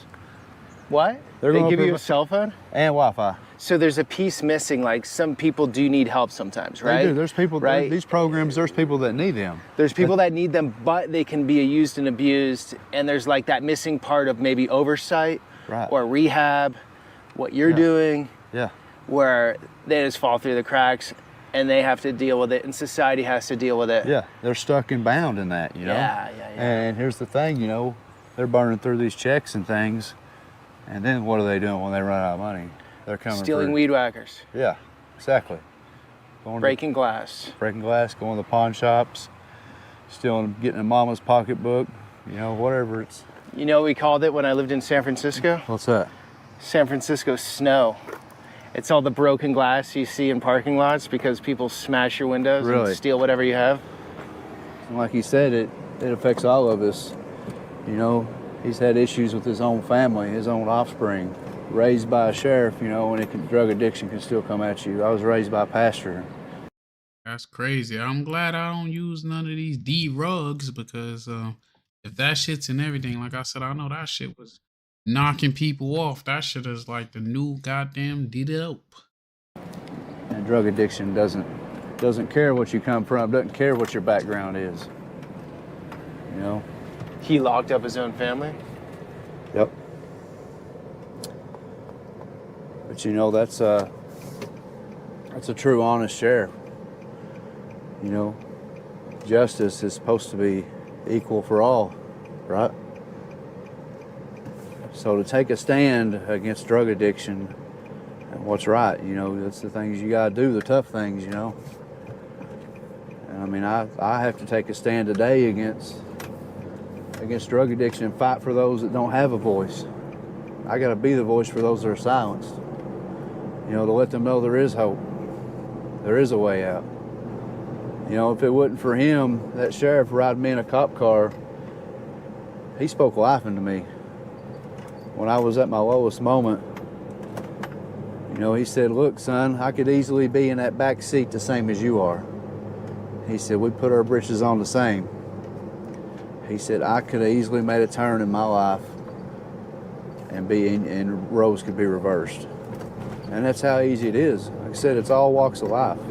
You know, we're trying to fill a void here. There's not a ton to do. Like I said, you know, we played basketball, we rode four-wheelers and stuff, man, but that became here's the thing, the drugs were so prevalent and readily available, once you did try them, that was your new hobby. Right, but boredom is a decision. I've never been bored in my life. Yeah. Okay, and like, I grew up in... Oh shit, I done been bored in my life, bro. I don't know what he talking about. Boredom, I mean, I don't know if you could say it's a decision. I mean, you could do things to cure boredom, but you could be in some bullshit that's bored, bro. I done been bored before. Boredom is not even a bad thing, to keep it real. In the countryside. Right. And so in the winter, we would skate on ice rinks. We'd all meet up. We'd do that. We'd BMX bike around everywhere. We'd have bow and arrow fights in the woods. You know, that's at a younger age, but constantly was doing something. Yeah. So I think maybe this could be a legitimate theory. The culture's changed. Yeah. Whereas you don't see kids on BMX bikes anymore, really. I mean, a little bit, but not much. No. And maybe getting out in nature and using your imagination and having bow and arrow fights isn't commonplace anymore. That's true. And it's the device that's taken some of that? I don't know. I don't have kids. I can't speak credibly on this, but I'm just trying to think what it is because, I mean, you're living in a beautiful place. Yeah. And like whatever you want to get into, if you wanted to be a track star or play music or whatever, you can still do it out here, you know? Right. But I think, you know, for me, fitting in and acceptance, want to be a part of something always, you know? That's something that the drug life provided, because you were always a part of something. Something was always going on. And that time, I looked up to those guys, you know? I thought they were so cool, man. like they had everything going. They didn't, you know, but from the outside looking in, you know, they had all this cash. They had this money. It was just like they could go do whatever they wanted to. Would they get the chicks? They would get the chicks, yeah. Okay. Now right here, there is now this country farming home. A used car lot sit there. I ran a used car lot for Chevrolet at 23 years old. Man, I excelled at things. I said I was a functioning, quote unquote, functioning addict. I've excelled at sports. I excelled at selling cars. I just never. Don't like take a moment out to represent and to show love for Soul Sounds. As you look at the top of the screen, you see his channel is always being advertised here. Soul Sounds, Talk to Him TV, Uncle Mo 170 Mo. Yeah, I gotta add some more people that I fucks with on this channel. But Soul Sound is in the comments and he's in the building. And let's see what he got to say. Let's put the comment back up on the screen. That's the first person I ever heard said they've ever been bored. Yeah, he bugging, bro. I've been bored plenty of times. I'm kind of bored right now. I know that sound crazy, brazy, amazing. But yeah. Never surrendered to God, and I kept on using these drugs, and I ended up owing the wrong people money. And I come to my car lot one morning. The tires were slashed on 3 trucks. They were carved in the side, man. They keyed them up, painted on the sign. You know, those were results of my actions. But once again, like I said, my story is about me trying to build my kingdom on my own. You know, it would rise up, and it was fueled behind drugs and addiction, and it would fall down. So I fell on my face again, you know. But I continued. I would go, you know, like I said a few times, I went back and had to go live with my parents, you know, after having all this and having to move back in. And then I went on to out in Blakely Ford, where I met my good friend Stephen Hayes. I become internet sales manager there. I had a big glass office, but I was always still using. I said, man, I have scars from my 20 years of addiction. That's right from there. injections? That's from injections. 18 years of injections. Damn. That's a long time, bro. Oxycodones, Oxycontins, methamphetamines, Suboxones, cocaine. You shot cocaine. Just say you did everything, my guy. You did everything. You got motherfucking not even high. You got goddamn solar system. Boy said he did everything. Solar system. Okay. Yeah. Huh. Didn't know you could do that. Yeah. Oh, yeah. You know, I have scars. He said he didn't know you could shoot motherfucking cocaine, but yeah, back in the day, like the 20s, 30s, 40s, they used to do that shit all the time. They used to shoot that and heroin and call that shit chasing the dragon, having the upper and the lower together. But they used to shoot cocaine a lot back in the day, man. That shit is crazy. Scars, the physical scars. Right here. I took a tactical flashlight to the head. Drug deal gone bad. Right here, concrete cinder block. Listen, my brother, if all of these politicians wasn't liars, they could stop drugs, man. They could stop the drugs if they wanted them to come. The drugs don't even come, and they not even made in this country. They making these shits in motherfucking all these other countries, and whatever country we take over seems to fucking what you call it, be the main imported. When we took over Afghanistan after the fucking 9/11, most of the fucking heroin came from Afghanistan. Like, they know what they doing, bro. But you know, I've got all these scars, but you know, they healed over time. But here was the problem. The scars you can't see. The ones right here. The ones right here. Emotional. You know, those scars are what people's got to get healing from. For this whole thing to work, man, and to learn how to live again, you got to forgive yourself. And that's what I had to do, man. The hurts against my kids. I couldn't do it for my kids. I couldn't do it for my family. I had to love myself first. And that's the only way it works, man, is giving it to God and let Him do that healing. Right there, man. So there's a lot of religion in these parts, right? Yes, Fair to sir. say? Yeah. But it's not working for a lot of people. They're not letting it work. They're not letting it work. Okay. You know, like I said, you look at AA, so the resources to help people overcome these strongholds, man, addictions. You have AA, NA, faith-based programs. Yeah. Right? But if you go back to the root, okay, AA is founded, and the 12 steps, it's founded on God. It's about repentance, forgiveness. If you go to the founder of AA, Bill Wilson's I don't play with fucking like church folks because they gonna fucking tie anything into whatever they believe in, bro. You can never. I'm gonna tell you two people who you can never change their chain of thought. Somebody that's deeply rooted in their religion, no matter what that religion is, and some deeply rooted, I would say, gang bangers from wherever. They are on that shit hardcore. Like that's their belief system, and they ain't letting nothing interfere with that shit, no matter what, bro. No how it is, good or bad, they are riding with that shit, no matter what you say. You go to a real church first and be like, blah blah blah, and then speak some shit. They be like, he told me you would say that when he ain't tell them a goddamn thing. But in they head, that shit was like, dang, I don't fuck with them people.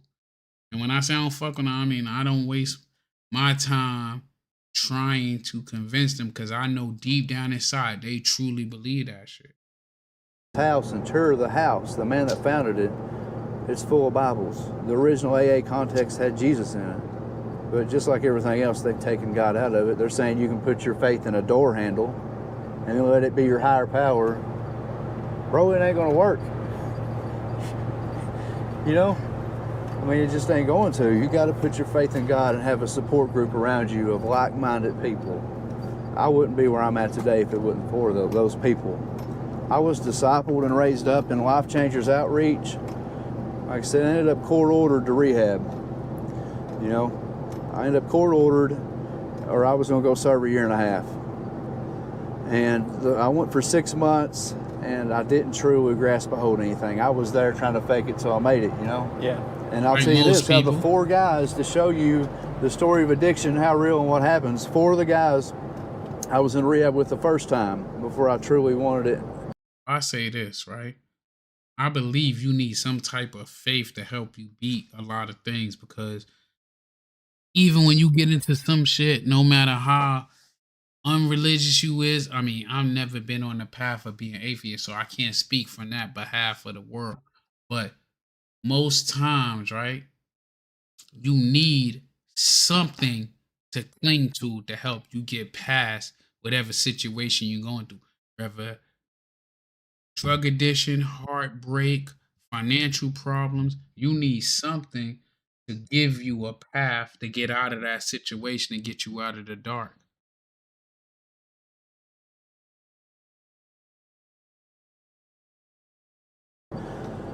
From Monticello, me and 3 other guys, 4 of us.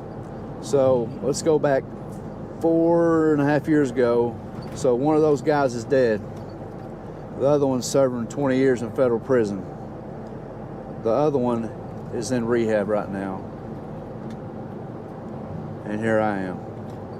So the odds are stacked against us. All of us turned back to it for a minute. I said, one's dead, one's in federal prison. The other one, by grace of God, is back in recovery. And I'm here by the grace of God, man. So check this out, man. Local gas station.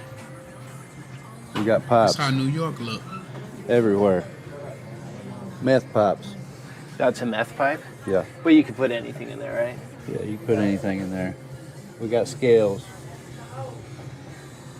Scales in the gas station. I've never seen that. Shit, crazy. I used to buy these and keep these on me to pass my drug test at work. They'd pop me at any time. I'd be clean. All this right here. Crazy. Kratom. What's red vein? All this is kratom.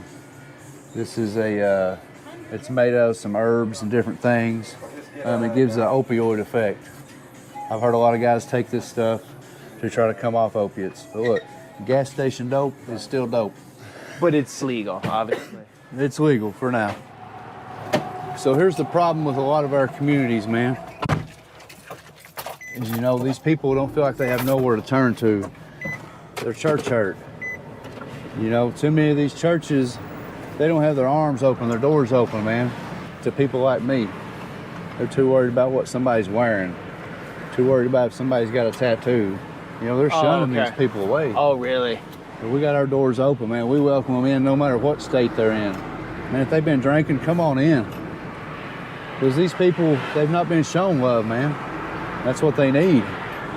You know, they've been hurt by the world. They've been hurt by everybody. They've hurt themselves. And it's sort of sad at a gas station, you can just buy stuff that's going to help your habit, basically. Yeah. You got a whole... It's pretty sad. You know, people with a couple change around there that got that Mr. T starter kit.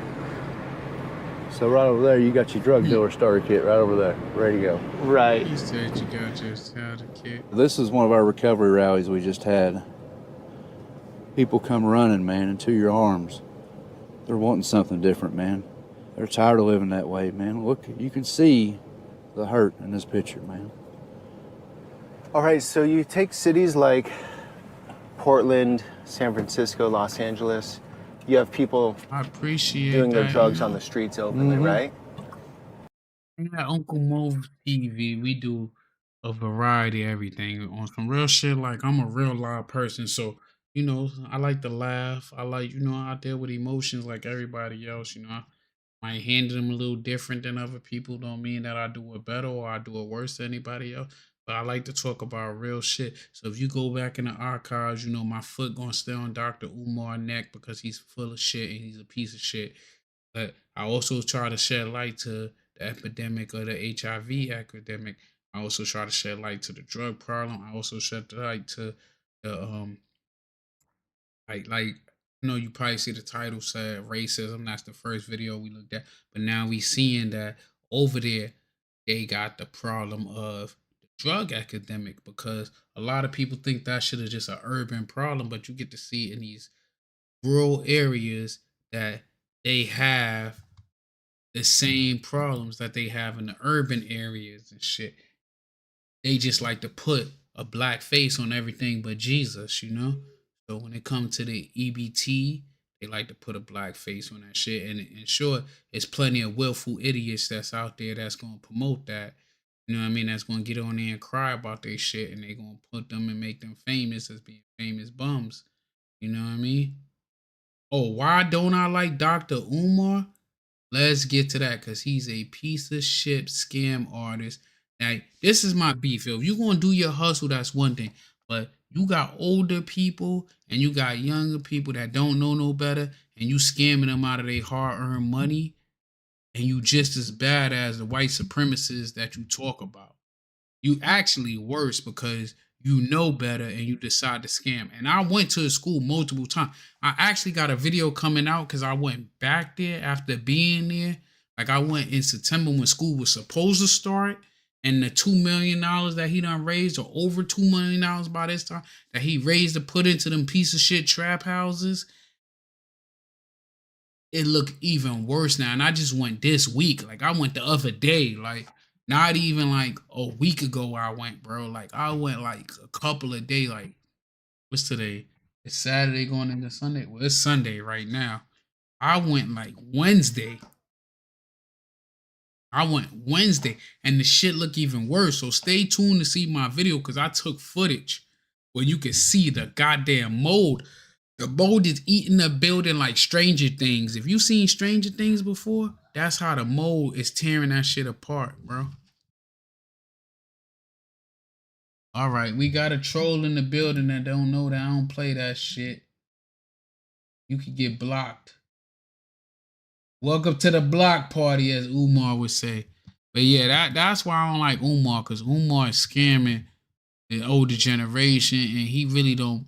He talk all that shit. He really don't care about like the mental health and all that shit. He's fake every step of the way. He's not no real psychiatrist. He never been licensed.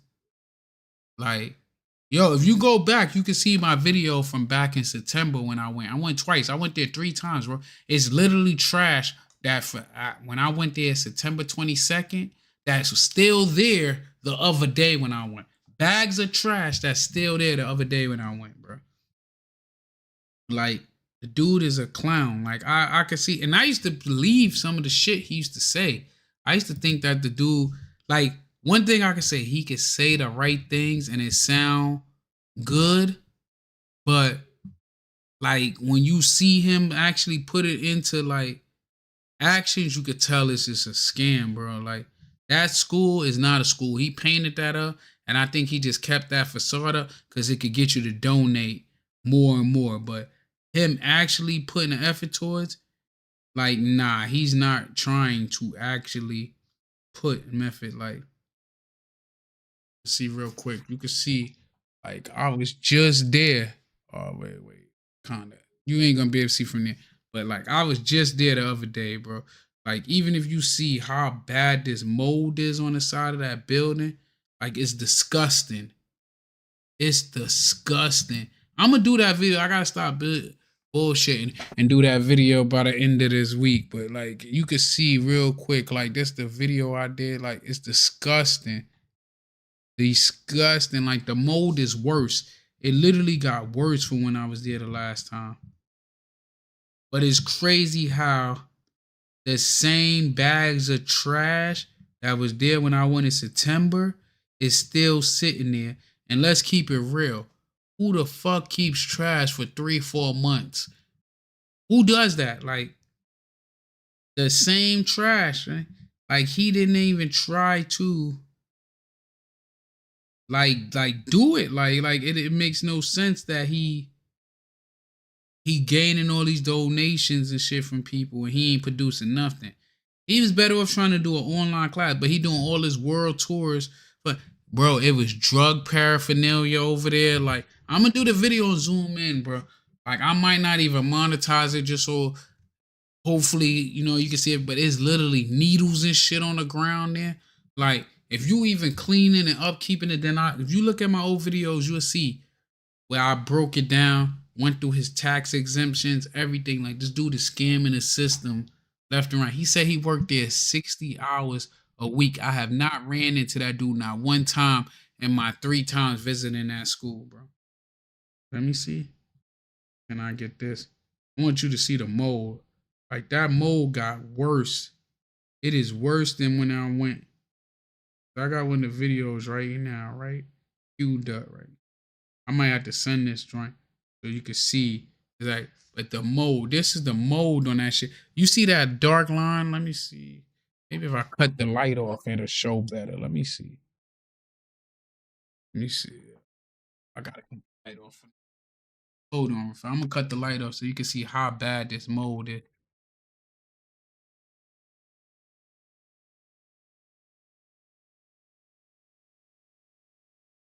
Let me see. Can't, oh man, you can't really see it, but that's mold coming off the side of the building. I'm gonna do the video.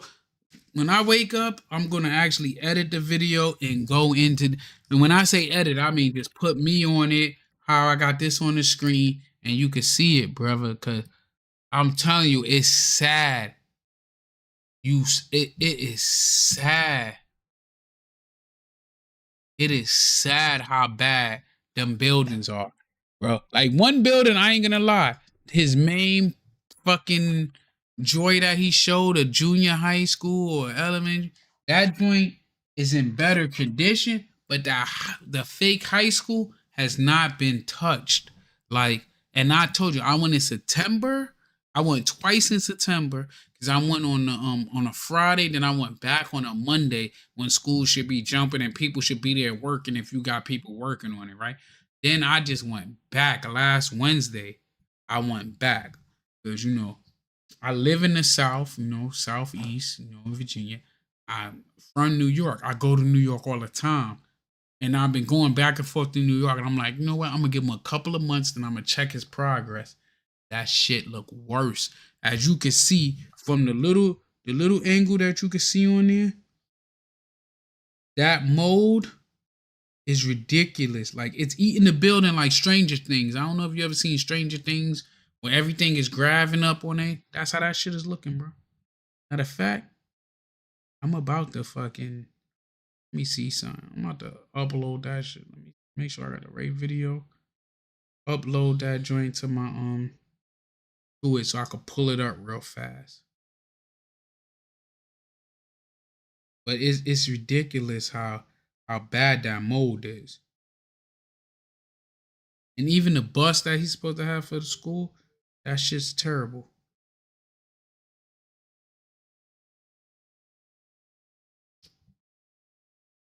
The school is in it's in Willerton, Delaware.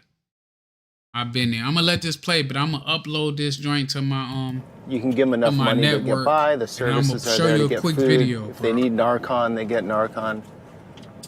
That's not compassion, though, is it? Because they're not. They're just like rotting away on the streets. They're just letting them survive and pass through till the day they go 6 feet deep, man. I mean, so how is that compassion? That's not compassion. What we're trying to do is compassion. If we're just giving these people a handout and letting them go about their day, we're truly not caring about them. If we're coming up to them, man, if we're eating with them, sitting with them, like me and you right now, man, we ain't just giving them a handout and patting them and sending them on their way. Yeah. And we're showing them love because these people, that's what they need, man. That's what they're missing. We're in Ferguson, right outside the Somerset city limits. I actually lived in this white house down here. Okay. That one down there? Yep. I lived in that white house and I lost it. I lost everything. I lost my kid. I lost my job again. I ended up living in there with no water, no electric. Eventually couldn't pay the rent. This is when I went at my lowest, my hardest run. I was completely strung out on meth. And I lost it all. And I ended up living in a better built barn right down there. You lived in that barn? I lived in that barn. My No neighbors way. let me come live in it. Your neighbor let you live there? Yeah. So you went from having a kid, your son or daughter was living with you? My son. To living in that? Yeah. You know, there's a poverty mindset that's grabbed a hold of this region, a lot of America too, you know. They're giving these checks. You can easily obtain a check, you know, $700-800 a month. They will provide you with housing, apartment. The government is their savior. So if the government has control of these people in every aspect of their life, they cover it.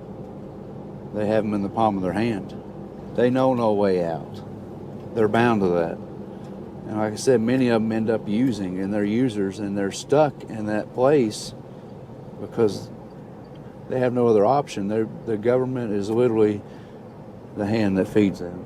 So it fuels a whole vicious cycle, and generations are birthed out of that, into that, you know. There should be accountability on all these government services. You know, what about we drug test these people?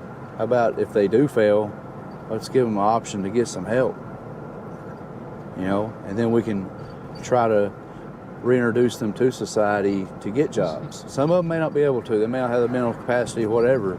But let's get them clean and how many of them could become productive members of society. I'm telling you, that shit is. Okay, what would happen if you just stopped all the funding? What was that? Well, That you're like, I agree that we're going to either have total chaos from some folks because they're going to, by any means necessary, get their drugs, whatever they need, but you're going to have some people that's going to grab a hold of the concept, hey, I have to go to work. I have to support myself, my family. This is gone, I got to do it. You definitely have both ends of the spectrum, so here we go. This is an area that I walked many times. I lived up here in these apartments. Basically, I would rent a room. So she's on something. Yeah, 100. So that situation. But you know, just like this, you've got some nice homes here. Right. And then you're going up here to where a lot of activity's going down. But this place, a lot of bad memories up here to me.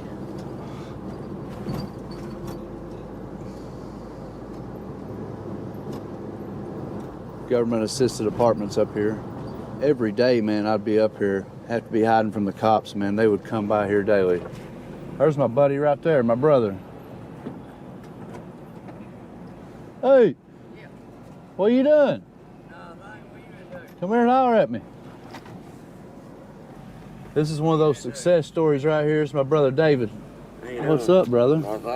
How you doing, David? Pretty good. How are you? Peter.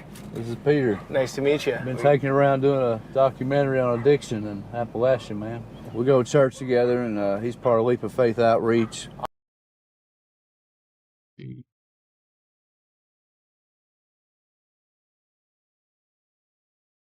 Have that joint too there so you can see what I'm talking about.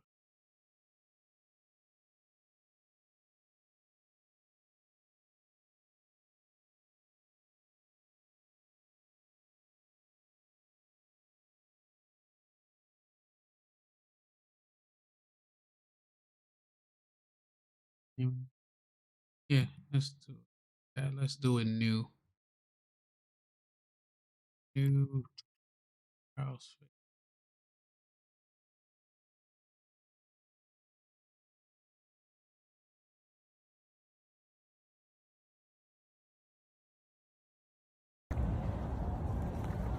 So, See how can I I'm make here this a little- at F&G again. Oh, that shit's sideways. Why is it going sideways?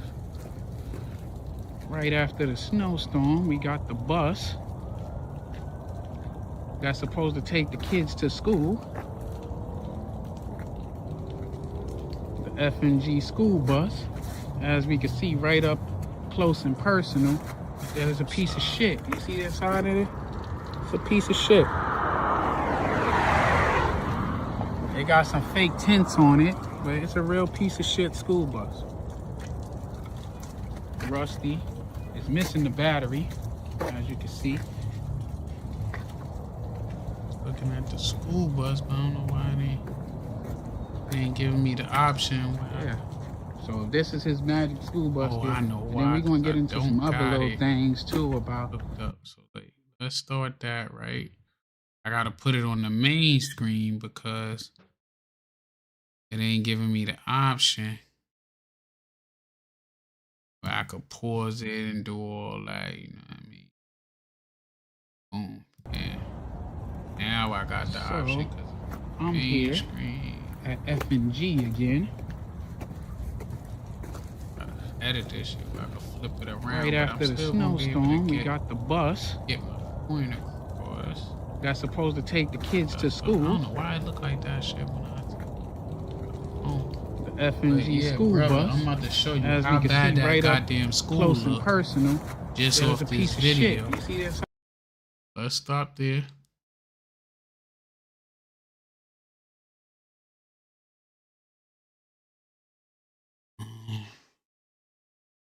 Transform. Oh. Vertical. Okay. Flip. Transform.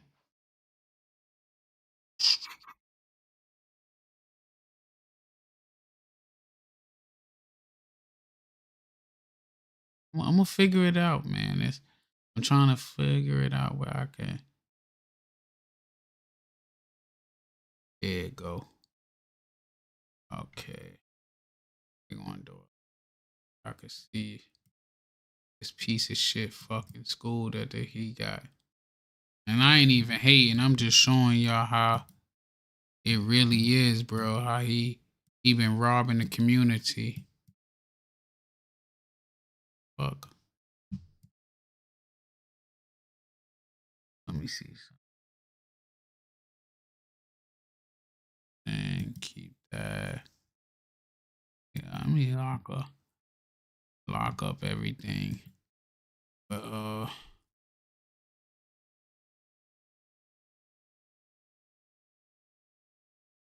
that way I can see what I'm talking about.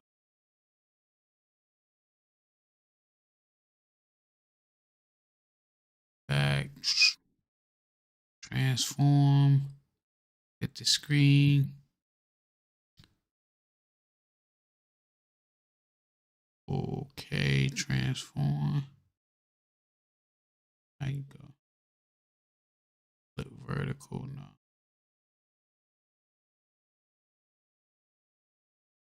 Transform. I just did this shit on the main screen. Let's see.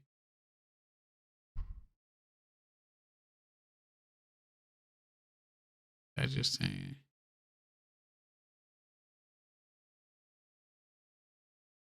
Shit, now I need to flip this bitch upside down, and then you can see what I'm talking about. It's crazy how bad that school look. You gonna see. Give me like 30 seconds. I ain't gonna say 2 seconds. I'm saying I ain't when I've been drinking a lot. Boom, now I got it flipped horizontal. I don't know what the fuck a lot of that. Oh.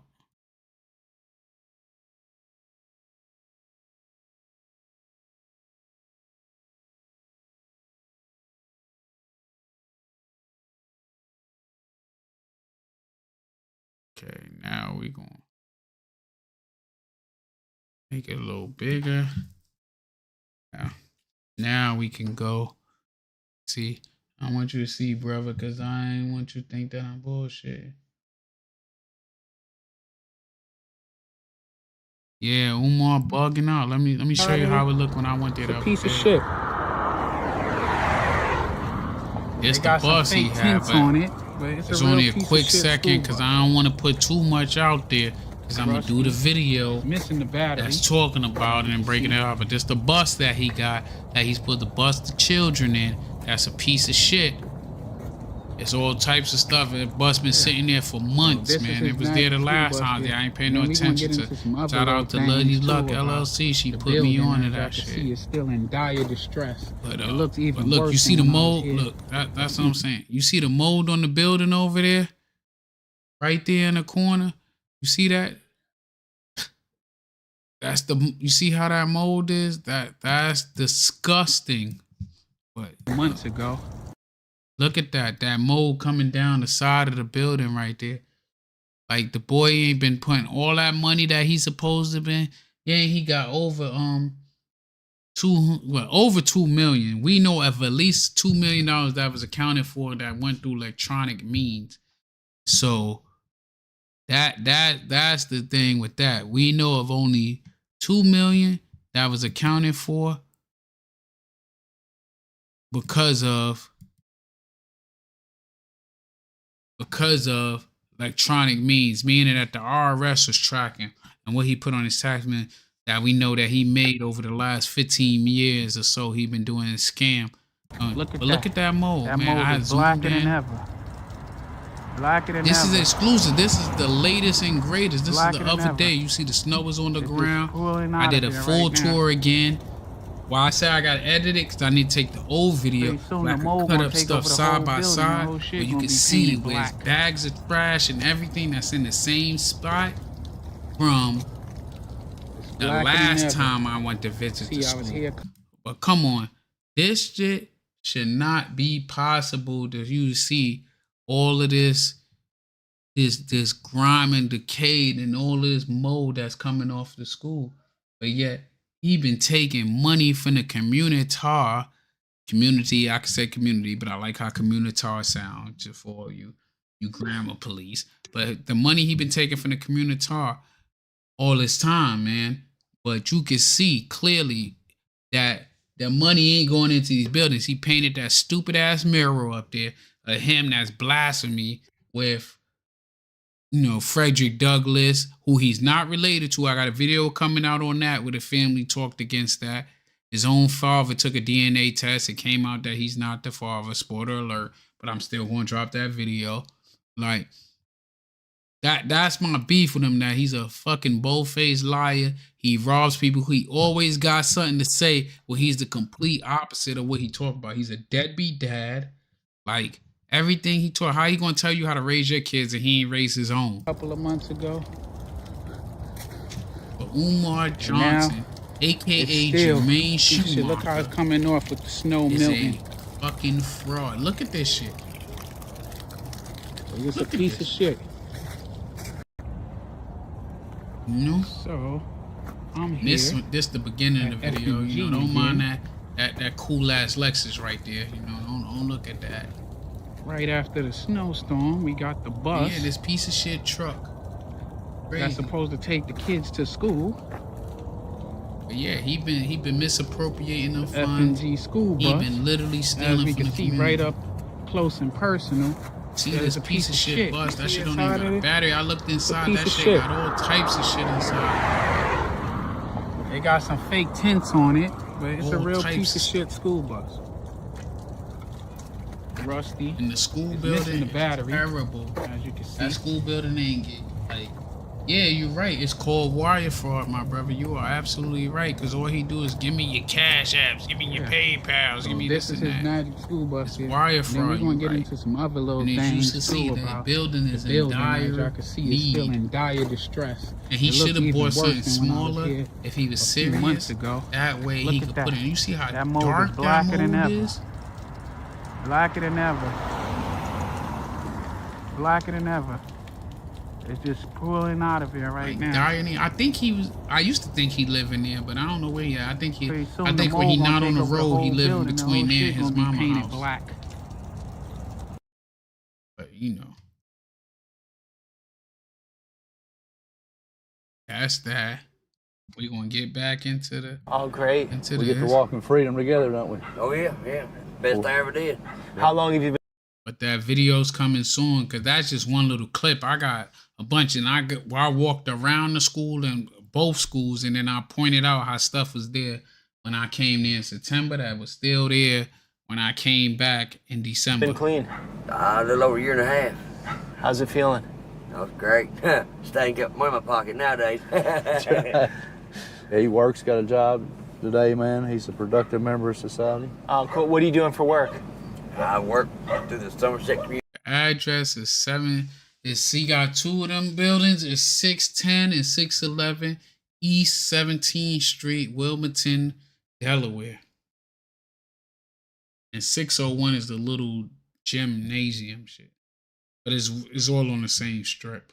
Community college and work with Brother Jordan 3 days a week. He works on there at Good Samaritan. Yeah. Cool. I've actually got cleaned up, and I've got my sister-in-law's 2 kids and my 2 kids, which I never had my kids took from her, nothing. But Why do you have your sister-in-law's kids? because she went homeless, the meth took her out. She went homeless, sold her house for drugs and everything. Now I've got full custody of her kids. She lost 4 rights to both of them. Yep. Oh, wow. I've got the rights to her kids. I'm raising 4 now. How's that? Oh, great. Yeah, it's in They got Delaware. a better life now. Yeah. David, what do you use for like anything to like a release? Like you're vaping. I eat chocolate bars. What do you do? You're vaping. All right. Yeah. But you know, I was telling him I would basically rent a couch or a room up here. Yeah, I'm gonna put it out. Tomorrow I'm gonna work on it. I'm gonna work on it tomorrow. Like it's already, or today, later on today, it's already almost 6 o'clock. I'm out to get off of here. Cause this shit still got like another 30 minutes. I don't think I'm gonna stay up no longer, but I'm gonna do it later on today, and I probably will put it out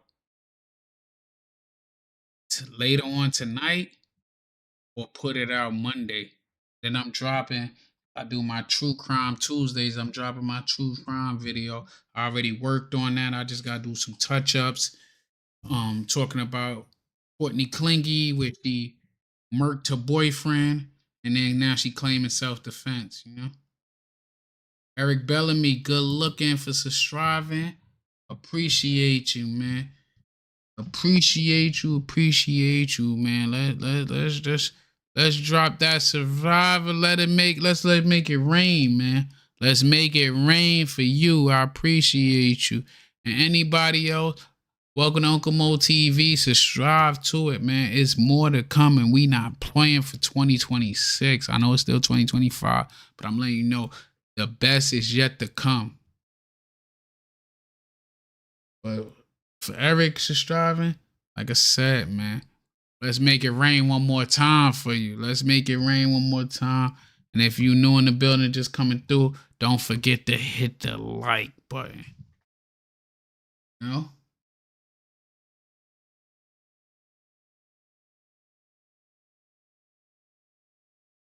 Definitely, yeah, let's play this for a little second.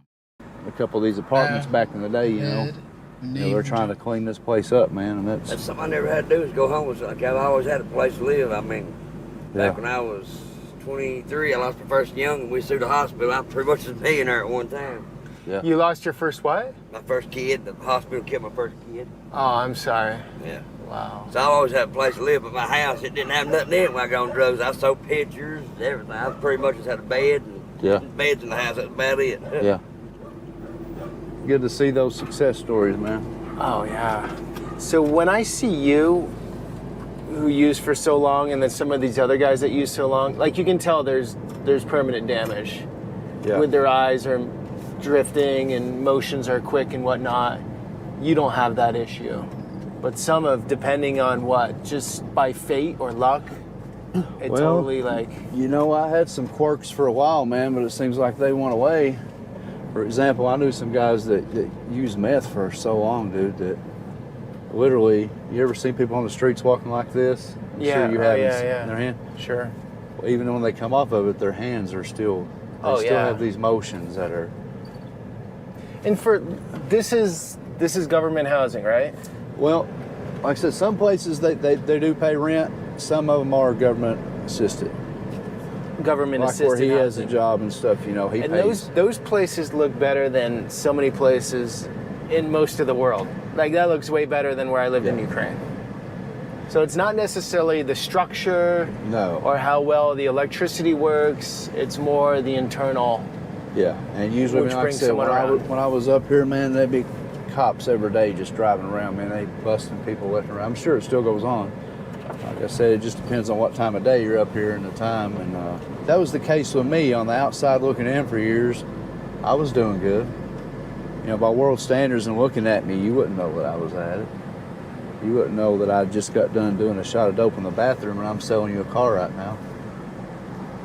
Interesting. So there's a lot of that in society, huh? Yeah. You're talking to your banker or your accountant or your car dealer. Teachers teaching your kids at school might be high. I mean, that was the case back then with people I knew. You know, I actually saved a school teacher from overdosing. And he's cleaning off drugs today, man. But you know, it scared me to death, man. I was thinking I'm going to have to be the one to call an ambulance. So the school administration isn't realizing that some of the teachers are on dope? I don't think the accountability is not there, because who thinks that a school teacher is going to be on dope? You know, I'm sure the random drug testing there is non-existent, probably. They might test them once a year, I don't know. Maybe when they get on ever again. I just think society as a whole needs a better level of accountability. You know, who's nurturing and nurturing our kids, man? And we have to look at that. Society as a whole. If everybody held everybody accountable, this world would be a much better place. And this is from the government officials on. What, they just found cocaine in the White House the other day?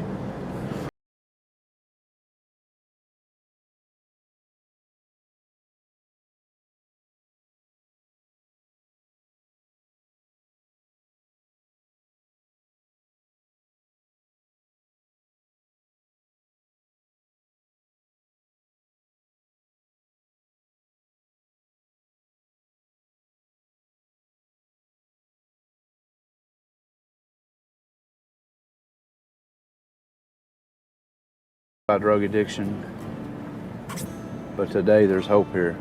We're all united. It's a Leap of Faith outreach, Mike St. John's recovery, the next chapter, Protea, Lake Cumberland recovery. There's all these programs and options available for folks now. What got you into this, or what inspired you to do this? Well, I've had a lot of lost family, and then I have a son who is an alcoholic. So it's in So I've been told today everyone's been touched with the drug issue in Appalachia. Mm-hmm. Pretty much everyone. I mean, it's sort of all over the country now anyways. But It is. It's ubiquitous. It's everywhere. For us here in Southeast Kentucky, this is just a passion for us. I worked in law enforcement for almost 20 years. I saw that law enforcement wasn't really working. And to me, I had a lot of family that's either died of addiction or been incarcerated because of addiction. And I wanted to see something different. And this is something I wanted to do for the last 15 years. How you doing, guys? I got the camera going this way. We're going to go straight through and we'll go back to our raised garden. Unless, does anyone oppose being on camera? No. No? I don't care. You do? That's Alvin. Alvin's image is copyrighted, so you'll have to pay Alvin, if my wife blurs your face in the edit, is that okay? No, I'm fine with it. Okay, Alvin's in. All right, cool. All right. Let us slide through there, guys. Thanks, guys. How's it going so far? It's going good. Yeah? It's a great place, man. Really. Yeah. Where are you from? Here. From Kentucky. Yeah, I'm from McCoy County. Okay. McLaren County. Are all you guys from Kentucky? No, sir. I'm from Tennessee. Tennessee. Yes, sir.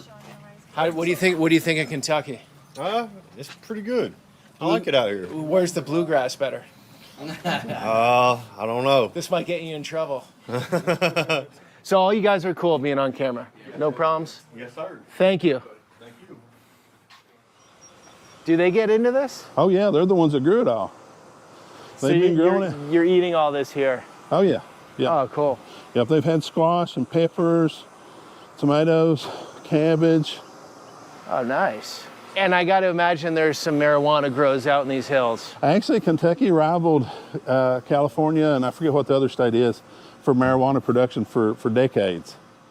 All right, so what we do with the sledgehammer is when we've got some build-up frustration and aggravation, we take it out on these tires. And if you'll notice, one of the tires is all about negativity. That's the one that gets the most abuse. The other tire is positive, but that negative tire, it just gets a whole lot of abuse. So who's first to get rid of some frustration? So a lot of times I feel unworthy and not loved and lonely.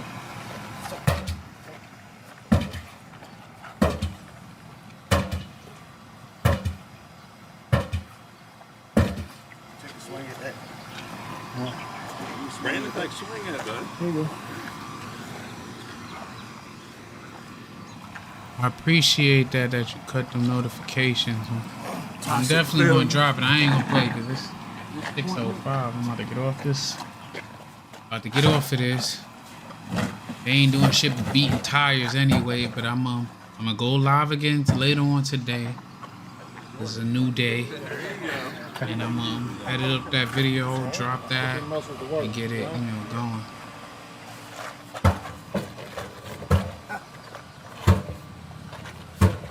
What's your negativity, brother? I had a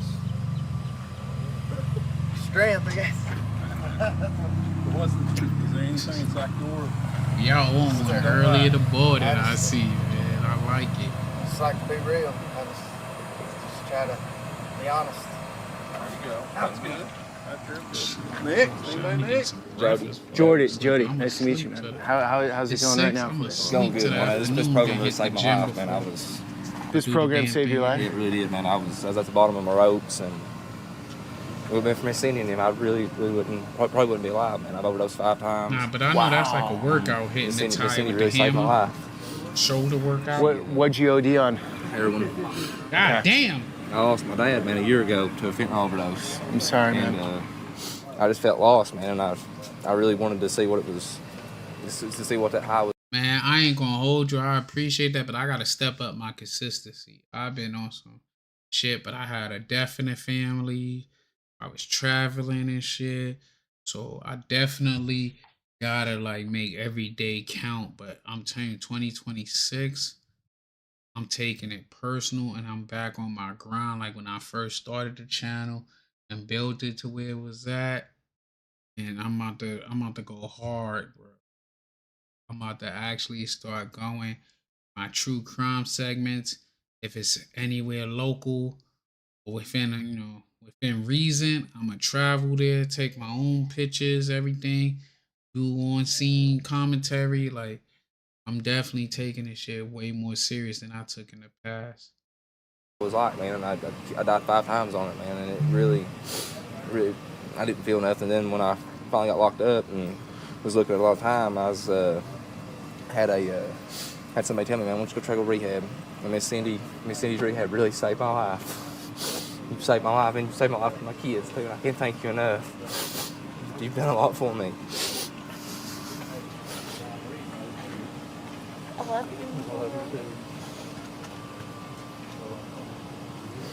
you. and I've got my family back now, and I've got a lot of hope now. You know, I didn't feel nothing, man, and now I've been doing this program, and I've really got a whole different outlook on life. How many kids do you have? I've got 4. 4. They're waiting for you to get out? Yep, and they go to church with me every Sunday, man. Like, they send my kids, and, you know, up until now, I just got baptized last Sunday. And the last 4 years, man, I'm not got a sober picture with none of my kids. You what? I ain't got a sober picture with none of my kids. I was never sober. But now, man, the first picture I got to take for my kids, I was sober. Dude, it really means a lot to me. Wow. I ain't been there for them. I've sold drugs, man, to pay for everything they've had. And it wasn't no life, man. It wasn't. And Cindy has been really, really good. Her and Anthony both have. They've opened a great program here. What? Are you married? Yeah. Is she waiting for you? Yep. That's another thing, man. I thought my marriage was gone. I thought everything was gone, dude. Okay. So there is hope. It's people.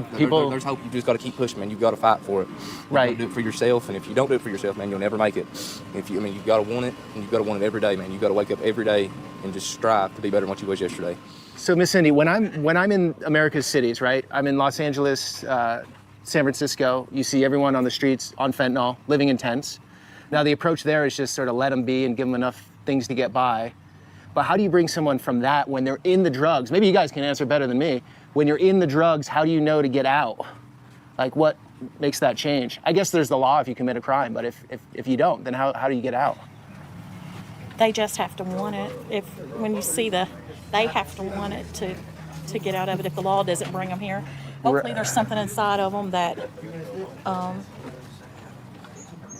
creates a change. Yeah. Okay. And that some of them it's life or death, and they know that.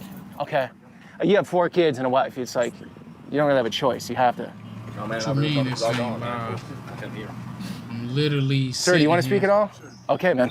I think in love, though, right? Though it's hard to love yourself, though, right? When you feel like no one else does. So the love from the community, knowing somebody else, though, actually really does care about you, and so I think also hitting rock bottom, though, right? Though, like being at your lowest point, though, right? There's nowhere to go but up. Okay. So you're from the area? Actually, originally I'm from Arkansas, but I live in Nashville now. Okay. So what drugs were you on, if you don't mind me asking? Doing a lot of alcohol. Alcohol. Okay. Boys are drunk. What you mean this is not live? I'm live. I'm responding to your comment. Hit the like button and you will see if it's live or not. Hit the subscribe button. You will see if it's live or not. You dig? So how do you get out of like you were the one that made the decision that got you here, or your family, or who did it? Well, it was mostly me, wanting to change, though, right? Wanting something better for yourself, wanting to have a future, actually wanting to live, though, right? Though caring about yourself, though, right? Though is really an important thing for me, though, right? Because I lost a lot of family members, lost my mom, lost my dad, and I felt like I was all alone until I found a family, until I found a home, right? Until I found Jesus. My guy. I quit alcohol 8 years ago. Best Good decision of my on you, life. brother. Feel a whole lot better now. I wouldn't be doing this. Freedom. Freedom. It's hard to stop. It really is hard to stop. You know, it's just like more my son's very rehab treatment center. talking. You know, my son's 25. I appreciate all of y'all that tuned in. You know, I appreciate all of y'all that's currently watching. I'm about to call a wrap. I've been up since yesterday. I took a nap. I woke up at like at 5:10, and I did some last minute shopping. Up on kiddos. Like, want to let it rock for like 5 more minutes. Just so I could get that 2.7 out of y'all. Then, you know, all the night, because I'm going to wash my ass and go to sleep. You know, use that. I was going to say loofah. I do got a loofah that I got in my shower, but I use this on. No, it's kind of like an exfoliating rag.